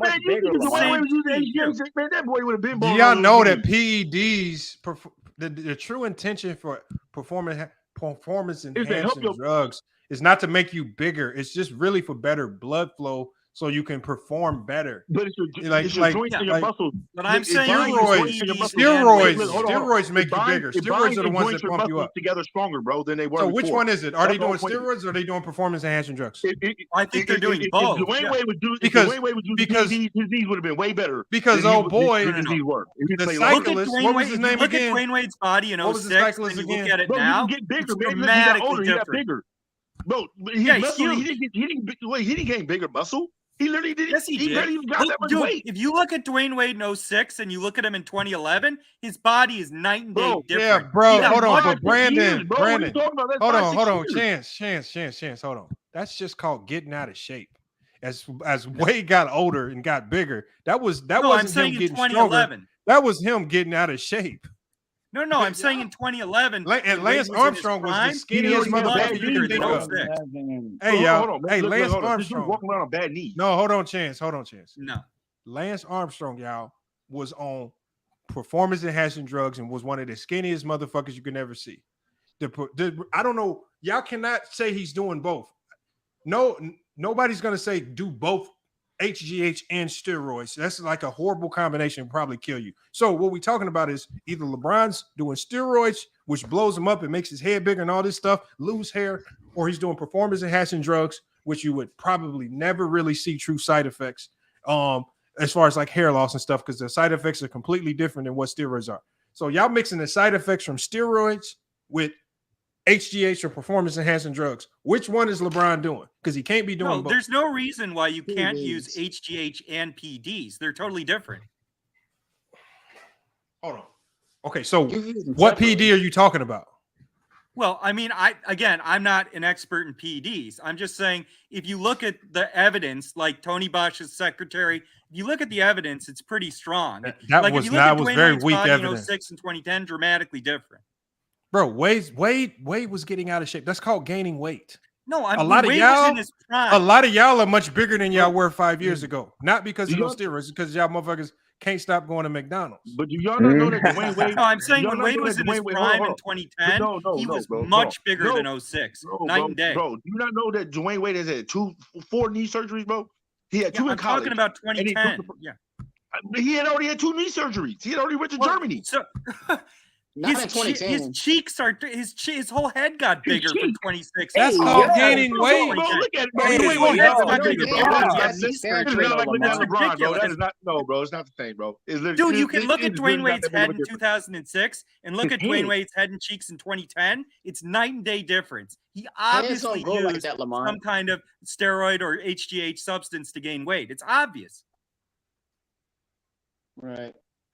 So you talking about when LeBron got there? That's when Dwayne Wade started using, or he was using before that. I obviously have no clue what the exact timeline is, but I think it's pretty obvious they both used HGH steroids and PEDs. I mean, Miami's also the PED capital of the world. Well, we know. Yeah, we know that. Yeah. Oh my God. So I mean, like, one other thing is they still list LeBron's weight on ESPN at 240. So when LeBron came into the league, he's listed at 240. If you go to ESPN, he's still listed 240. LeBron's not remotely close to 240. They don't know what he is. They don't know what he was when he came out. They don't really know what he is. I don't think they ever gave his true weight. Hold on. So No, look, I'm gonna show when y'all. you get drafted, they weigh you. They know your But they weight and don't height ever- at the draft. I know, but they don't ever give you the true weight and height. I'm not gonna lie. It looks like D Wade is actually in better shape in 06 than he does in 010. Exactly. Hey, let me ask y'all a question. Hold on. Let me ask you this question. Hold Hold on. Body's completely different. Hold on, than y'all. when Let he me came ask you into this the league. question. But I feel like he just got out of shape a little bit. Bro, Hold on, bro. Hold on. Wade's Chance. Hold on, cheekbones bro. are much bigger. His head got bigger. Hold on. Let me ask y'all this question. I want y'all face to fat. I want y'all to tell me, do y'all think this guy from 1992 to 2002, because he definitely played in NBA. This motherfucker changed his size like a motherfucker. Do y'all think he was on steroids? Oh, man, Jesus don't do that. Christ. Don't do that. Don't do that. Don't do that to him. Oh I mean, the my man, God. look at his head. Miller? His head got bigger. Man, Look how big his head is. You know that man had a weight problem. Why you gonna do Look that? how to big that his man? head Oh, is. don't do that to him, man. Man, you know Look he how had a big weight his head problem. got. Look how big it got. That's That's not Twinkies, man. That's steroids, Twinkies. Lamont. Hold on. Look That's how big Twinkies, this man. man got from The man 1992 just got in fat. 10 years. No, Man, no, that's no, the no. cream in Hold the on. Twinkies, man. Man, Yeah, the stop man it, just got bro. fat. Hold That's on. Look how nasty. big. Look how Yeah, big but that's he a got. different steroid, man. That's called No, sugar it's his roid. whole body, Lamont. That's His sugar whole roids, body. man. How is this not steroids?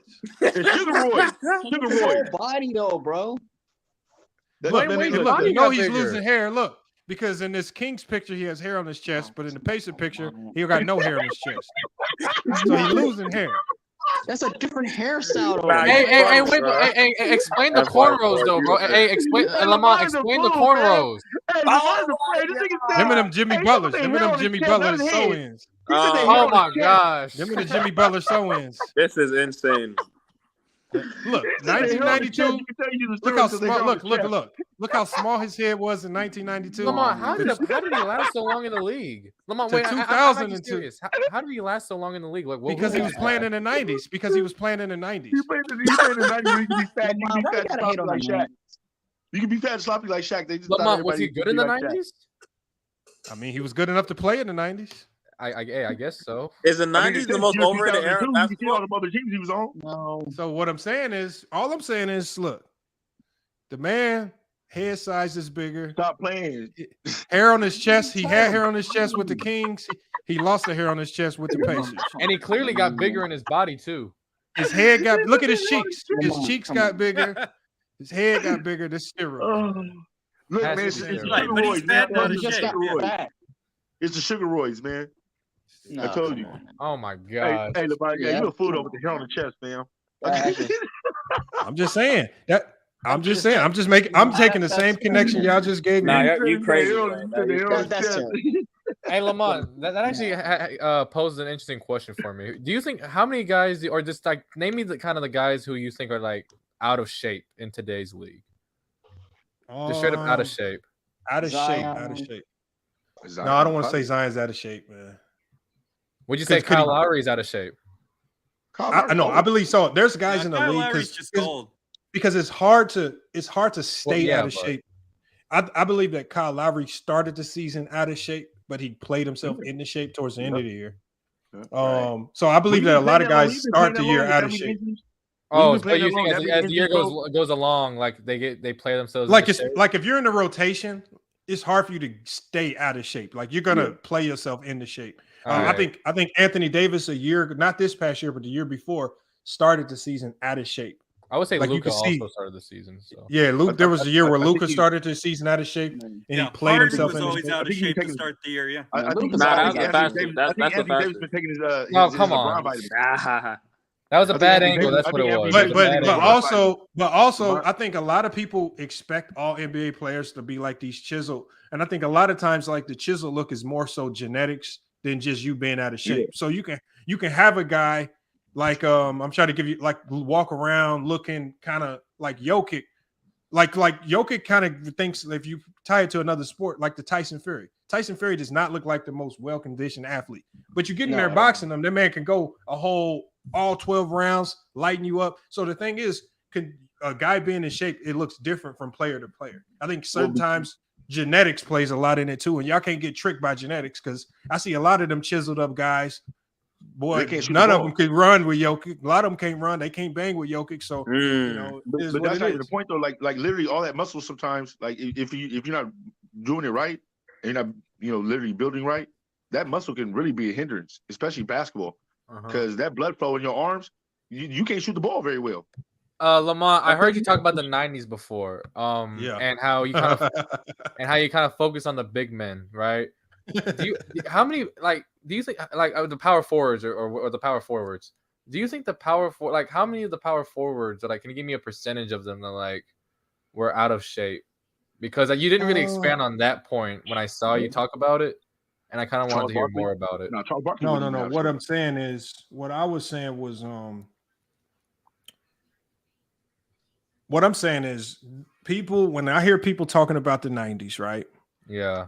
The leg that they try to stand on is they say that the 90s was this big man driven era where you had all these big men and playing through the post. And what I see when I look at the 90s was I see guard play. Guards on the perimeter who weren't as skilled as what we see today.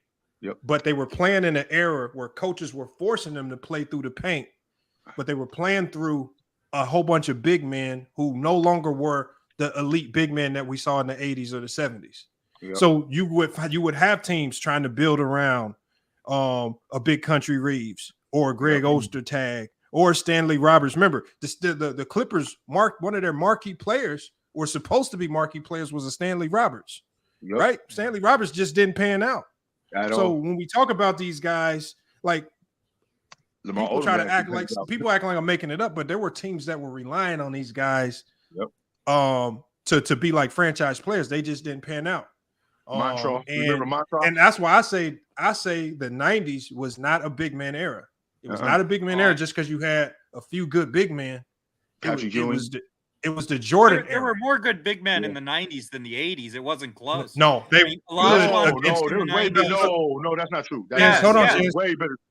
Hold on, Chance. All I'm saying is Hakeem, it's a difference between being good against other bigs in your era, which really you had players like Hakeem, realistically on a night in and night out basis, like the good bigs in the 90s, like Alonzo Mourning and things like that, the guys who actually were in shape and were actually really good. The standard big man of the 90s, right? If you just take like a Greg Ostertag or Antonio Carr, okay, is Antonio Carr really going to be able to guard an in-shape David Robinson or in-shape Hakeem Olajuwon? Like when we look at the just your average center, so these guys were just not prepared in a league that was driven by ISO play to handle guys like Hakeem and David Robinson one-on-one. No, so they were never I think you're survive. underrating how good centers were in the 90s. In the 90s, outside of the top 10 centers. Let me finish. In the 90s, you had Shaq, Ewing, Robinson, Olajuwon. I mean, in the 80s, you had nobody besides. I don't care about the 90s. I don't care about the 80s though. He didn't peak till the 90s. I don't care about the 80s though, because it wasn't an 80s conversation. I was talking about the 90s is the best era for big men. Okay, let me do this, Brandon. This is what I ask all the 90s fans, and I implore all y'all to ask any 90s fan this one question. Tell me the greatness of the 90s without mentioning Michael Jordan. I can't.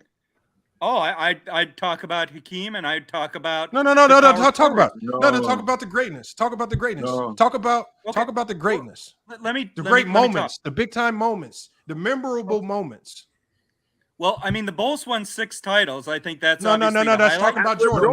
Without Jordan. I can't hear nothing about Jordan. I can't get a sentence in. Again, what I'm saying is that to me, in the 90s, both Malone and Barkley are 2 of the top 5 power forwards. History of the game. Hakeem won back-to-backs. Jordan won 6 titles. That's Jordan. You can't talk about Jordan. Jordan again. Okay, you said great moments of the 90s. Now you're saying great moments about Jordan. He said without Jordan. You can't do it because that was the 90s. Jordan dominated the 90s. I mean, Tim Duncan was good at the end. Who cares?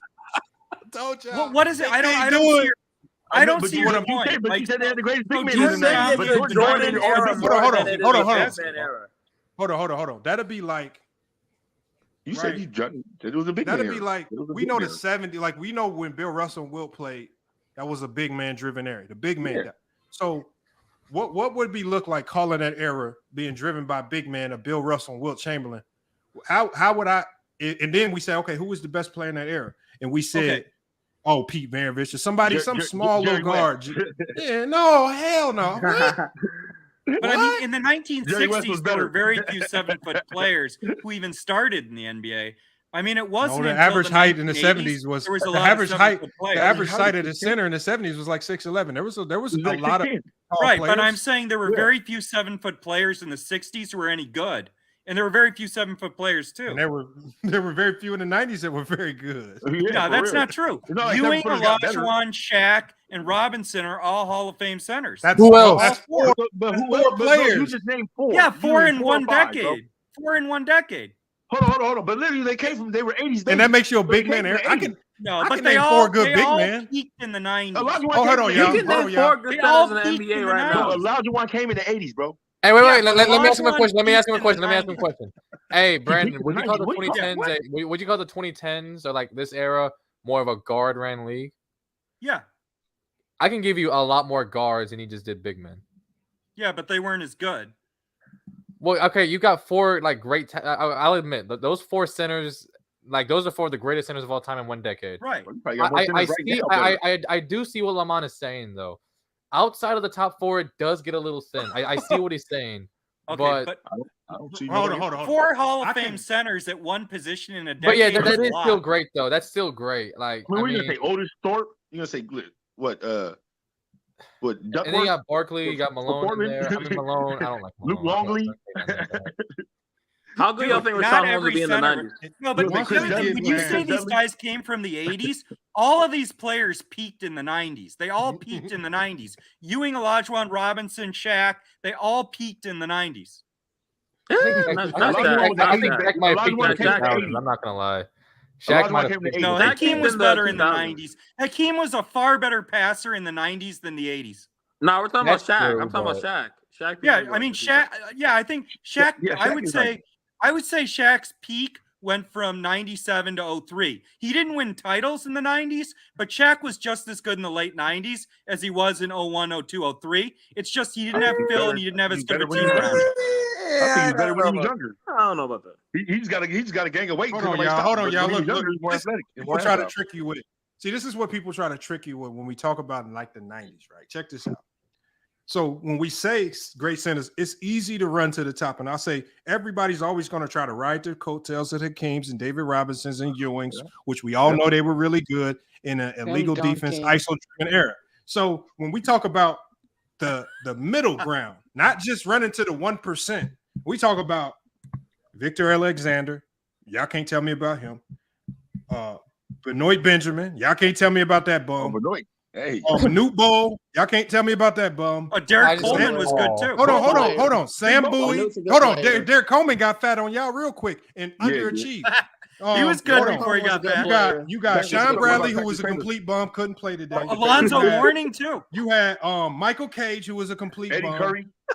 You had Dwayne Coswell, who was a big Eddie bum. Curry was 2000s, I think. You had Pete Chilcutt, who was a big bum. What about Vin Baker? What about Vin Baker? Bison Alonzo just Mourning went too. Larry Johnson. Hold on. Alonzo Mourning, Hall of Famer, bro. Don't put Alonzo Mourning there. You got Chris Dudley, who was a big bum. You had A.C. Earl, who was another big bum. Who else? You had Matt Geiger, who actually got better in the 2000s. That's the crazy thing about him. Here's what you're missing. He was a bum in the 90s. Hold on, y'all had the fake Magic Johnson. Y'all had Irvin Johnson at the center. Who was a complete bum. Oh my God. Y'all had the fake. Y'all had hold on. Y'all had I'm gonna try to give you some more names I got. And look, y'all know how I know this. Bill Cartwright. Look, y'all. Look, here's the thing. Bill Cartwright was a good defensive This is player. how I'm gonna tell y'all how I know my history, y'all. This So is how Dwight I know my Powell. history. No, look, y'all. See, No, a lot of Bill them Cartwright 90s was a fans, good defensive a lot of the player. 90s fans can't really do like me. I still got really playing collect cards. these old cards. I see. You I still got collect playing the cards, cards of Reggie these Miller? bums. I collect the card. Hold on. I want y'all to tell me who is Chris Corchani, man. These are the guys playing in the 90s, man. These are the bums. Corchani. Right? Hold on, y'all. Yeah, look. Here's another big man of the 90s. Who is Jim Less, man? Another bum. What about Right? Stiley? Hold on. Who the fuck is this dude? Sidney Green, man. Another big bum of the 90s. Played for the Spurs, man. Lamont, here's what you're missing when you compare No. centers to the 90s. I'm not missing. I'm not missing. The 90s Hold on. had more teams because the expansion. Who is this bum right here? Tree Rollins, man. Y'all gonna try to trick us and hold say on, man. Tree wasn't that bad. Tree Rollins was bum, man. Tree wasn't that bad, man. Don't do that to Hold on. I'm gonna give you his averages: 6.2 points per game. He wasn't supposed to score. And on 42% from the field. Hell no. Oh, that's Hold on, y'all. Y'all gonna try to convince us that Stacey King was a great player? Hey, Stacey King was all right, man. He was a bum. Stacey King didn't even start. Look, check this out. Remember, I just read a story about Stacey King talking about Phil Jackson told this man if he shot a 3 in the game, he's fining him $100. Man, hell no. Bum, man. Hold on. Who the fuck? Not a starter. Can y'all tell me who Felton Spencer is, man? This big bum. Hey, Felton Spencer was regarded and as one of the. And y'all get on Bill Russell for shooting 40% from the field. Why are all these bums shooting 40% from the field themselves? Felton Spencer, all of them, other 90s, right? Pitiful. Who is Rod Higgins, man? Can somebody tell me who Rod Higgins is? Nope. These are the real players in the 90s. These are the names that they don't want to tell you about. They weren't even Hot Rod. Nobody even somebody knew tell me. Hot Rod. Can somebody tell me who Mike Smirk is? A white dude who played for the Nuggets. Who is Mike Smirk? Yeah, this dude. Mike Smirk and Mike Smirk. See, they won't tell you this. Mike Smirk averaged 9 points a game in the 90s. 7 foot, 260-pound center. There were 6 Hall of Fame centers in the 1990s. Mike Smirk. That's because they were just playing against bums. Came from the 80s. Hold on. Most of the centers who were good in the 90s, Hall of Fame players, they peaked in the 90s. Hey, can somebody tell me in the 90s. Can somebody tell me who is Randy White? Y'all play for the Dallas Mavericks, man. And this dude actually averaged 16 points a game. He actually averaged 6.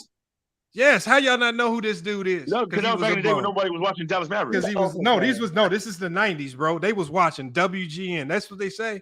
They say they was watching. Yeah, no, wasn't nobody watching Dallas Mavericks. They said they was watching. Hold on. They wasn't watching Dallas Mavericks. They lying. Y'all might know Buck Williams. Was Buck Williams? I know him. Yeah. Buck. Hey, that's Buck. Hold on. Hey, don't talk about Buck. That's Portland. Don't do that. Hold on. Don't you do that. But how's he a big man shooting 40? How's he a big man shooting 48%? Hey, don't mess with Buck. Leave Buck alone. Did he take any jump shots? He ain't in that same category. No, Buck Williams was a bum right at the rim, man. That was on my team. Hold on. 7'7", Manute Bol. See, I still collect the cards. Manute Bol had that one game. Hey, Bobo Daddy shot from 3-point range. He was good. Hold on. I'm just trying to get you some more. Right, but there were more teams in the 1990s because of the expansion teams, so the league got watered down. There were still more Hall of Fame centers in the 90s. Isn't that the point that the league was watered down because of the expansion? From the 80s to the 90s, it was only 3 more teams. I'm not trying to hear that. Hold on. How y'all feel about Mark Eaton? How you feel about Mark Eaton? He's Mark Eaton was Mark Eaton used to do his thing sometimes. Okay, let me ask you a question. He's the best shot blocker in the history of the NBA. How are you 7'4", shooting 45% from the field? Come on, man. Yeah, I know. Mark Eaton was an elite shot blocker. He didn't have no 4 blocks a game. All the stuff at the rim too. Mark Eaton did not average no 4 blocks a game. Mark Eaton was an elite shot blocker. I know. I thought so was Hassan Whiteside. Can y'all tell me about the greatness of Ed Pickney? He was gonna be good. No, he was gonna be good. He was gonna be good coming out of Villanova, but it never came. It never panned out. Okay, he was gonna be good. Okay, he was supposed to be. He was supposed to be. Okay, hold on. Somebody help me. Can somebody really? This is 1990. Can y'all tell me about Mitchell Wiggins? Mitchell Wiggins, y'all. Andrew Wiggins' dad? Is that Andrew Wiggins' dad? Yes, Andrew Wiggins' daddy. Yes, Andrew Wiggins' daddy. Ah, my God. Oh, that's what's up. Tell me about him. Tell me about him. You can't. See, look, y'all. These are the real. These are the real players of the 90s, man. These are the real players of the 90s. That's Michael Jordan was going again. Hold on. I wish I could really see this card up close, man, because I feel like I think he might have a little bit of the Jason Collins in him. This is Tom. This is Tom Hammonds, man. I don't know if y'all can see Tom Hammonds, man, just looking funny in the mug, man. 5 points a game. And look, why is all of the big... Dennis Rodman was another big man of the 90s. And Why is all of the He's a bigs? power forward. Can y'all answer this one No, question? I'm not saying Dennis Rodman was a center. Dennis Why Rodman is was a all power of the forward, bigs yeah. shooting under? Why does all of the bigs shoot under 50% Dennis was from a the big field? man. That's So because hold on. they were the skilled. We got see the guards. See, y'all never talk about the actual nice guards in the 90s, like Sanders Marciulionis. Like he was nice. I could put him to the side and I could say he was nice, right? Yeah. I could say Stockton was nice. Say I got some good players in here. See, I give the players credit that was nice. Hey, those are right? the top ones, right? Those are the tops. Huh? Are Those tops? are no, those are Fleer. Those are Fleer. Those are Fleer. Oh yeah, Fleer. Yeah, Here, Fleer, oh, right. see, Skybox used to do y'all bogus. See, Skybox really exposed y'all. Who was Winston Garland, man? Winston Garland, man, of the Clippers, man. These are the real players that played in the I didn't know Garland's Darius Garland had a father in the Daddy. NBA. Wait. That's Garland's daddy. Is that Garland's dad? Yeah. Oh my god. Let somebody let Garland know his dad was a bum, man. Uh-oh. See, look. See, this is called an insert. This is an insert card. See, this is how they tricked them. They would put insert cards in like this, and it featured Akeem Olajuwon and David Robinson. Hey, David Robinson, So you have the insert cards that tricked y'all into thinking this was all the 90s consisted of. These two guys. That's not true, man. That's not true. You had David guys Robinson like Gary. and hold on. David Robinson was. You had Gary Grant, who was a Jim Murphy bum. came. Gary Grant was a bum. Like, Lloyd Vault was a bum. Hold on. You call it? See, another good player that y'all see. This is a good player that y'all will never talk about. See, y'all won't give Sharif him props. Abdur-Rahim's another very good player. this is He played Kendall some Gill. center in the 90s. He's a 2000 center. Don't give him the 90s. He's a 2000 center. Who's that? No, he played in the 90s. That was Kendall Gill rookie card, man. That might be worse. Now here's another bum right here. Kendall was dope. Can y'all? I bet y'all gonna try to gas him up. Armin Gilliman, another bum of the 90s, man. Y'all gonna try to gas him up. I can't. I don't know who that is. One. I can't put How no y'all petrol in not that one. see? How do I know Armin Gilliman? And I actually know he was actually pretty good. See, I remember who him. He played for the Nets. I wanted petrol on that.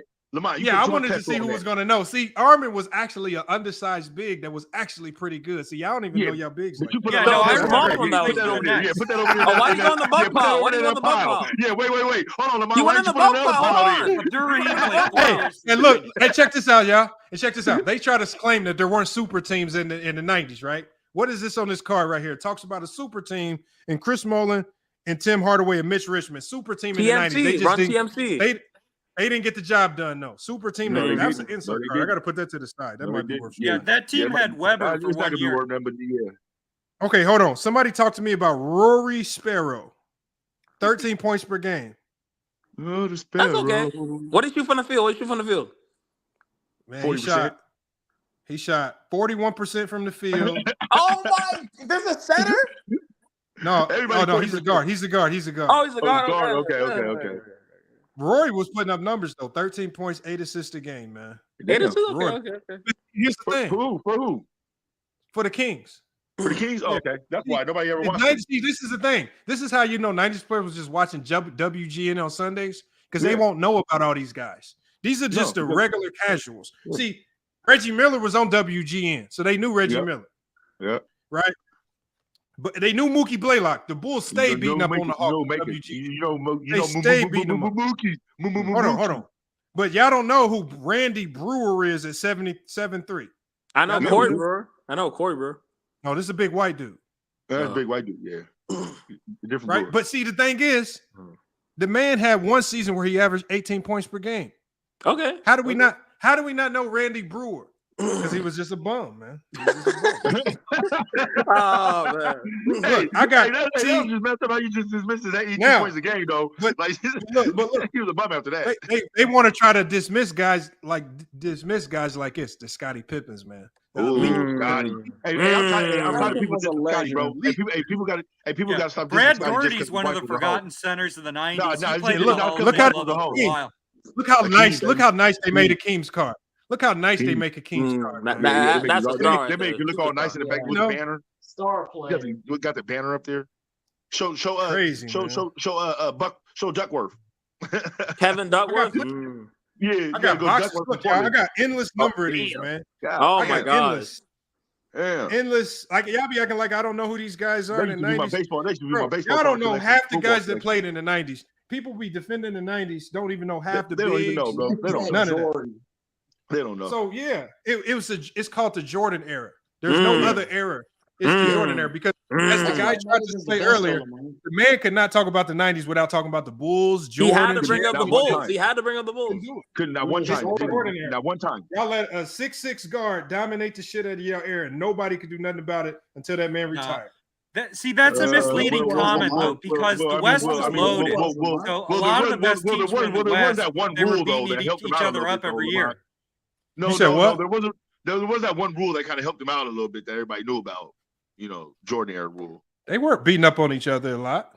Don't touch him. Yeah, don't touch Jordan. The West was a lot rule. stronger than the East in the 90s. No, it was just the don't touch Jordan rule in the 90s, period. Just don't touch Jordan and you won't get fouled. Like, that's all it was. No, really. The like, Bulls' I'm telling you, toughest bro, competition in the 90s were the Knicks, though, with Ewing. Bro, anytime you breathe on Jordan, it was a foul call, bro. You breathe on him wrong, it was a foul call. I mean, all the superstars got preferential treatment, not just Jordan. Not like Jordan, bro. Nobody got that kind of treatment. They get John Stockton preferential treatment? I don't think so. John Stockton did not get preferential treatment. It was the reason why in the 80s when Jordan came out, he could not win, right? He went to the commissioner. He said, "How can I be the face of the league and I'm getting beat up all the time by the Detroit Pistons? I can't win like that." That's not true. Jordan only got Pippen in 87, 88. Jordan only played with Pippen for 2 years in the 80s. Jordan was young in the 80s. He needed to learn how to play. Doug Collins was fucking horrible, too. They needed a better coach. They changed the rules. The very next year, they changed the rules, and you couldn't touch Jordan again, ever in your life. Hey, hold on, Brandon. Do you agree with the statement when people say Jordan made Pippen? No, because Pippen's best season was 93, 94 without Jordan. Here's why people lie about that. They think that because Pippen struggled when he left Chicago, that means he wasn't a great player. Pippen's back was totally fucked when he left Chicago. He took so many charges. He played so long. Pippen was top 10 player, elite defensively. Pippen covered up some of Jordan's defensive issues, even though Jordan was a solid defender. Pippen was a top 10 player in his prime. He wasn't a top 10 scorer. He was a top 10 player. And the whole problem with the argument that Jordan made Pippen is that Pippen's best season by far was the 57-win 93-94 season where Jordan wasn't even on the team. And they almost went to the championship. Didn't Pippen choke in the playoffs that year? Or am I bugging? No, he didn't. No, they went to 7 with the Hold on. Who said they was a Blazer fan? Hold on. Chance, you a Blazer fan? Nuh-uh. Oh, I thought somebody said Miami they was a Heat, Blazer. Because I'm about to ask you about Wayne Cooper. 6'10" center. I've heard that name before. I don't know. Probably 6'10" center for the Blazers, averaged 12 points a game. Yeah, I was just saying Duckworth. What did you from the field? Because I remember where I was seeing the Duckworth. 64. No, he shot 45% from the field. All the rim. Wait. When did he come out? I don't know. What year? Yeah. Hold on. This is 1990. 90? Oh, yeah, okay. Duckworth wasn't in the league yet. Skybox had the worst cards in the 90s. Yeah, they did. I hate it. And then I would say the best were Fleer. For looking at what I got, the most valuable cards I have are Fleer in NBA hoops. Tops was dope though, man. Tops was good too. No. And Upper Deck. Tops and Upper Deck was kind of good. Upper Deck, from what I'm when I'm doing my research, Upper Deck they kind of made their cards too expensive. So that packs are a little bit Fleer more Ultra expensive. was good in the 90s. Yeah, Fleer Ultra was really good. Ultra, I got some of those too. I got a box of unopened, like 94, 95 Fleer Ultra. Wax box. Card, man. I'm keeping the box sealed. I haven't opened none of them. That's dope right there. You might be able to get some later on. It's a wax box. Yeah, for real. Hold on. We got an LJ here. This is who Balco might have been talking about. Larry Johnson. Larry Johnson. Talking about him. The grandmama. That was so gay when they did that though. I'm sorry. That was just so. They didn't have to do that to that man. Dress him up in a grandma outfit and make him dunk the ball with lipstick on. Like, wait, hold on. They hadn't wear lipstick. Oh, that's crazy. Yeah, bro. That's not Larry Johnson. I was like, no, that's I not don't Larry think Johnson. they put lipstick on him. No, they put lipstick I don't on the man, remember bro. that. Bro, they put it was light pink lipstick, bro, on his lips, bro. Oh my gosh. I remember because Dr. Dre had the same thing on in his little album that he did before he came out before he was a gangster. He said, "What do I think about Jalen Hood-Schifino? I think he's one of the steals of the draft. I think he's going to be really good. I think he's one of the few guards that is NBA ready that could like step into an NBA game right now and actually hold his own." Is that the dude from Gonzaga? He's from IU. The Lakers got a steal right there. The Lakers I think the Warriors did really good in getting the IU big man, and I think the Lakers did good by getting Hood-Schifino because they all came from the Mike Woodson tree. Mike Woodson know what he's doing. Yeah, he do. But He know I how to. think the Warriors scout good too, though. They always got a good team coming in to like summer league. They and didn't stuff hit some like that. duds though. They didn't hit some duds on the last couple of guys. Bro. Yeah, They fucked up with Kuminga and Wiseman. A big part of the reason the Warriors are in trouble is they fucked up with two top 10 picks with Wiseman. They could have and Franz Kuminga. Wagner and LaMelo Ball right now. Yeah, Wagner. I liked him coming out of Michigan. I thought he was better than his brother. Hey, but look, that's what I tell y'all. I said the top 10 in the draft is, especially 4 through 10, it's the hardest picks because you almost have to hit home runs. Whenever I think the Steph Curry pick was an easier one, because it was just kind of sitting right there. But outside of that, man, unless you have a home run right in front of your face, it's really hard to draft well. This is why you see a lot of teams doing really well at the bottom of the draft, the 20s and stuff like that, because it's easier just to take the talent that you need as opposed to going with names. And there's no eyes on you at the 20th draft, like as it is 1, 2, 3, 4, 5, 6. There's no eyes on you at the 20th. Anybody tripping? Yeah, the top 10 for the most part over the last couple of years been kind of trash. I ain't gonna lie. Yeah. Oh yeah. Oh yes. Most definitely. I mean, Philadelphia took Jahlil Okafor at number, and I mean he's not even in. And there are several top 5 picks not even in the NBA, like Okafor and Anthony Bennett. It's just horrible. Yeah. But what draft was Joel Embiid in? 2014. It was in Cat. He was in it with Big Cat, right? Nah, Cal was 2015. Okay. I thought it was like if you go to that 2014 draft, there's so many guys out the league. Like the number 2 pick is out the league, Jabari Parker. Yeah, Jabari Parker. Aaron Gordon, who was projected to be like an all-star in the league. He was supposed to be that guy. And he's a good role player. Dante Exum is out the league. He turned it around though. X him out. No. Aaron Gordon turned it around, but as far as what he was projected to be, what he was, but he's really good right now. No. Dante Exum out the league. Just like Nick Stauskas Stauskas tricked me because I thought he was going to be nice. He's out the league. Noah Vonleh's out the league. Who? Elfrid Payton. So most of this top 10 is out the league. Elfrid Payton, Noah Vonleh, Nick Stauskas. He's in the G League right now. Dang, man, I thought Stauskas was going to work out, man, coming out of Michigan, bro. I like this shot, bro. man. I thought so too, bro. But I like this shot, bro. He was a dog, bro. He was a dog coming out of Michigan, bro. What draft was Ben McLemore? McLemore was way before. That was I don't know. I forgot. Man, that was a dumb draft anyway. But I was talking about because Joel Embiid got passed up by so many teams because of his injury. Yeah, he got red flagged for medical reasons. Hey, the top 10 he would have from won number 1 if 2015. it wasn't for injury. He would have won number 1 easily. The thing is, right? Oh, Joel Embiid. Yeah, Exum is with the Mavericks now. What? Hey, check out 2015, y'all. 2015. Okafor at 3 is out. Mario Hezonja is out. Yep. Will Cauley-Stein is out. Emmanuel Mudiay at 7 is out. Stanley Johnson is out. Kaminsky is out. And Justice Winslow is all out. Damn. Eddie Johnson out of Arizona. But remember, y'all, look at the picks. Remember what I told y'all about? Now, right outside that top 10, remember, it gets easier for teams. Miles Turner still in the league. Trey Lyles still in the league. Devin Booker, Cam Payne, Kelly Oubre, Terry Rozier. These guys, what I'm saying, as you go down, it's easier to make them selections because you ain't picking off namesake. You're not trying to hit a home run. Yeah. Hold on. We got Bob here. I can name all the colleges they went to. He said, "Please." Oh yeah, McLemore going because he was supposed to be our savior, wasn't he? He was supposed to be the savior. Supposed to be the savior over there with the Kings in Sacramento, bro. Yeah, nah. Y'all named a bunch of players we picked. They said they bet. Was he supposed to light the beam for y'all? He was supposed to run around the stadium. He was supposed to run around the stadium with a torch. Let me drop with the Olympic torch. He was supposed to Ben McLemore. I mean, I didn't even get that. I didn't even get that coming out of Kansas. Bro, no, I ain't gonna lie though. Coming out of Kansas, bro, like what he did in college, I thought he was gonna be nice. But he had a good team around. I mean, didn't Joel Embiid was on that team, wasn't he? No, he got hurt. Embiid didn't play that much though that year. No, he got hurt. He got hurt. Embiid got hurt, and then he left. Let me go to 2016. Yeah. Let me see it. Embiid got hurt and he left because nobody knew what Embiid was gonna be because he literally didn't even. I think 2016 held up. Embiid was really hyped though. No. Embiid 2016 player by far. 2016 is a little bit better. You got yeah.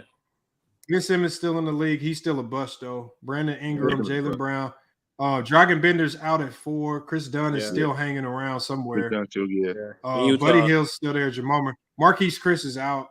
Damn. Jakob Poeltl's solid. I'm surprised. I didn't even know he went top 10.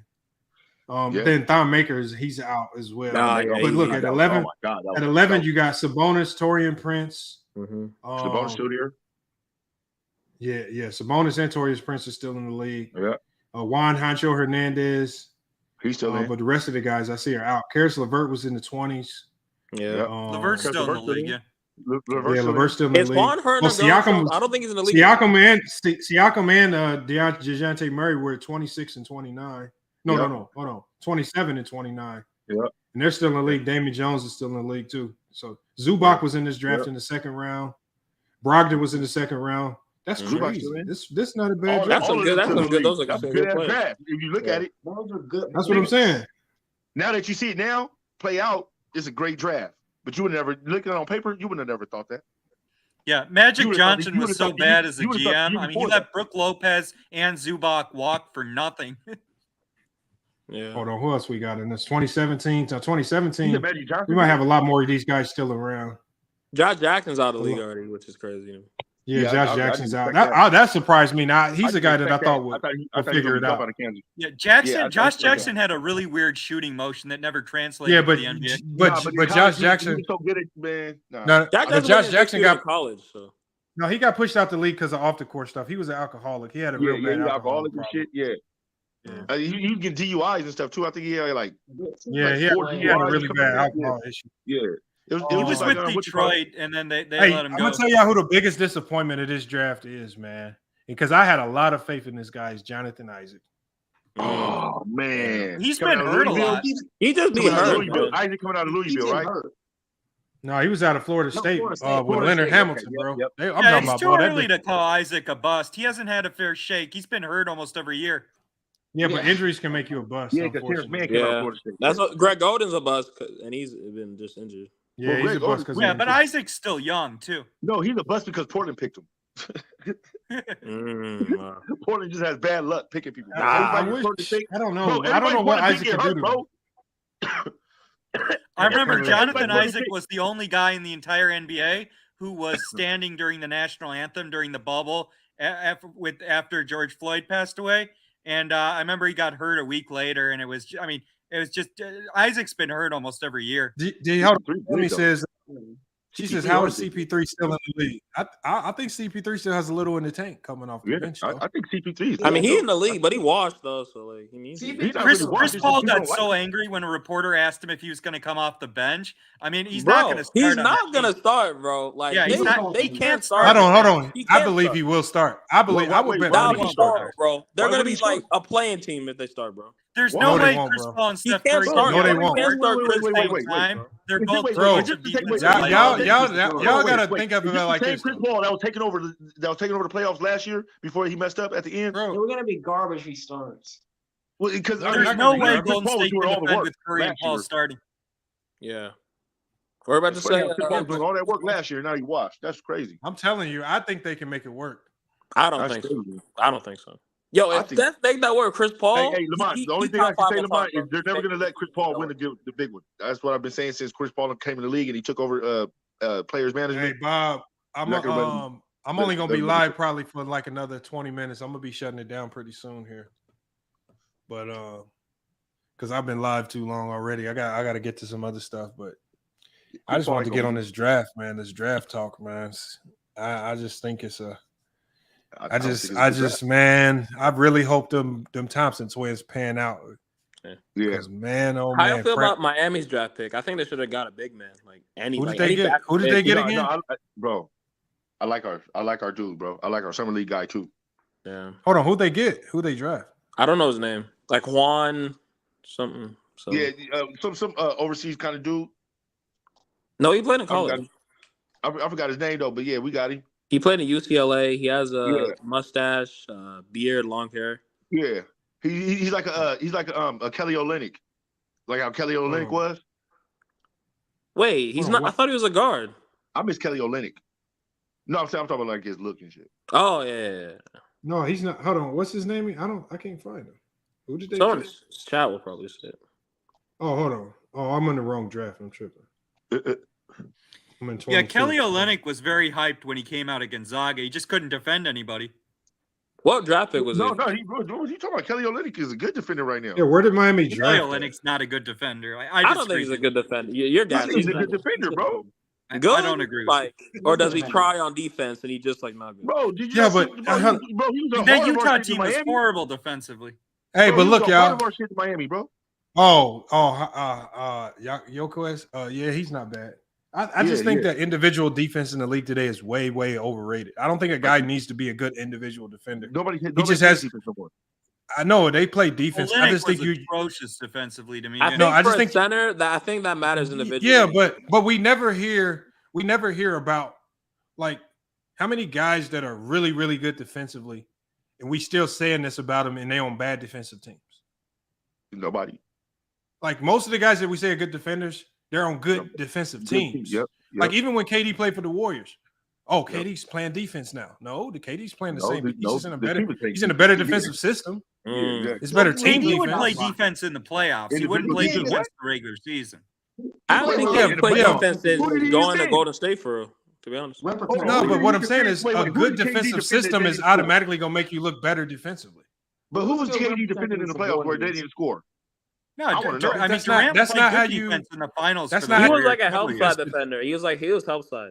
That's not how you judge defense today. It's too much help, like he said. It's too much help going on. No.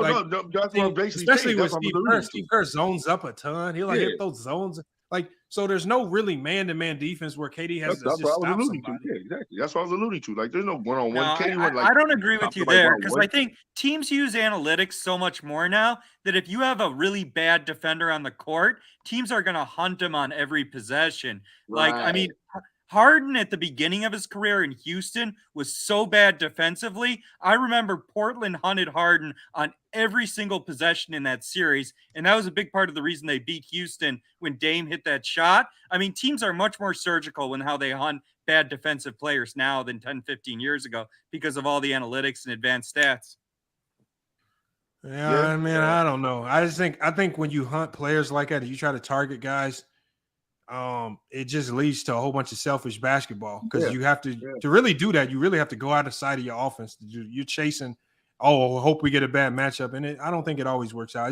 It's coaches are too creative now. If you start trying to do that, a good defensive coach to say, "All right, we're just gonna go matchup zone. Now go hunt all you want." But a big part of the reason the Warriors got swept was the Lakers targeted Curry, and they were too big. The Lakers were just too big for Golden State, and they targeted Curry. They targeted Thompson, who used to be a solid defender. He's not anymore, though. No, imagine that, but with Chris Paul and Steph Curry, bro. But the one thing I don't think it had nothing to do with Steph Curry. Their overall team defense went far down last year. Their overall team defense was they weren't shooting as good. Their defense is they based off their couldn't offense. defend in the half court either. Well, that's because their defense is based off their offense. No, the Warriors used to be a much better defensive team. Yeah. With Mark Jackson. They lost their defenders. They lost the guys that they needed to stay. Yeah, but Clay used to be an above-average defender 6-7 years ago. He couldn't guard in Sacramento or the LA series at all. He was an all-NBA. They were just bad in that playoffs. You got to give a coach to him. Everything. Your coach was Mark Jackson. Like, come on, fam. He taught y'all everything, and then it got laid back with Steve Kerr. But Steve Kerr ain't no pushover. He comes from the Popovich camp. Yeah. So it's not like Kerr went out there. It's not like Kerr went out there preaching that defense too. But he basically just basically did what. But for the longest, Kerr's defensive weapon was Mike Brown. When he went to Sacramento, that was one of the reasons why we saw that Golden State Warrior defense change so much because their defensive guru left, and then he took it to Sacramento, and they became automatically better with the same roster defensively. So again, your team defense is much better. Like it's a reason why a guy like Mike Brown can go to Sacramento was not a good defensive team. Sacramento's not a good defensive team. No, I didn't say. Hold on. I did not say good. I said they were much improved from the year before. He said much better. He said better. He just said better. Well, I mean, they were improved from being absolute garbage, but they were not a good defensive team. The last but that's what you want to see. The thing is, if you can take the same players, if you can take the same players from the year before, improve that defense to the tune of not just making the playoffs, but being one of the top seeds in the West. And then going into the play, that's a big difference. Like the they have Sacramento flaws. Kings only played one full season with Sabonis. They have flaws, yes, but Mike Brown did a really good job of hiding their flaws defensively. But one not person in is the not going to make the playoffs. team. Sabonis wasn't the only person that was literally putting in work. Like they needed the whole team to come through. Sabonis was a great added piece. Yes, we were a good defensive team. Don't go out the numbers. Well, I think the Sacramento Kings numbers defensively got thrown off because they played at such a fast pace. I will say though, in the Warriors series, their defense didn't look like horrible. I will say it didn't look horrible. Because they were basically playing the Warriors. Well, the Warriors were not a great offensive team by any means, but in the Game 7, the Kings, I mean, in the critical games in the series, like the Game 7, the Kings defense got obliterated. Game 7, the Warriors obliterated the Kings defense. Yo, I'm not gonna lie. If that was Keegan Murray shooting that shot in Game 4 and not Harrison Barnes, they might be up 3-1. I'm just saying, bro. I'm just saying. They lost though, man. Yeah. And Harrison Barnes was dope. Hey, Harrison Barnes was dope for what he was what they had him do. Period. Barnes. Keegan Murray gotta take he should take all of Harrison Barnes' shots. Hey Bob, I agree. The Sacramento Kings to me were much improved defensively. I don't care what numbers say. They looked a lot better. I think Mitchell helped out. I think they showed it in the playoffs. I'll give them their credit in the playoffs. They showed that they can't play defense like. What do you guys think about Mitchell? Davion Mitchell? Yeah, I like him a lot. Yeah, he was good in the playoffs. He's one of the last few ball hawks in the league. That's actually official. I like him coming out of college though. I just thought he was like he's a but, dog. But ball hawks can get you in trouble. Like players like Davion Mitchell, the ball hawks. Yeah. Like when you going up against guys like that so elite like Steph Curry, they know how to use that fucking over aggression against you, man. He might get like 2 quick fouls and like the way. Yeah, they can get you in foul trouble, all types of crazy stuff. And I used to be but Curry got his daddy though. He was there, he was there with his daddy from from ever on the court. So he kind of know. Mitchell don't know no better like that though. You don't get that kind of training. Yeah. That's that man. You can't get that kind of training everywhere. You just on the court with your daddy. You get to see it all the time. Yeah, that's different. I tell people that I say if you want to get your kid to the league, number one thing you want to make sure you do is don't let them play shit basketball. Keep them around high level basketball. That's all you got to do. and don't give. And I hate when people want to get out there against low competition. Get out there and get some dogs. Get your ass whooped on the court. You know what I'm saying? Please, like if you don't, then you're never gonna learn. You're not gonna learn. I literally had to get out of California and go to like Chicago to learn how to like really ball out. That's the worst place to go. Shit. Really? Kings got a great future.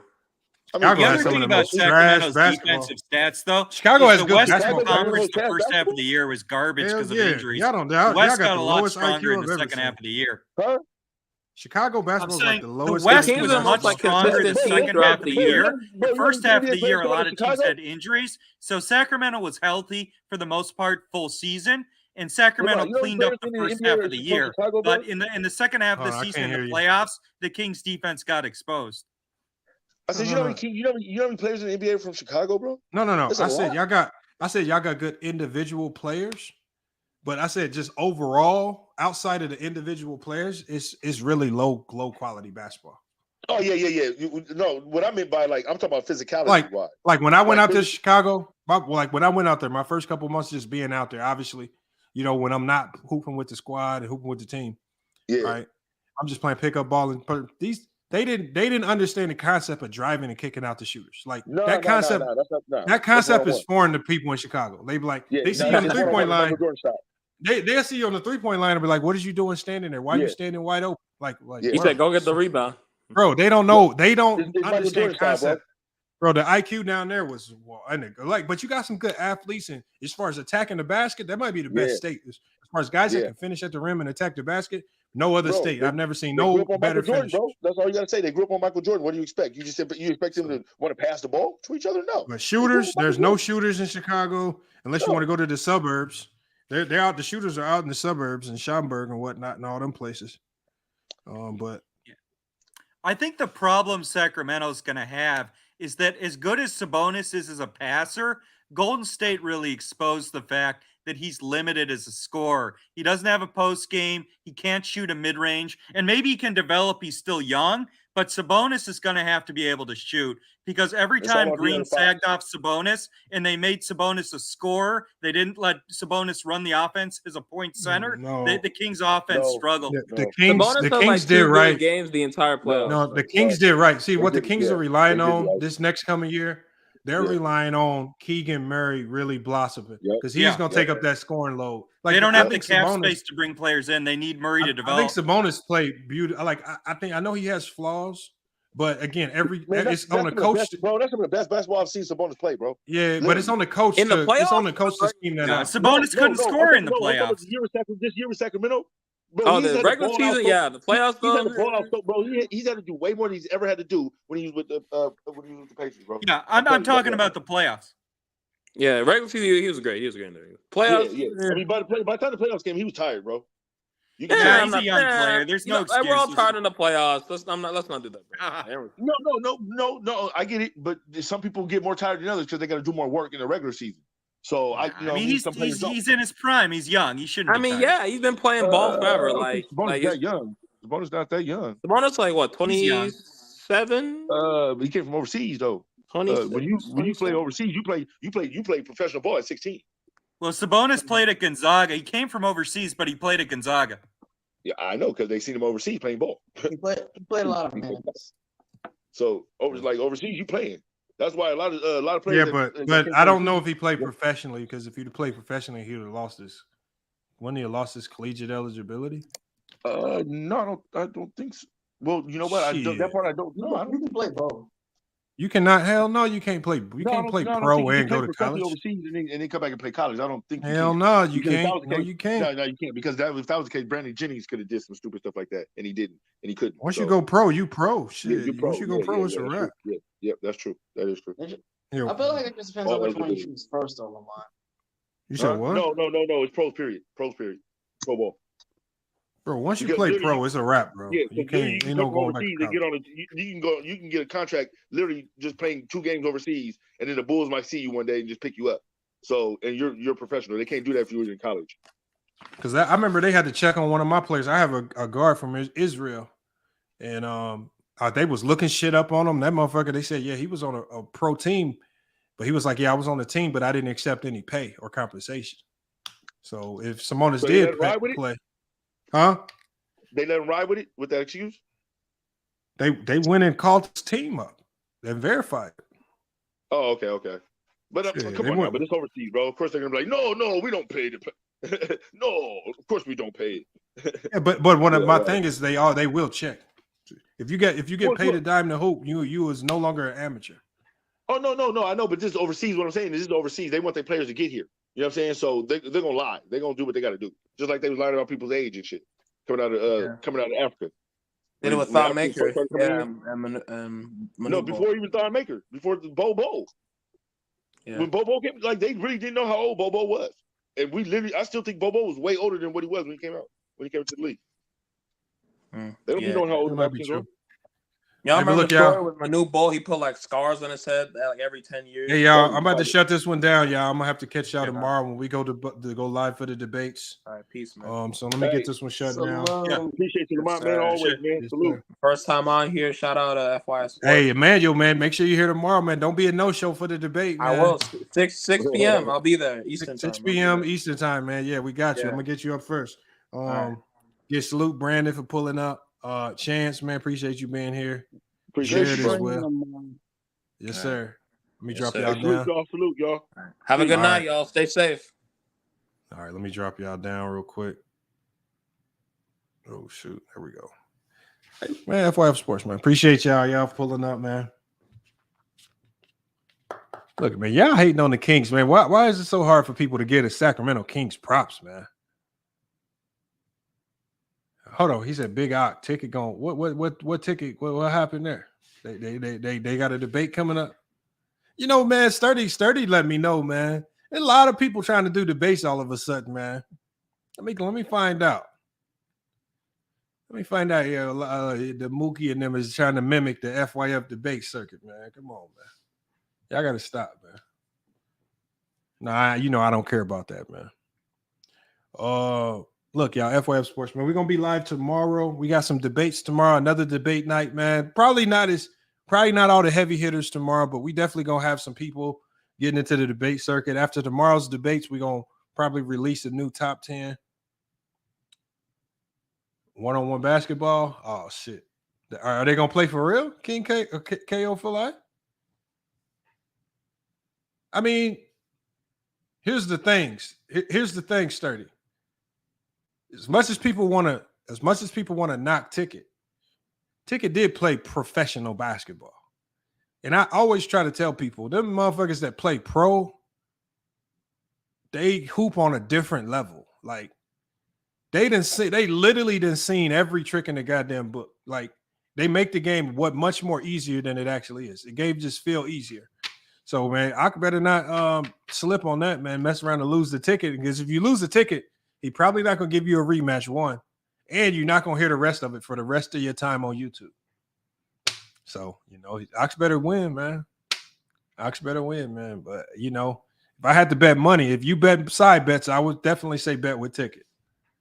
No shade to Big Ock Bob, man. I think Big Ock Bob has an illustrious playing career himself, and he might have played overseas too. I can't remember. I think I heard Bob talking about he played too. But I don't know if he went overseas and hoop. And I don't know if I could play one-on-one. I'm just not a one-on-one player. If we go 3 dribbles, I could get my shot off in 3 dribbles against anybody. Hey, man. Hey, that'd be good content, man. I hopefully they can pull it off, though. But look, y'all, FYF Sports, man, another great podcast episode, man. Appreciate y'all pulling up, man, to the show, man. We're going to be back tomorrow. We got some debates coming tomorrow. We got information on new shows, on new platforms coming, man. So, again, salute to everybody pulling up, man. FYF Sports, man. We're going to be back with more sports news. Until then, man, it's FYF Sports. Yeah, we out.